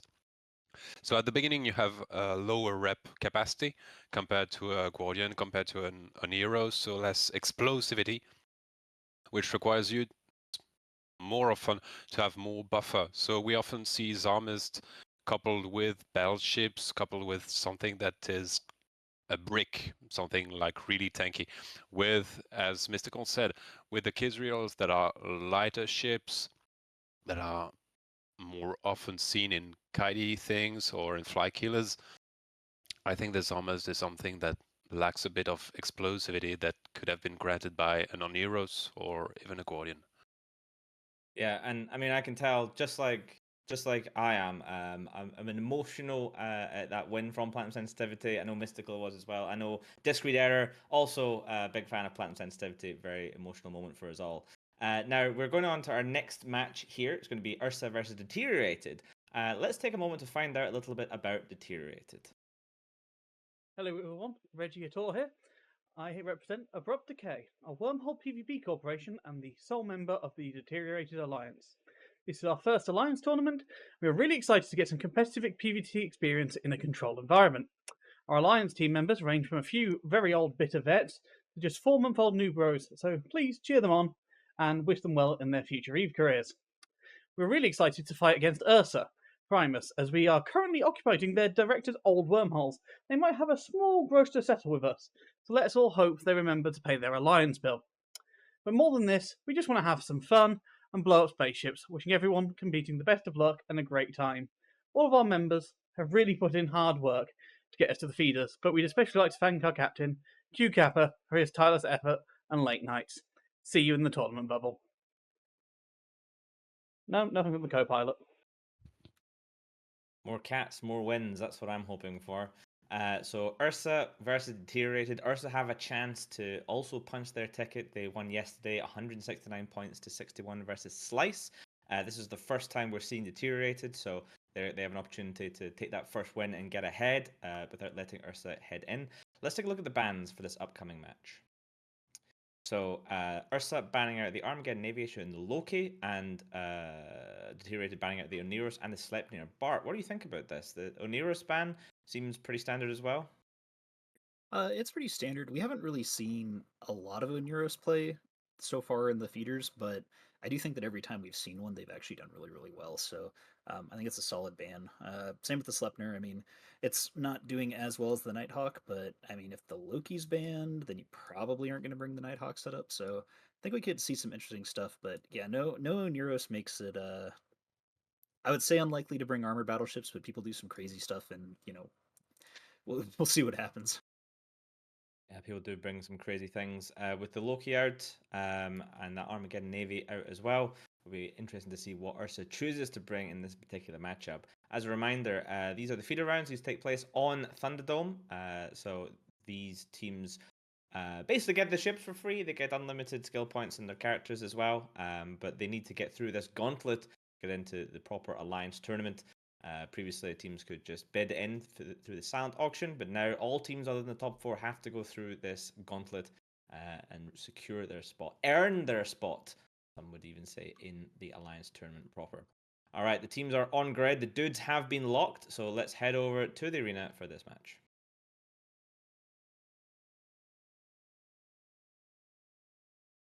Welcome back to the arena. I'm Novaterran, joined once again by the Wingnut. For what appears to be a wormhole grudge match between URSA and Deteriorated. What are we seeing from these two teams? Okay, let's be honest. The first thing I saw was Squall and got very excited. The rest of what I saw was a bit weird. Double Moonin, Claymores, we've got a Rapier on the other side. This is a very, they've got an entirely different meta going on here, and I'm kind of here for it, I'm not going to lie. Yeah, I'm interested to see here what team might rush towards the enemy team first. I have a feeling that team, whoever ends up being, might be at a significant disadvantage here with the missile range favoring the team that starts to pull away a little bit more. We're going to see how that shakes up, however. I'm wondering if these Munins are going to go out to try to screen and be a form of tackle that doesn't die easily. And as the 30-second, until the match starts, this is looking interesting. Very, very. I believe these are heavy missile cyclone fleets on the Deteriorated side. That is a name to say. Unless I'm crazy, I'm pretty sure those are heavy missiles, which means this is a runaway comp? Yeah, I believe so. Right. And I believe they're trying to leverage the ECM Tengu in addition to, exactly, this Rapier and Hyena to play keep away from the enemy team. We'll see if URSA can break that, however. The match is getting underway now. They do have a lot of pretty fast ships in the Double Moonin, as well as the Claymores aren't too slow on their own as well, but that's a lot of control potential from the Rapier and the Hyena to slow this opposing team down, so we'll have to see what happens as one team runs away, the other team runs to the side. It immediately seems like the Maulus from Deteriorated is sort of winning the Damps war against the carries from URSA, and the Munin of Rafiki appears to be the first thing getting webbed and painted. That's likely the first primary from Deteriorated, and as it stands, they're burning a little bit in towards the URSA team, but they're mostly moving their way around the arena and utilizing these Rapier webs to keep targets just in range where they need them. Yes, imagine spending the money on the carries as your super damp ship, and then being beaten by some random dude in the Maulus. Yeah, we'll see though. Unlike most of these other missile comps that we've seen so far, things are not going to be dying quickly here. Osprey from Deteriorated doing a good job of keeping the low end topped up. A couple volleys tried to go into, I believe it was the Hyena and potentially one of the Squalls, but Osprey caught him very quickly, and now we're starting to see a lot more electronic warfare effects go off onto the URSA team as the Rapier is their first primary. I don't know why the Rapier is there. Yeah, that's a little too close to the opposing team. He just dived directly in. I think he was trying to lock something down. It appears that they did capture a Kieran in the process. And if I don't know. Away with it, it was a cool moment. If he dies, he's an idiot. We'll see which one it is. He's made it back into the middle of his team setup, and he's totally okay. Oh my gosh, I think we might have just seen one of the most impressive moves yet. It was a full-in dive. It really looked for a second like the entire team of URSA could just collapse on top of him, but they weren't able to. This Rapier did an excellent job. Exactly. The man was playing the game of being either a god or a fool, and the man rolled god this time, managed to get their logic killed, and that's the thing. Both these comps are actually heavy missile kite comps, I believe. Which means that they're not really projecting that much damage, but the fact is now that there's no Logi on one side, any damage they do is basically somewhat permanent. They can't really bring it back. Yeah, so now it's slowly hurting his team. it's really on this Osprey now to leverage that logistics advantage that Deteriorated have established for themselves. If he does get caught at some point, things could go the other way very quickly. But for the time being, if he can just keep everything topped up nicely, stay behind, not let himself get tackled down by something like one of these Skybreakers, they're doing well for themselves. And for the time being, he's repping up the Squall on the low end, which is the primary from URSA. Hold on a minute. One of I just noticed. Hold on a second. One of the Mooners just is not moving. Wait, what are you doing? Hold on. I'm just. Is he like AFK? Did he forget there's a tournament going on? Might I think have- he's DC'd. Yeah, this Mooner, exactly. I think he's DC'd. His guns aren't even firing. Okay, so we got a potential DC for this poor man. Ah, well, it happens. Yeah, His team's that's kind of hit a rough for bad him. spot already. And I can't help but wonder, maybe that was one of the ships whose job it would have been to tackle down that rapier right away. That might have allowed for Deteriorated to come in and grab those logistics frigates from the URSA side. But as it stands, they're just doing an excellent job of, taking down one target at a time, moving on to the next, keeping everything of their own perfectly safe. Yeah, it's unfortunate that it happens, but honestly, I think this match is already kind of going that way. They've got the Logi on one side, nothing on the other. They're going to get slowly pulled apart. The carry's going down now. I like how the Squalls have been left alone. Everyone fears the Squall. Oh, definitely. And we do see Squalls on both teams here, yet again coming in for that, to truly just bring in additional damage into these comps at such a low point total. 10 points going into Squalls from Deteriorated. And the equivalent last year would have been 5 points total with the new doubling of the point system. One of them finally does drop, so that will be 5 points on the URSA side of things, but Deteriorated trade back, killing off the carries. I love the conspiracy theories going on in chat now that the cat went off and turned his power off on him. But yeah, these Squalls aren't that tanky, but they're tanky enough that they're actually are kind of annoying to kill. They're about 400-ish DPS. But yeah, there he goes. Even if he comes back, he's gone. Unfortunate, man, unfortunate. But yeah, honestly, pretty well done by Deteriorated. And honestly, I gave the man shit. Respect to the Rapier pilot. That was a big ball play, and it paid off. Yeah, the Rapier pilot, Ragequit, excellent job to him. But also this Maulus of Al-Akir winning the Damp War pretty much instantaneously against the carries as well. Yeah, the carries worth 14 points, Maulus only 7, but the Maulus won that battle. The carries had a fight with his little brother and lost. Getting beaten up by little bro is not fun. Yeah, and it's nice to get an intro from the spokesperson of the Deteriorated team right before this one, letting us know that there is a bit of a grudge battle going on. URSA are going to be smarting from that one. They did win their previous match, however, so they're not out of the group just yet. Deteriorated, it's their first time in the arena, and they're doing excellent. Yeah, biggest respect. It's funny to see these wormhole guys basically making their entirely own meta with full heavy missile kite comps. But that's kind of the joy, right? People from different areas of EVE have their own ideas of how things work. Yeah, and I love seeing an ECM Tengu being used on grid as well. It's just an additional thing that makes it harder and harder for comps to do anything to this kite, as long as they're able to, stay away and not get critical things locked down. Yeah, truly excellent flying there. They're tackling down now this Nighthawk of Geronimo, who's going to die really quickly. Then it's just the Skybreaker. Skybreaker might maybe go for the record. No? Okay, he's not going to try. Nah, and he's still webbed as well. There's just so much control from Deteriorated. The Skybreaker is not even going to be allowed to go for a boundary. Yeah, I mean, we saw a reasonably well-flown Rapier. I think somewhere Misty is either laughing or crying because he's not been enjoying watching the Rapier and Hugan pilots. But this one definitely made the match entirely different. Yeah, absolutely. And I love the comp, love the flying. That was really impressive. And with that, we'll be passing it back to our analysts. Deteriorated, taking the win there over URSA, preventing URSA from advancing straight into Alliance Tournament 20. Pretty commanding match. It looked like could have gone either way for some time, but then we saw what was called out. It's one of those moves where if it works, you're a hero. If it doesn't, you're a loser. In this case, it was a hero move. Rapier just getting his positioning exactly right, diving in, getting paint webs on that Kieran, letting his friends clap that Kieran, and then just extracting a tactical extraction. Mystical Mike, you love to see it.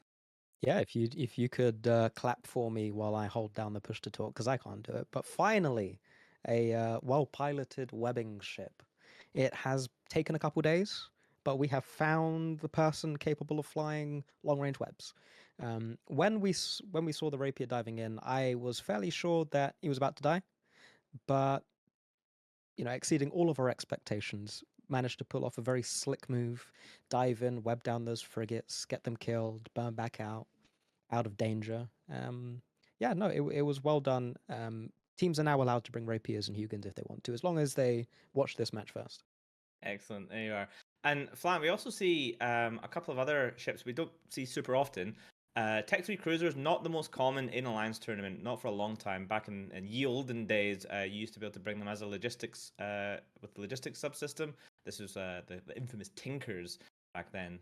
But now we don't see them very often. They're very expensive, although they are very customizable. In this case, we saw what's usually referred to as a jam goo or an ECM goo. Can you maybe tell us a bit about that? Yeah.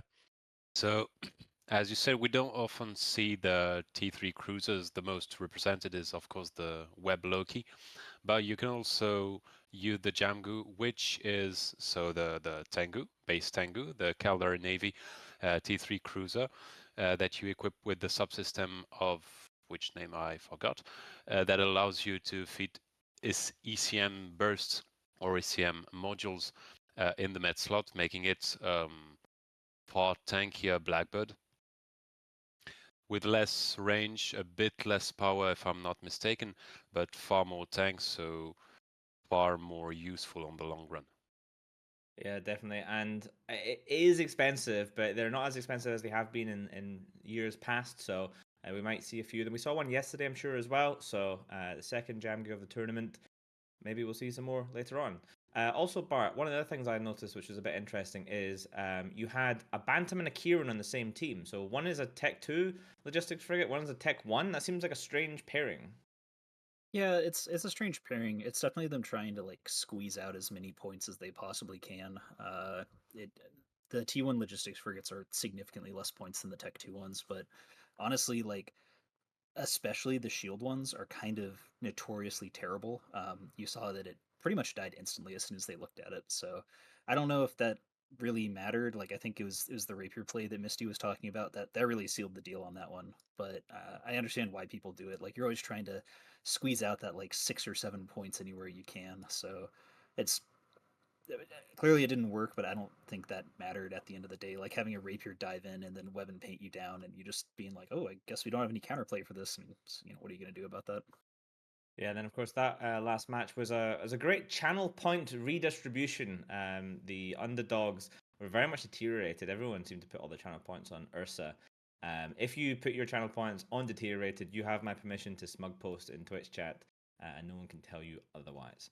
All right, let's look at our next matchup, which is going to be Ragequit Cancel Sub versus Try. And the Ragequit team won yesterday against Sedition, 200 to 127. So Ragequit are ready to win, and if they win, they will go straight into Alliance Tournament 20, which I'm sure they want to do. To help them with that, they have elected to ban out as many flavors of Geddon as they possibly can, banning out the regular Geddon and the Geddon Navy. Meanwhile, try banning out the Scimitar and the Phantasm. Mystical Mike, Phantasm ban? Question mark? Question mark? Exclamation mark? Question mark? It's a choice. Can you elaborate? Why would people make this choice? I guess. I'm trying to think about how many comps we've seen over the existence of the Alliance tournament where the Phantasm has been the linchpin. And maybe I know Hydra had one. One comp comes, one time comes to mind. And that was back when you could put tracking disruptors on any ship, which is no longer possible. The rule is that E-War has to go on hulls that have the bonuses for those E-War types. So you can only put tracking disruptors on Crucifiers, Curses, Pilgrims, those kind of ships. Notably, not the Phantasm. So I'm not quite sure why it's banned. Maybe it was just something that they've seen in testing. Oh, look at this. Production was ready. Survival ratio not looking good for the Phantasm. that is, I think they are helping the enemy team by banning the Phantasm. I mean, look at that spike a couple of ATs ago. That's when it became popular, when you could put, as Misty says, extra E-War, because obviously tons of mids in a Phantasm, and you can fit an armor Phantasm up and just slap E-War straight into them mids. Doesn't have much tank, lots of dying. And yeah, I know some people on Twitch chat have said that some people won with Phantasms yesterday. people won with a lot of ships. People won with like a worm. Like that doesn't mean you need to ban the worm. All right, like there's other things that are better to ban. I recommend you start with those. Loki, for example, great ban, super popular. Scimitar, also a good ban. Phantasm, perhaps not as powerful a ban. All right, I'm checking the dudes. Looks like they are locked. So let me hand over once again to the arena for Ragequit CALSF versus the Tri team with Ali and Wing.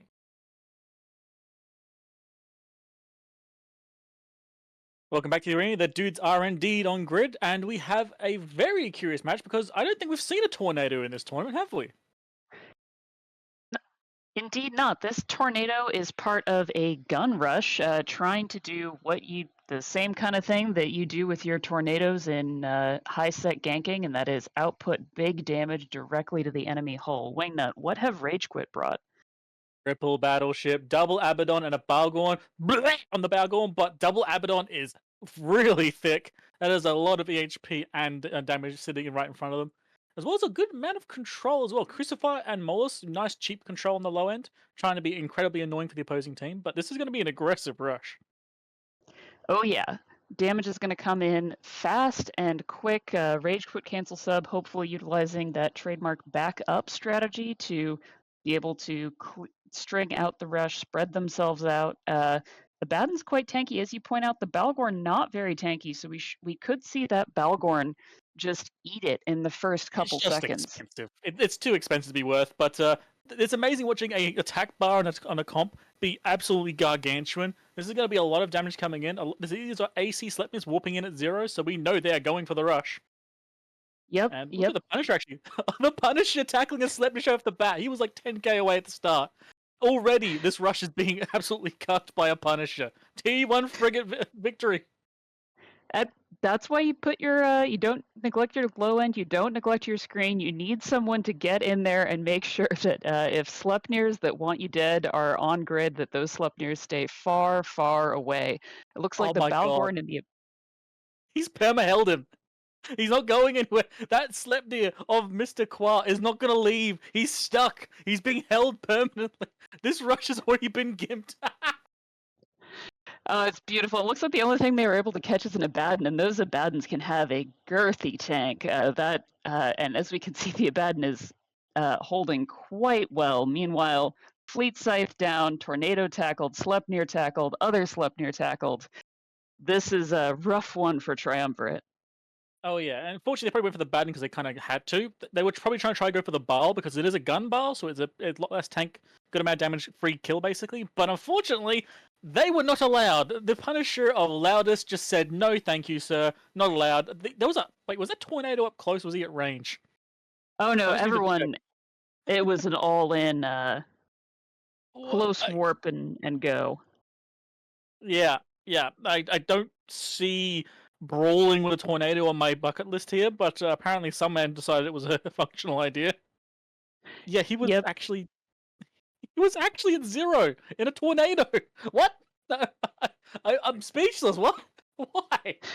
Well, they had an idea, and they were all in on that idea, and it doesn't seem to have worked out for them. We've talked about why you don't warp in at 0, and the answer is because you're perfectly ranged for a Punisher pilot who's quick on the draw and knows what he's in this match for. Yep. And yeah, this ship's being deleted. This Abaddon by this point will just permanently hold. I think he's got a reactive on that ship. Let me just have a look. See. Yeah, there's a reactive on that, so they are not getting through him. His resistance is going to get better and better unless they change ammos, which they probably won't do in time. They're rushed. Again, this is another rush that's been entirely ruined up the start line, this time by a single T1 frigate.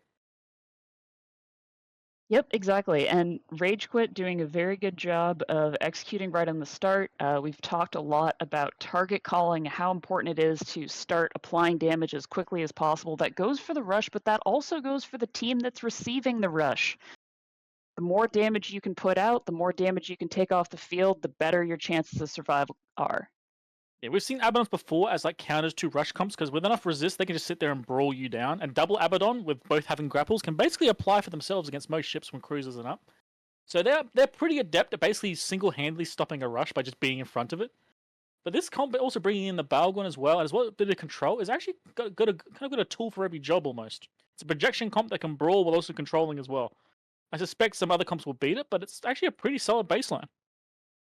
Yeah, definitely one of the better triple battleship setups we've seen this tournament, and they've left the Minmatar Tech 2 for last as that Sleipnir just goes down. Presumably because the Abaddon laser's not as effective against the Sleipnirs as some of the other ships on grid. Yeah, this is slowly getting worse. Also, I have to answer to the giant riot going on in Twitch chat, okay? The tornado's name was Cummy Pancake. There you go. I said it. Please, everyone, calm down. Remain calm. It is fine. He's dead. He's gone. He can't come back. You only get one life in this tournament. I had to quell a riot, okay? It was about to go really poorly. Sleipnir going down now as well. Poor Mr. Kwa has been tackled since the start. By the way, the Punisher still tackling him from the start. He's not even trying to orbit him anymore. He's just hitting approach. The Sleipnir could probably one-shot him now. Like, legitimately could one-shot him. But now the Sleipnir's been bumped. I think this is giving all factional warfare pilots just flashbacks to the Punisher and the Plex that just sits on top of you while the rest of the gang eats you for lunch. I'm sorry, I'm just watching everyone go crazy. The match has been a pretty reasonable, solid affair, but everything around is losing their absolute mind. Oh man, honestly, very well done to Ragequit cancel sub. I will not be canceling my sub today, as your Punisher pilot has given me new hope. I'm not saying it again, Bazza. Shut up. I'm sorry, keep that. I totally understand. Unfortunately, the tactical pilot of Ragequit cancel sub doing a great job of keeping these rush tackled. Both good for that. That also means that Ragequit cancel sub will be able to get to 200 very quickly. No need to chase anyone around the arena as the last broadsword falls, and we'll send it back to the desk.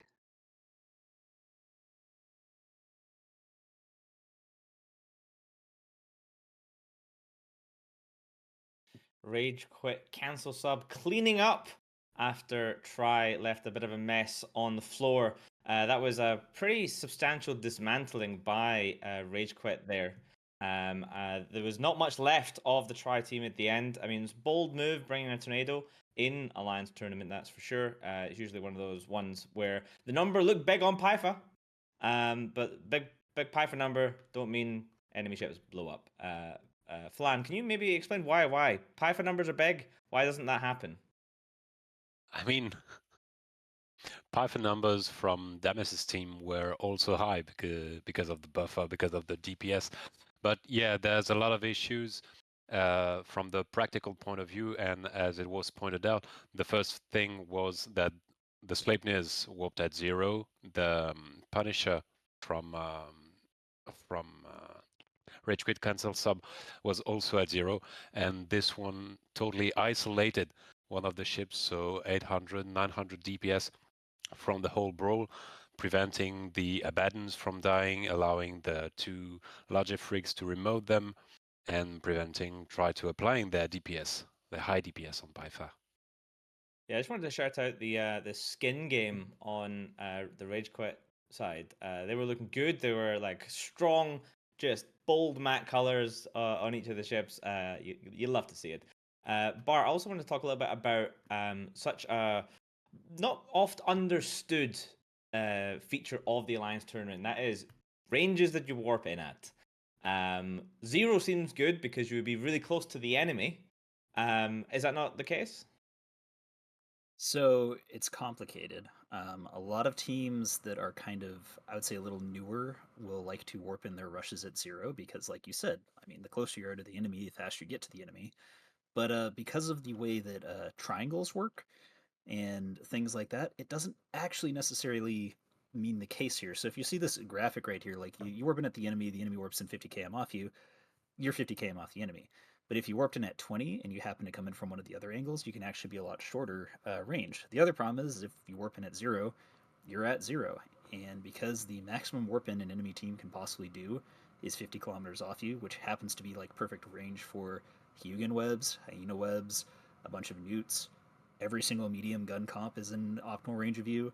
Every single heavy missile comp is in optimal range of you. Like, you don't ever want to warp in at 0 because you're basically stuck in the worst position you can possibly be in.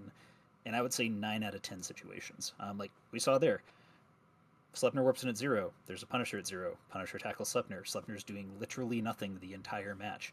If they had warped in at 20, then maybe they could have, while the Punisher's trying to run in to tackle them, they could have taken the Punisher out. They could have run away from the Punisher. They could have gone around it. You warp in at 0 and you've basically gotten rid of almost all of your options. Yeah, but the Punisher, he came in at 0, and he got that Sleipnir tackle because he came in at 0, Mr. Bart. I think you'll find. That is true. And the thing is, and I think, I don't know if Misty, he was talking about it, what they could have done, because the Punisher came in at 0, the Punisher also could be counter-tackled, and they probably could have alphaed it off the field. Like, they had like 9,000 or 10,000 autocannon DPS, right? Just because you're tackled doesn't mean you should just be like, oh, I guess I'm done, I'm going to stop playing the game.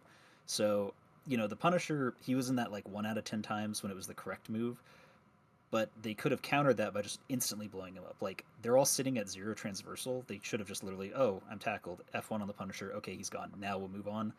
They didn't do that. They kind of just panicked, and then they just got taken apart.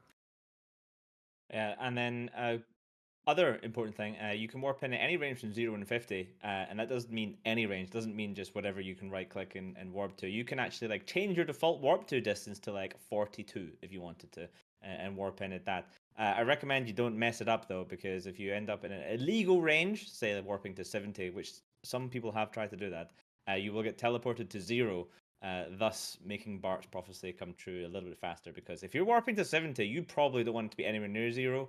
So, but being moved to 0 automatically is almost always going to end in tears. All right, let's look at our next match now. So this is going to be a good one, I think. This is Brightside of Death versus TurboFeed or Glory. Now, BSOD lost pretty substantially yesterday to Exodus, 10 to 200. Now, Exodus, one of the best teams in the tournament for sure.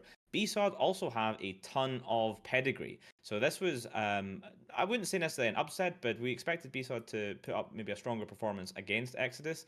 They are now on the bubble. If BSOD drop this match, they are out. Now, it's very easy to be like, oh, the TurboFeed or Glory, they don't have as much experience, but that's actually what teams that are, top-end teams can be afraid of, because you don't know what type of cheese you're going to see. You don't know what type of unorthodox comps you're going to get brought against you. And, I mean, BSOD kind of have to go all in and prove that they can win, whereas if TurboFeed pull out an upset here, not only do they knock Brightside of Death out of Alliance Tournament, but they go 1-0 as well. So that would be pretty interesting. And look at the bans. We have the Squall ban, the first ban BSOD, triggered so hard from the Squall yesterday. I think they're just banning that shit right out. Also the Loki, and then TurboFeed banning out the Armageddon and the Loki as well. But because these were our second round bans, there are no more duplicates. Mystical Might, what do you see here? I see two teams that are fairly concerned about Rush, it looks like. The removal of the Loki removes a few strong Rush setups, as does the removal of the Squall from Brightside of Death. It is not impossible to replace. There are other ways that you can bring Rush to the field without having a Squall in your comp, but the versions that do have Squalls are generally stronger at the upper end and also do significant damage with that lower end too.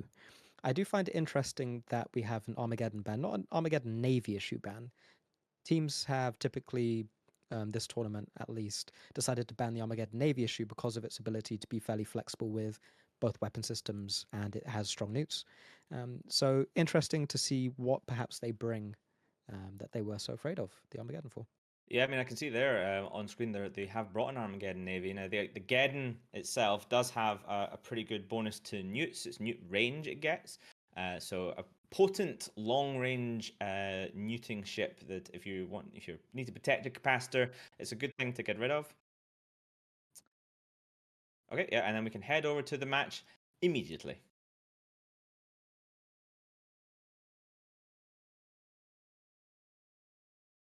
Hello, everyone, and welcome to the arena. My name is Ali Aras, here with Nova Terraren, and we are here with Brightside of Death versus TurboFeed or Glory. Brightside of Death bringing a medium gunspan comp. We've seen a lot of these in this tournament so far. Nova, what have TurboFeed brought? Yeah, good shout out for Mystical Might on the Armageddon ban from TurboFeed or Glory. They've chosen to bring in Navy Armageddon. Otherwise, it was looking pretty much like a mirror match, warping in at least, with these pair of Astartes, Navy Augurer. It looked otherwise largely like one of these gunboat comps.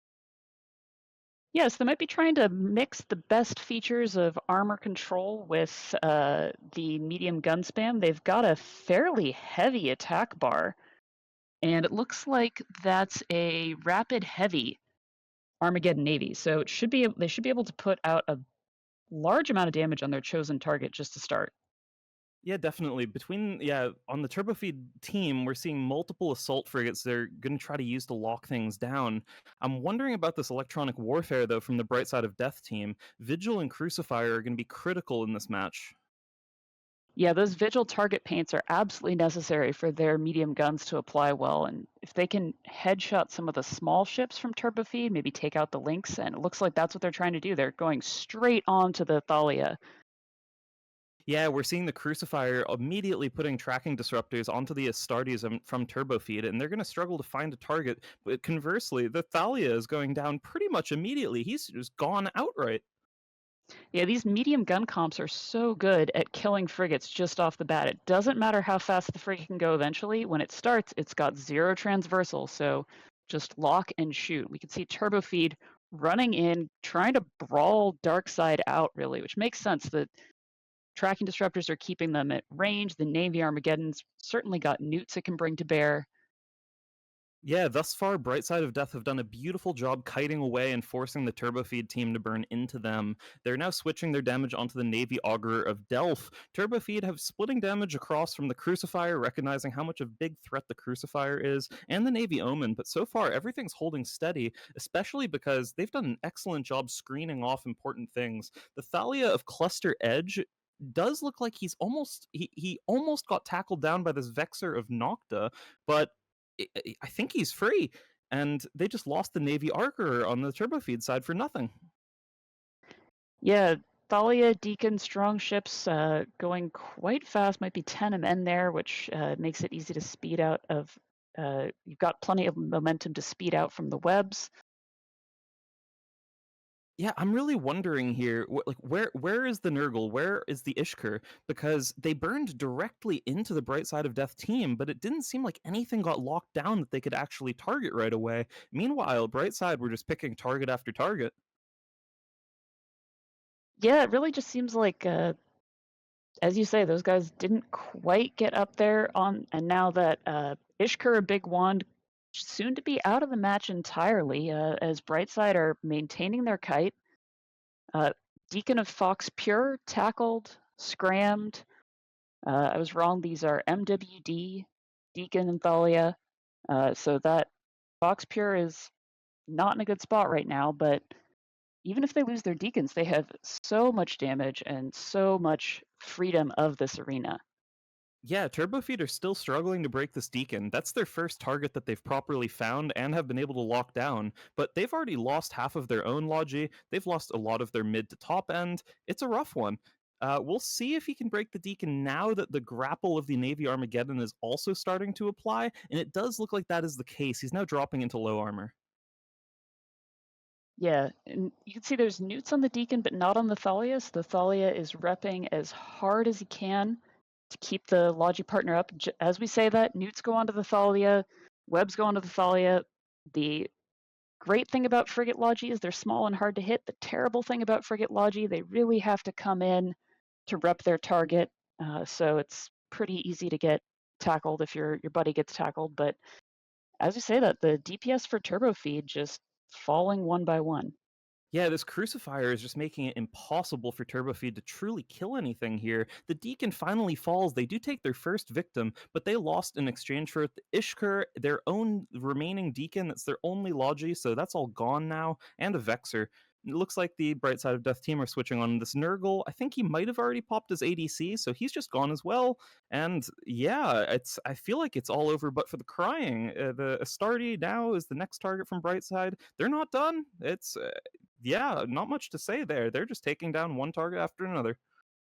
Yep, yeah, and I like the decision to leave these Astartes to last. You've got that Crucifier that's been doing such good work, basically nullifying the Astartes for the entire match. And as soon as one of these Astartes becomes primary, the Crucifier switches disruption off of that Astarte. There's no reason to keep neutralizing it with your disruptors when you're just going to neutralize it by taking it out of the arena entirely. Yeah, TurboFeed are now trying to kill this Thalia. Without his Deacon buddy, it's going to be a lot harder for the Thalia to stay alive. Taking the few additional points here would be good for them in their tiebreakers. Bright Side of Death did need to win this match in order to stay alive in the group, but TurboFeed are still potentially playing for tiebreakers even if they lose here. So it's important that they can try to kill whatever is possible to as they lose their other Astarte, and they're going on to the remaining Astarte from TurboFeed now. Yep, and that Thalia doing fairly well now, followed by a generous cloud of medium armor maintenance bots. Those rip bots super important to keeping those Logifrigs up and keeping targets up if the Logifrigs go down. There's also a massive cloud of damage drones on this Astarte. He's not long for this world. I'm wondering how long this Navy Armageddon will be able to survive. I don't know if he's clipped right now or whether he'll have any shot of being able to kill something. What do you think? It really depends. So the Navy Armageddon here is sort of free, not really tackled, has the ability to make for an MJD beacon, try and MJD around the match. In terms of targets, you could try and clip maybe the Omen Navy issues. The Thalia is going to be really hard to hit without any kind of application bonuses. Yeah, this one's looking really, really difficult. He's still newting as much as he can on this Astarte and Navy Omen. Newts are trying to swap around here, but it's a little too late.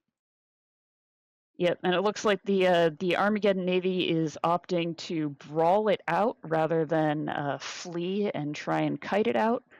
Respect for that, trying to get as many kills as he can. Armageddon Navies can fit a fairly good local tank. I don't see a Repper running right now, but it's entirely possible that there's an Ansel that'll give Necria just a little bit more time. I believe he's Brick Tank, but there's just so much DPS coming in. It doesn't look like he's long for this world. And yeah, he's been trying his best to put in DPS into whatever he can. It's been the Navy Omen, it's been the Thalia, but it's not enough. He's in Hull now and is likely to drop without killing anything else. Yep. So very well played by Bright Side of Death. Great job staying in the tournament. Good luck to TurboFeed Glory. And with that, we'll send it back to the desk.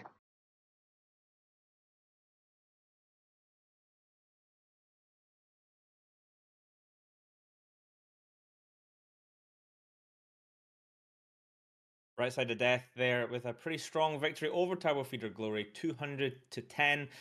Reminding us that they are in fact a good team and they just got outgooded by Exodus the other day. Exodus are a very, very good team, but BSOD are certainly no slouches. Interestingly enough, they lost to Exodus 200-10 and they just beat TurboFeed Glory 200-10. So as far as I'm aware, to beat the tiebreaker, all TurboFeed Glory have to do now is just defeat Exodus 200-10 in their match next weekend. So the path is still there. It might be a tricky one, but it's certainly there.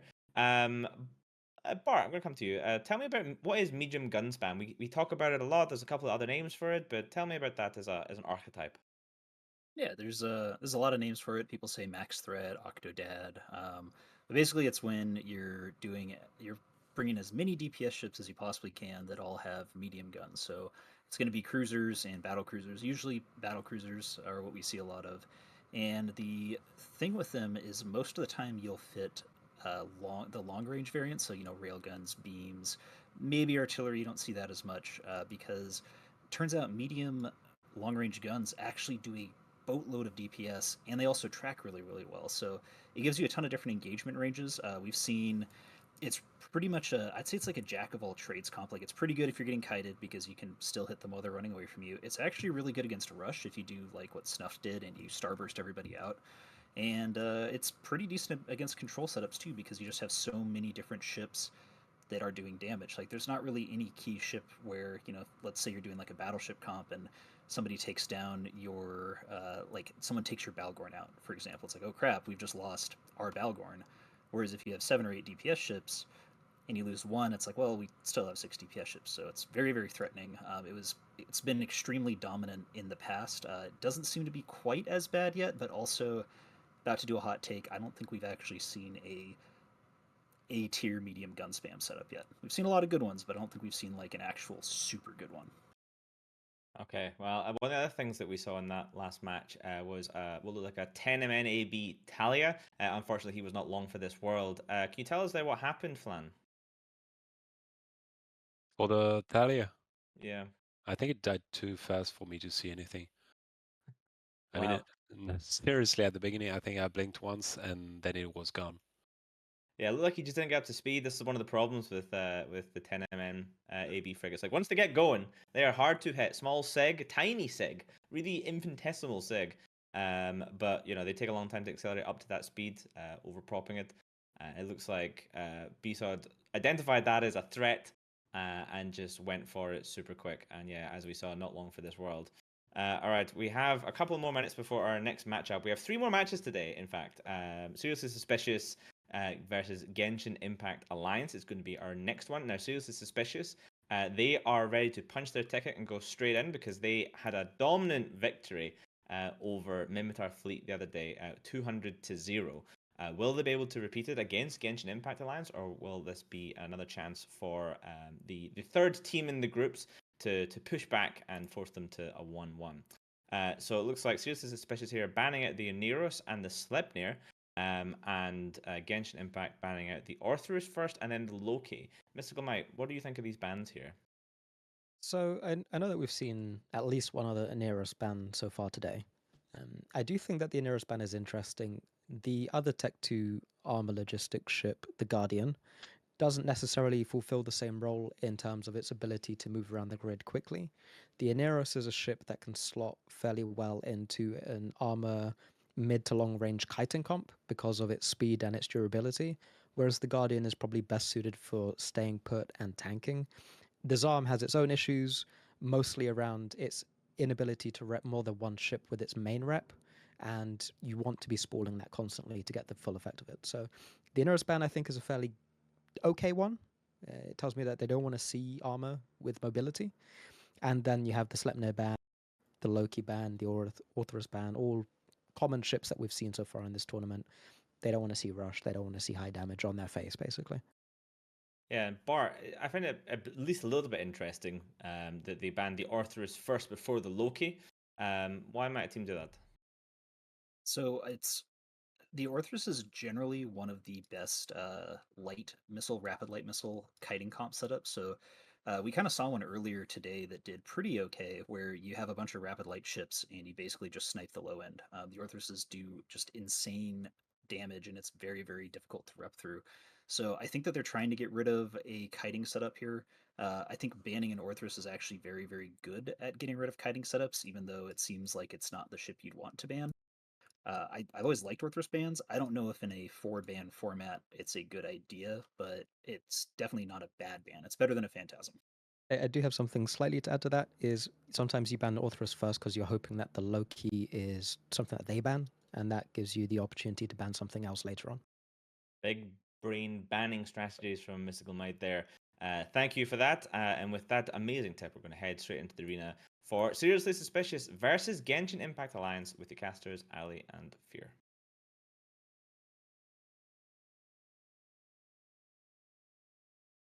We will be heading in there. Hello everyone, and welcome to the arena. I'm Ali Aras, joined here by Fear Vina, and we are here for Seriously Suspicious versus Genshin Impact Alliance. Seriously Suspicious showing up with a missile kite. No Orthrus, no problem. We have Helas instead. Fear, what have Genshin Impact Alliance brought? Pretty typical armor control setup with the dual arbitrator and, interestingly enough, a crewer. Not a frigate you see a whole lot of, but has the long-range webs and the newt bonus, as do all Blood Raider ships. And they've got plenty of newts on the combination Armageddon and Navy Armageddon that they've got. You see the attack bar quite a bit larger for the red side of Seriously Suspicious, but that control bar is very wide for Genshin Impact Alliance. As we are 5 seconds from the match starting, let's see how this goes. Yeah, I hope those arbitrators packed their missile guidance disruptors. If they did, this is going to be rough for Seriously Suspicious. The arbitrators would be able to prevent Seriously Suspicious from using their missiles, and Seriously is going to have to avoid the newts from the various ships from Genshin Impact. And sure enough, it looks like we have both missile guidance disruptors and newts going on Serious Suspicious. So this is a rough start for the Kite team. Yeah, with the damps coming in from the Mollusk right onto the Arbitrators, and now they only have their missile guidance disruptor on one ship, that Fleet Cyclone, which is no longer disrupted. So really good use of this Mollusk. It's going to be an absolute pain to deal with for these Arbitrators throughout the match. And as we saw, we only saw 2 missile guidance disruptors go, which means that these Arbitrators were fit with 2 tracking disruptors and 1 missile guidance disruptor apiece, which is good news for Seriously Suspicious in this comp. On top of that, Gilo drones don't really care about being disrupted at all. We see paints going out onto the EOS and Thalia, while Fitz Chivalry is the target from Genshin Impact Alliance at the moment. The damage going in onto this EOS, Seriously Suspicious have decided to take the links out first. Yep, once Serious Suspicious got moving, they got clear of the newts, and as you say, they got those damps on the Arbitrators. Serious Suspicious now comfortably driving around the arena, staying far away from any of the dangerous control on the other side. We can see the EOS drone, or we can see the drones trying to follow them from the EOS, from the Arbitrators. Not a ton of damage coming on to Serious Suspicious, but the Thalia and that Deacon are having a fairly comfortable time, and it looks like Seriously is switching to the Crewer, trying to find a target squishy enough to break. Yeah, but the Mollusk only able to get one of these Arbitrators damped right now, so at the moment, the missile guidance disruption goes on a Fleet Cyclone and the Navy Drake. I'd like to point out, these are full Newt Geddons and Armageddon Navies, and we see a Sentry Blob in the middle of the arena, which means that Sentry EOS, you don't have the extra rep bots. This is a drone damage setup, which explains why their attack bar was so minimal at the start of the match. But once they drop those sentries, it is now up there. But we see with the red portion of the attack bar, neither of these teams are applying extremely well, even with the paints coming in from this Hyena for the red side for Seriously Suspicious. They just haven't been able to apply to this Crewer or go onto these Arbitrators quite yet.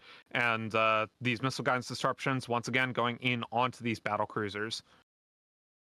And it looks like Seriously Suspicious is sort of turning slightly, but they have a problem. NX Crew Rambo's been getting neuted for a while, currently not running a prop mod, and the Genshin Impact team is coming in close. Oh, no. Oh, no.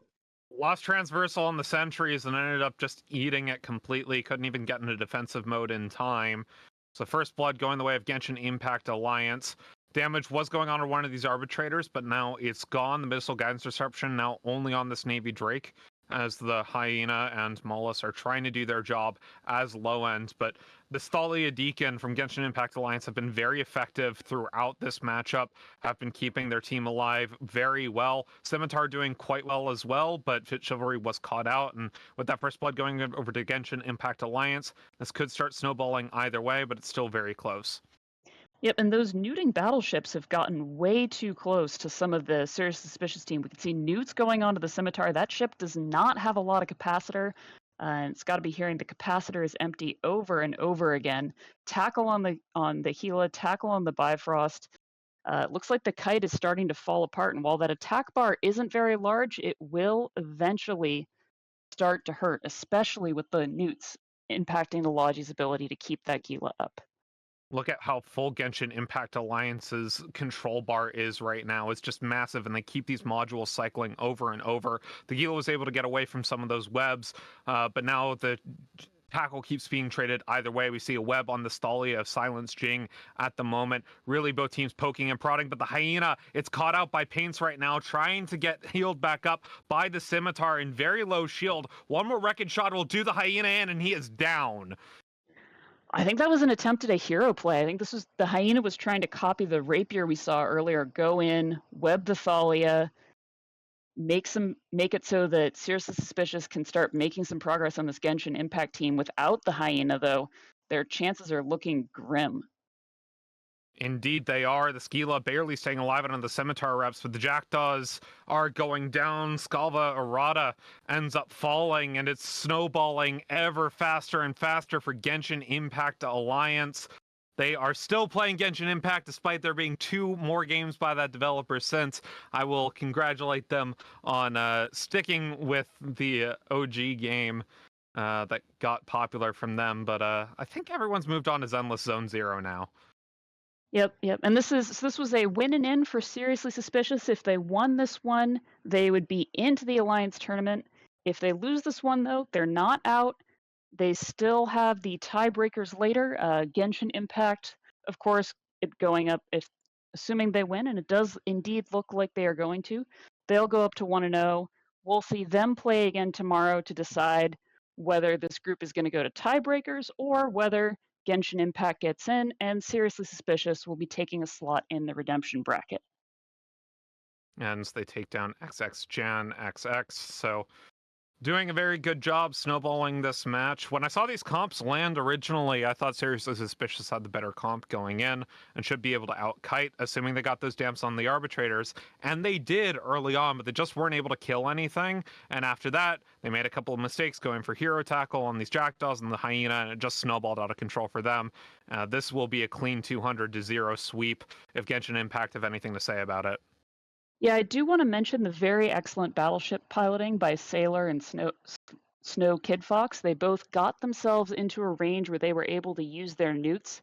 And the beginning of the end for the Seriously Suspicious team was when that Gila lost micro warp drive, lost the ability to run, and the team sort of stuck around in the same area, which is not what you want to do as a kite. As a kite, forget this no man left behind. Someone gets tackled, you run the heck away. They're dead. It happens. Try and trade it out. Here, no trading. That loss, the tackled Gila, tackled Nuded Scimitar, all this started snowballing, and indeed, it's going to be 200-0. We're just waiting to see what kind of time Genshin Impact is going to get. Yeah, and props for the drone setup. A lot of teams haven't been prioritizing drones over the last couple ATs because you can't use Tech 2 drones, especially sentry setups. Here we saw, I think this is the second time a drone control setup has won with full drone Armageddons and Armageddon Navies plus an EOS. So an interesting read on the meta and one that seems to have had some success in the feeders. I'm interested to see how they're going to play this one going out. Genshin Impact Alliance have one more match to play, at least in the feeder brackets, while Seriously Suspicious have to sit and wait and hope that they can make it in through tiebreakers, or at the very least make it in through the redemption bracket. Either way, Navy Drake now primaried Turkish, being webbed and damped and all sorts of controlled at the moment. We can see the Cyclone Fleet issue of Tindi Irkinen is doing the right thing and is all the way across the arena from the Navy Drake. So that Navy Drake, tackled, primaried, getting chewed on by the drones, going to go down any moment. And then this slow armor control team is going to have to roll themselves over to the Cyclone Fleet issue, who will just be trying to kite it out, keep himself alive in the match as long as possible. And just as an FYI, Seriously Suspicious won 200-0 in their earlier match.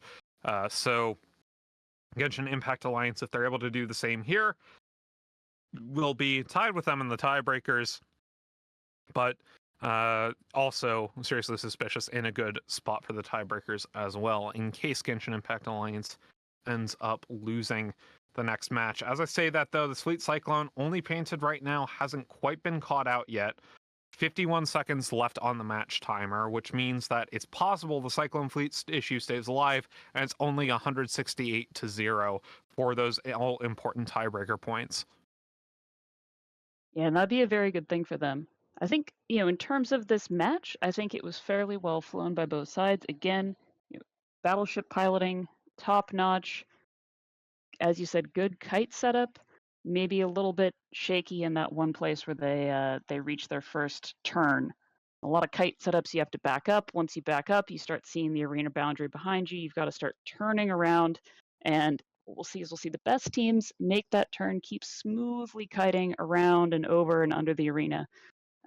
Oftentimes when a kite falls apart, it'll be right around that first moment where you recognize that, the boundary's right there, we've got to go somewhere else.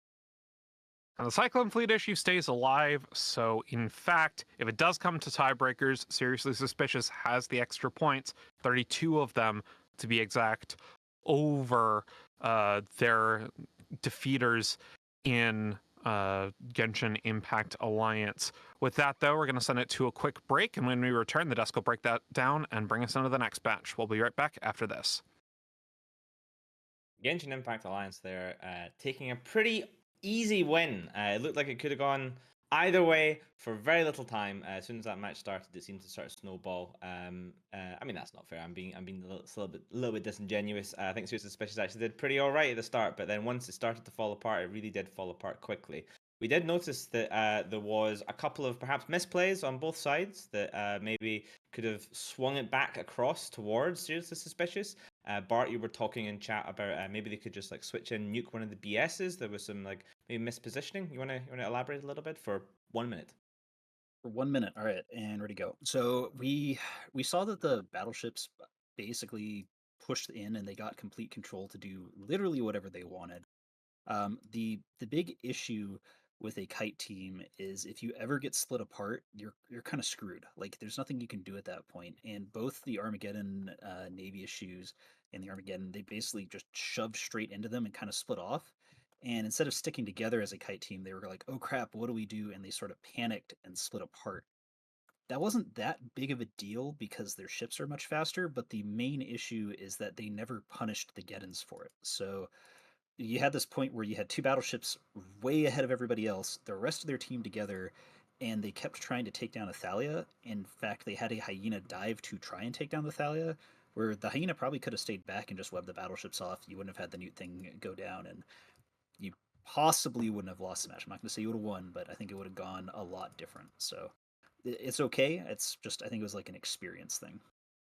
Yeah, and to be honest, this is why we do the feeders. It's a great way to get experience. These ships aren't real, so you're not losing real money on TQ. You have maximum skill points, so it is literally just what you can do. All right, let's take a quick look at the bans for our next match, which is OnlyFleet versus Grand Inquisitors Federation. OnlyFleet's banning out the Scimitar and the Sleipnir. Pretty standard bans, nothing too extravagant there. And then look at the other side. We have Grand Inquisitors Federation banning out the Loki and the Talia. So interesting ban there. Usually the Deacon is considered to be the stronger of the two logistic frigates. So interesting choice to ban out that Talia. Will it pay off for them, or will OnlyFleets, who just need to win today to secure themselves Alliance Tournament 20 entry, take the dub? Let's head over to the arena and find out. Welcome back to the arena. My name is Firvana. I'm joined by Ali Eris, and on the red side we have OnlyFleets, who have brought an armor projection setup with Wayne Cross's least favorite chip, the Balgorn. Ali Eris, what have Grand Inquisitors Federation brought? Grand Inquisitors Federation have brought a medium gun spam, Navy Prophecy, and a bunch of other ships good at, we've seen this a lot in the tournament before, big attack bar, good at plonking small ships first. We'll see how they're able to hold up to the fairly beefy top end in OnlyFleets. Yeah, those Abbas, very tanky ships. Balgorn, also fairly tanky. As we take a look at the Balgorn, I just want to double check the hard points on it. Would like to point out there's an Ashimu on the side of Grand Inquisitors Federation, which means that they have some long-range webs and neuting power as well. This is a laser Balgorn, so not full neut. Will bring some extra damage as well, although it is not bonus towards that damage. We are now underway, and damage going on to this Punisher off the start of the match, but the armor reps are landing, and they're going to try to go for this Crucifier as well, but he's already up to speed. Yep, and Vigilant for Grand Inquisitors is taking a whole bunch of damage right off the bat. Those Baden's big chunks of armor HP, but also put out a fair amount of damage. And with one Executor, T1 Logi for reps, it's going to be a little bit tough to try to hold this Vigilant up. Looks like Grand Inquisitor's Maulus has lost the Damp Ward, no damps going on to OnlyFleets, so no damps that could possibly save this Vigilant from the Abaddon onslaught. Yeah, and those Abaddons do a lot of damage, and large pulses have a lot of range, so getting onto this Vigilant, even though he's about 76 kilometers away from the arena center, They still are able to project onto him quite yet. Haven't landed a long-range weapon of the Balgorn as well, but the Ashimu has yet to be able to make any screenplays happen whatsoever, and the Crucifier is tracking disrupting both these Navy prophecies. First ship to go down will be either this Vigilant or this Magus. The Vigilant was able to be repped back up by the Exec Navy, and it looks like they're going on to the Magus now. Yeah, and we haven't seen any new real primaries from the Grand Inquisitors onto OnlyFleets. They might be trying to take out the Balgorn now, which is definitely the easiest to hit and squishiest of the large battleships. But that control bar from OnlyFleets is really doing good work on Grand Inquisitors' part, preventing the Navy prophecies from using their great tracking bonus, damping out the Maulus to prevent the Maulus from damping them. Right now, OnlyFleets kind of in the driver's seat. Indeed, they are in this Vigilant now, all the way into low armor, now bleeding into structure. Cole Owls should be first blood in this match, and as we saw, there's finally a web onto this Punisher. They're going to try to take it down, potentially, but the Vigilant gets off of the Punisher. Punisher goes down, but it will be traded for that Pirate Cruiser. Yep, and OnlyFleets, many veteran tournament pilots on here. Melinda 1, or Melinda I, Gideon Zendikar, all names we've seen before, executing quite well against Grand Inquisitors. Grand Inquisitor Federation. That's an interesting name, kind of combining both Galente and the Mar themes in their name. I wonder which side of the faction where they're on, but either way, the Ashimu currently being the primary, as it is webbed down and painted by OnlyFleets. Going to try to take out the other pirate cruiser and the one that brings all the utility that Grand Inquisitors Federation have. Yep, and great target selection from OnlyFleets. The Vigilant, obviously, both good damage, good webs, and this is one of those good damage for EHP ships, as well as good points for EHP ships, as far as targets from the OnlyFleets go. Yeah, it is a gun Ashimu, so it has some of those lasers on it, and they were able to take down Jackdaw with a couple of pot shots from the low end of OnlyFleets.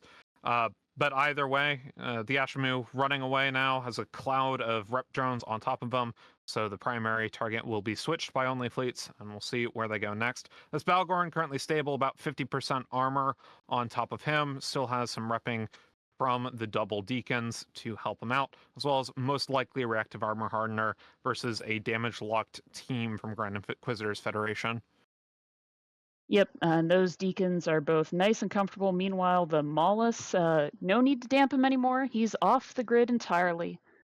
Should see the damps going on to other ships. Sure enough, there's the Oracle, Navy Brutix, Navy Prophecy, just really trying to prevent Grand Inquisitors from using their ships at all. And sure enough, we can see defense or attack bar, not that big. Control bar, not that big. Meanwhile, OnlyFleets applying damage and still doing great in this match.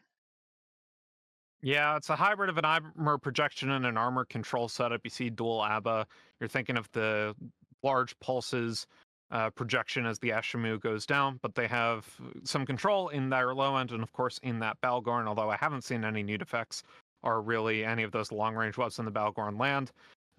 Currently, I feel like this comp might need a little bit of tweaking if Wingnut were to have a look at it.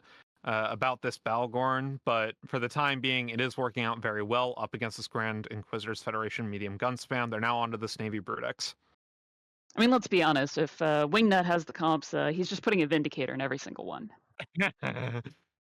Let's go Rail Vindicator. No, I'm kidding. Either way, Navy Brutix Fizzy Beetroot going to go down into structure here as well. And while the match snowballs, OnlyFleets, as you mentioned, some tournament veterans, they win this match. They are into the Alliance tournament. So congratulations to them. They get to play for at least another couple of months as the Navy Brutix of Fizzy Beetroot finally goes down. And Grand Inquisitors, they're not out. This is their first match of the feeders, so they'll be playing again next weekend on Saturday. We'll be able to see if they beat their opponents. Then they'll be into the redemption bracket. If they don't, they'll get sent home, and they'll get to watch the Alliance tournament on TV. Yeah, the exec falls, and now Webb's onto the Oracle. The Balgorn has finally caught up as well, so getting some of that tackle in onto the Oracle. Rather squishy ship as it is an attack battle cruiser, but it does a lot of damage. Unfortunately for the Oracle, it could not do nearly enough this match, with the tracking disruption and damps coming out from OnlyFleets. Now it's just this Magus and the Dual Navy Prophecy. 6 points going over to Grand Inquisitors Federation will be nice to have if this comes to tie breaks, but unfortunately for them, it will not. So it is just proceeding into the redemption bracket as they face their opponents next weekend. And, speaking of just this matchup, looking at the two comps, Fear, what do you think of the Grand Inquisitor's max threat variation? You know, a lot of different people have come up with different variations of medium gun spam throughout the tournament. This is one of the first times we've seen an Oracle throughout this set of feeders. I've seen a couple of comps that seem good on paper. This one I'm questioning a little bit because you have less DPS in this Ashimu than perhaps another cruiser you could have gotten. Maybe you could have gone with a different cruiser that would give you more DPS, and then maybe carries or something of the match instead of a Mollis in the low end. So I think some adjustments might be needed to be made in this comp, because I don't like the Ashimu. I think the rest of it is pretty standard, though. As that Navy Prophecy goes down, the next one will fall. A couple minutes left in the match. And good luck to OnlyFleets going on into the main tournament, and Grand Inquisitors Federation, good luck next Saturday, as we will be playing for your tournament lives. We can see good fights going out in local. The Newts from the Balgorn finally taking their place on that Navy Prophecy as it vanishes into the ether. With that, we will send it back to the desk. OnlyFleets will be happy that they have confirmed their spot in Alliance Tournament 20. We will see them in October. Meanwhile, Grand Inquisitors Federation, they'll have another crack at it next week. As Fear mentioned, they are going to be aiming for the redemption bracket now. There is still spots, even if the one team goes 2-0 and gets themselves in. There's still spots for the other teams, depending on how they beat each other in tiebreakers.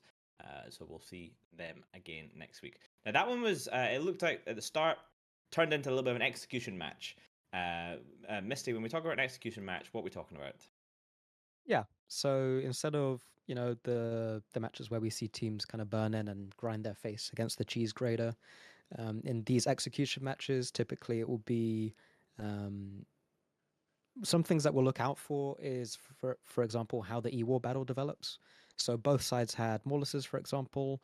What we'd be looking for in an execution focus setup is who manages to get their damps on first. We saw that Fukuria managed to get her damps onto Michael in the Morlus, and then Morlus correctly burns away to break the lock, allowing him a second chance at trying to get back into that fight, getting his damps back on Fukuria, backwards and forwards, right? So there's many skirmishes and technical things going on around the arena, where people have to play really well. And if they play well, then it has a compounding effect on their chances to win the match. One of the things that we also saw in this match was the Balgorn putting itself out there, using those long-range webs, and also the strength of the newts. Even though there's not a newt range bonus, it still does a decent amount of newting power at range, to put pressure onto things like the Ashimu, which we then saw eventually fall. So a lot of execution, a lot of actual technical skill and thought going into the execution of the match, and I think it makes for an interesting match to watch. Yeah, Flan, do you think they could have done anything different there, the Grand Inquisitors Federation? I think it was a really tough matchup. I guess they had the advantage of having two Navy profs that have a really good application, really good tracking, that can benefit from drones as well. They might have been more successful going from bottom to top than trying to grind that Balgorn that was a brick that we saw being a brick.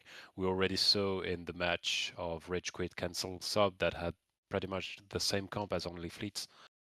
So yeah, maybe benefit more from the guns, from the medium guns, on the lower end than trying to grind one of the 3 bricks from OnlyFleets.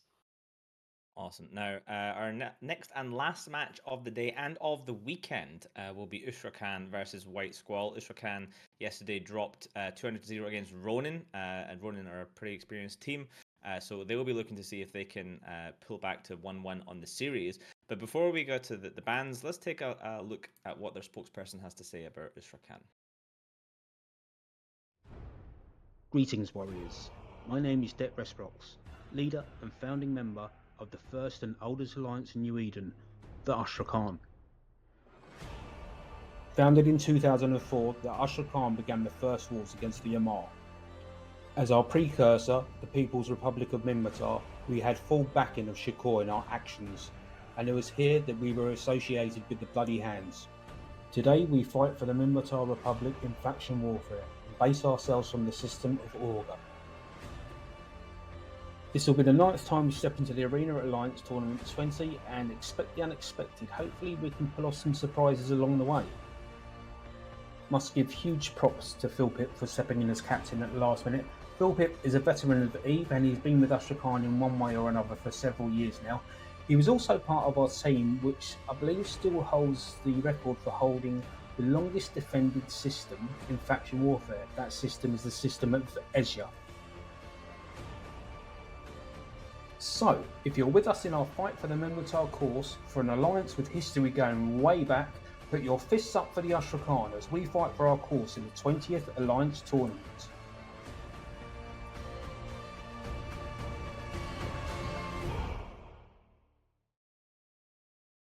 There you have it, Ushra'Khan. So we'll find out if, when they go up against White Squall, will they be Ushra'Khan or will they be Ushra'Kant? But before we get there, let's take a look at the bans and see what they are going to bring. So, duplicate ban for the first time of the day. Bart, we want to help me with these bans here. So we're seeing Loki Pontifex Mollis ban from Ushra'Khan, and White Squall banning out the Loki Templis fleet issue and the Scimitar. I think the one that really sticks out here is the Tempest Fleet issue. That's the first time we've seen it banned, and we have not seen it a single time in the tournament. So I'm wondering if White Squall is purposely just trying to, maybe do a little counter roleplay here on this one, because I don't understand why you would ban that for any other reason. Obviously, we know why people ban Lokis, we know why people ban Scimitars. Molluses we've seen in almost every single match. So yeah, I'm liking it. I'm liking the counter RP. They're getting into the thing with them. Yeah, I'm just looking at what's on grid, and it looks like the Minmatar roleplayers yesterday, they brought an all Minmatar ship composition and maybe baited these bans because they only have one Minmatar ship, and as you can see on your screen, it is a Typhoon fleet issue. But let's head over to the arena for the last time of the day and find out, can Ushra'Khan take the dub over White Squall?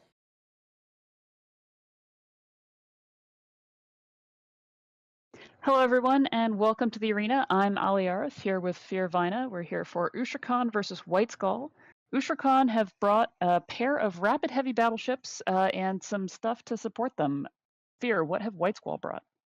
It brought a rather traditional Kingslayer comp, double Armageddon Navy and a Typhoon fleet issue, getting that damage bonus towards the rapid heavy missiles, and their reloads will be nice and synced together if they can kill the mid-range of Ushra'Khan. Ushra'Khan, though, they've got more damage. You see the higher attack bar because their mid-end has more damage. They have guns in the form of the Vedmak and the Navy XX, as well as those drones out of the Navy Myrmidon. The match is now underway, and we'll see who White Squall decide to try to clip first. And that truly is the thing in the Kingslayer. That first clip is pretty important. If White Squall gets someone down, that'll be great. Right now, damage not going on to anyone, and this is smart. They're holding their clip to waiting for the right target to drop into their laps. Ushra'Khan similarly moving around, looking for a good position, looking for a good target to come in, and pre-repping that hyena just in case.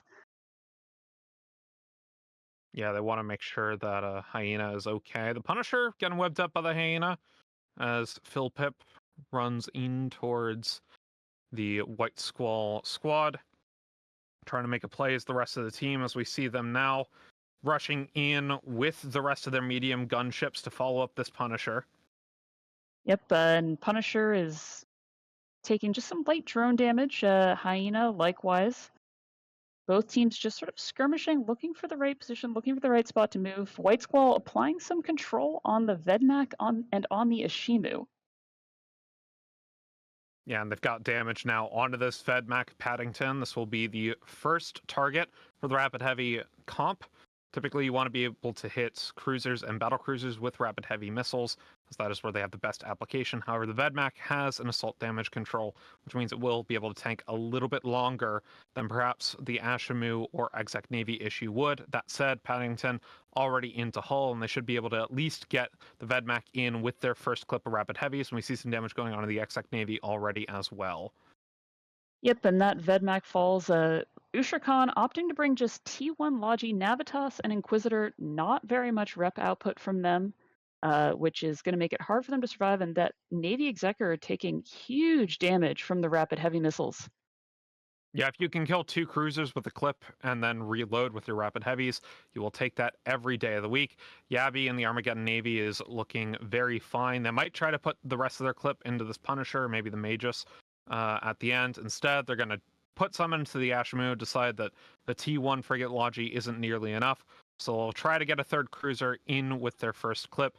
But once they are on reload, the Ashimu should be able to regen at least some of its HP with the Logi frigs. And in fact, they clipped out right then. Yep, so the Ashimu should be able to get that hit points back, like you said, and we haven't seen really anything coming in on White Squall here.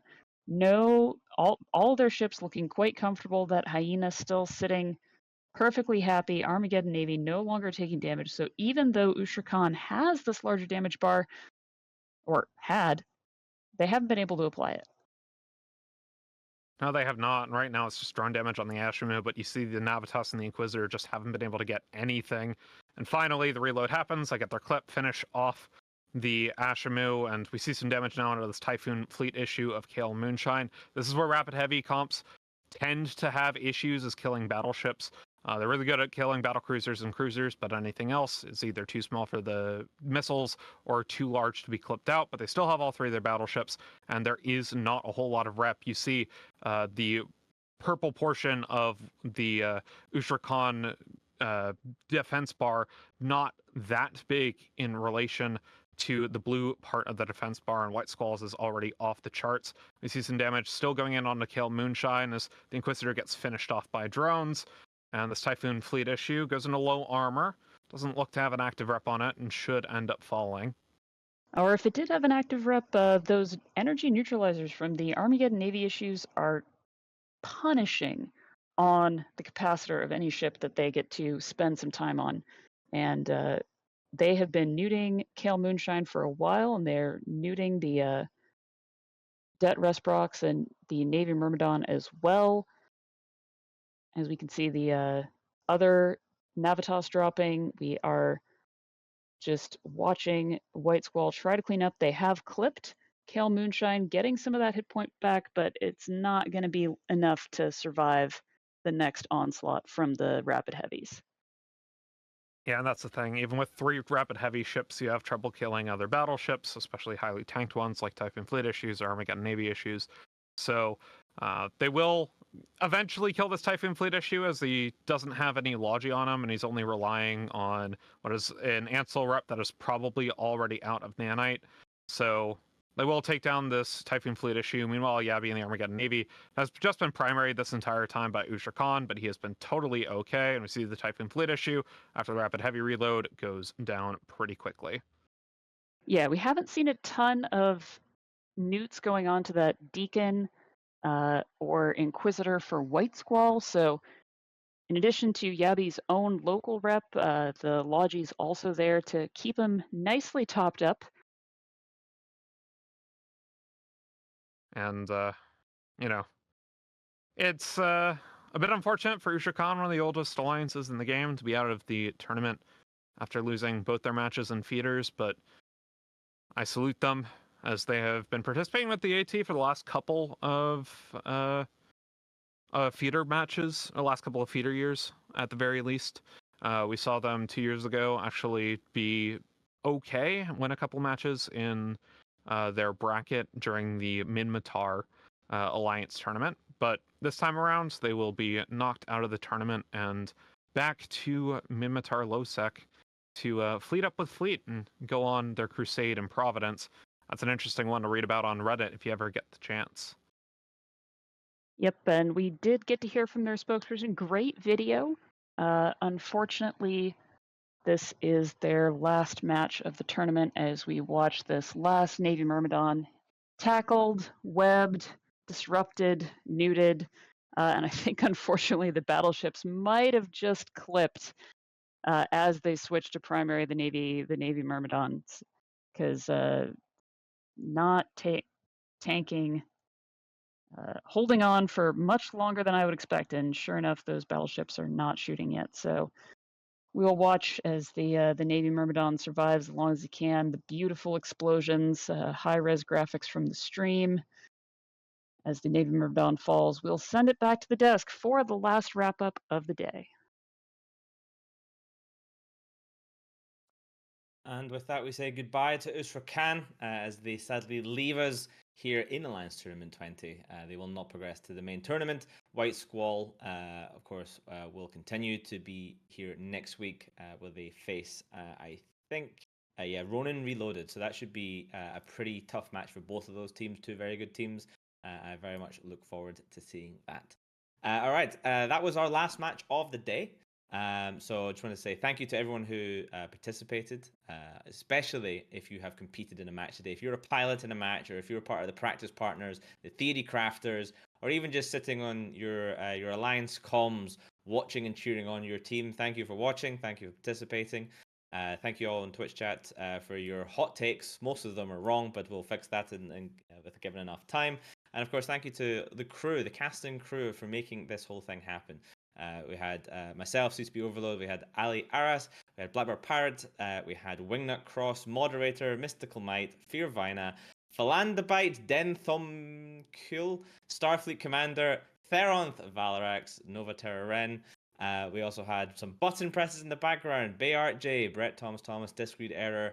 I believe Dirk came today as well and was helping out there. Of course, we have the Overlord himself, CCP Zealous, thank you, and the other members of CCP and the community team that have been helping put together this. And let's not forget the referees, Sorcerer Sill and Amy Muff, and of course our GMs, GM Maverick, GM Vision, GM Killer Koala, GM Grizzled, GM Boulder, and GM Aelisto.